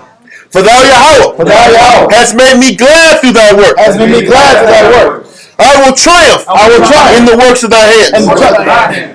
O Yahweh, how great are thy works! How great are thy works! And thy thoughts are very deep. And thy thoughts are very deep. A brutish man knoweth not. A brutish man knoweth not. Neither doth the fool understand this. Neither the fool understand this. When the wicked spring is the grass. When the wicked spring is the grass. And when all the workers of iniquity do flourish. And when all the workers of iniquity do flourish. It is that they shall be destroyed forever. It is that they shall be destroyed forever. But thou Yahweh, art most high forevermore. Art most high forevermore. For lo mine enemies. For lo thine enemies. For lo thine enemies. For lo thine enemies. O Yahweh. O Yahweh. For lo thy enemies. For lo thine enemies. Shall perish. Shall perish. All the workers of iniquity. All the works of iniquity. Shall be scattered. Shall be scattered. But my horn shalt thou exalt. My horn shall thou exalt. Like the horn of a unicorn. Like the horn of a unicorn. I shall be anointed with fresh oil. I shall be anointed with fresh oil. Mine eye also shall see. My eye also shall see. My desire. My desire. On my enemies. On my enemies. And my ear shall hear. And my ear shall hear. My desire. My desire. Of the wicked. Of the wicked. That rise up against me. That rise up against me. The righteous shall flourish like the palm tree. The righteous shall flourish like the palm tree. He shall grow like a cedar in Lebanon. He shall grow like a cedar in Lebanon. Those that be planted in the house of the Lord. Those that be planted in the house of the Lord. Shall flourish in the courts of our power. Shall flourish in the courts of our power. They shall still bring forth fruit in old age. They shall still bring forth fruit in old age. They shall be fat and flourish. They shall be fat and flourish. To show that the Lord is upright. To show that the Lord is upright. He is my rock. He is my rock. And there is no unrighteousness in him. And there is no unrighteousness in him. Ba'Shem Yahshai. Psalms 133. Shiyar. Hama'ayawa. Ladawad. Hana. Ma. Tawab. Wama. Na'ayam. Shabbat. Akim. Gam. Yachad. Kashaman. Hatawab. Ayo. Hara'ash. Yarad. Ayo. Hazaquad. Zaquad. Aharad. Shayarad. Ayo. Hayab. Manawaf. Kator. Karamwan, Shayarad, Ayo, Habaraka, Kayayo, I, Paul below, Ba'Shem Yahshai. Psalm 133. Behold how good and how pleasant it is for brethren to dwell together in unity. It is like the precious ointment upon the head that ran down upon the beard, even Aaron's beard that went down to the skirts of his garments, as the dew of Hermon, and as the dew that descended upon the mountains of Zion. For there the Lord commanded the blessing, even life evermore. Amen. Yahweh Ba'Shem Yahshai. Yahweh Ba'Shem Yahshai. Rakno. Washwali. Wabiath. Support. Yahweh Ba'Shem Yahshai. Rakno. Washwali. Wabiath. Support. Yahweh Ba'Shem Yahshai. Rakno. Washwali. Wabiath. Support. Yahweh Ba'Shem Yahshai. Rakno. Washwali. Wabiath. Support. Barak Thay Help. Barak Thay Help. Barak Thay Help Shot. Barak Thay Help Shot. Barak Thay Help. Barak Thay Help. Barak Thay Help Shot. Barak Thay Help Shot. All knowledge. All wisdom. All understanding. All love. All mercy. All patience. All power. From your help. All power. From your help. All power. From your help. Basham. Yahushua. The water. Yat. Aman. Circle up.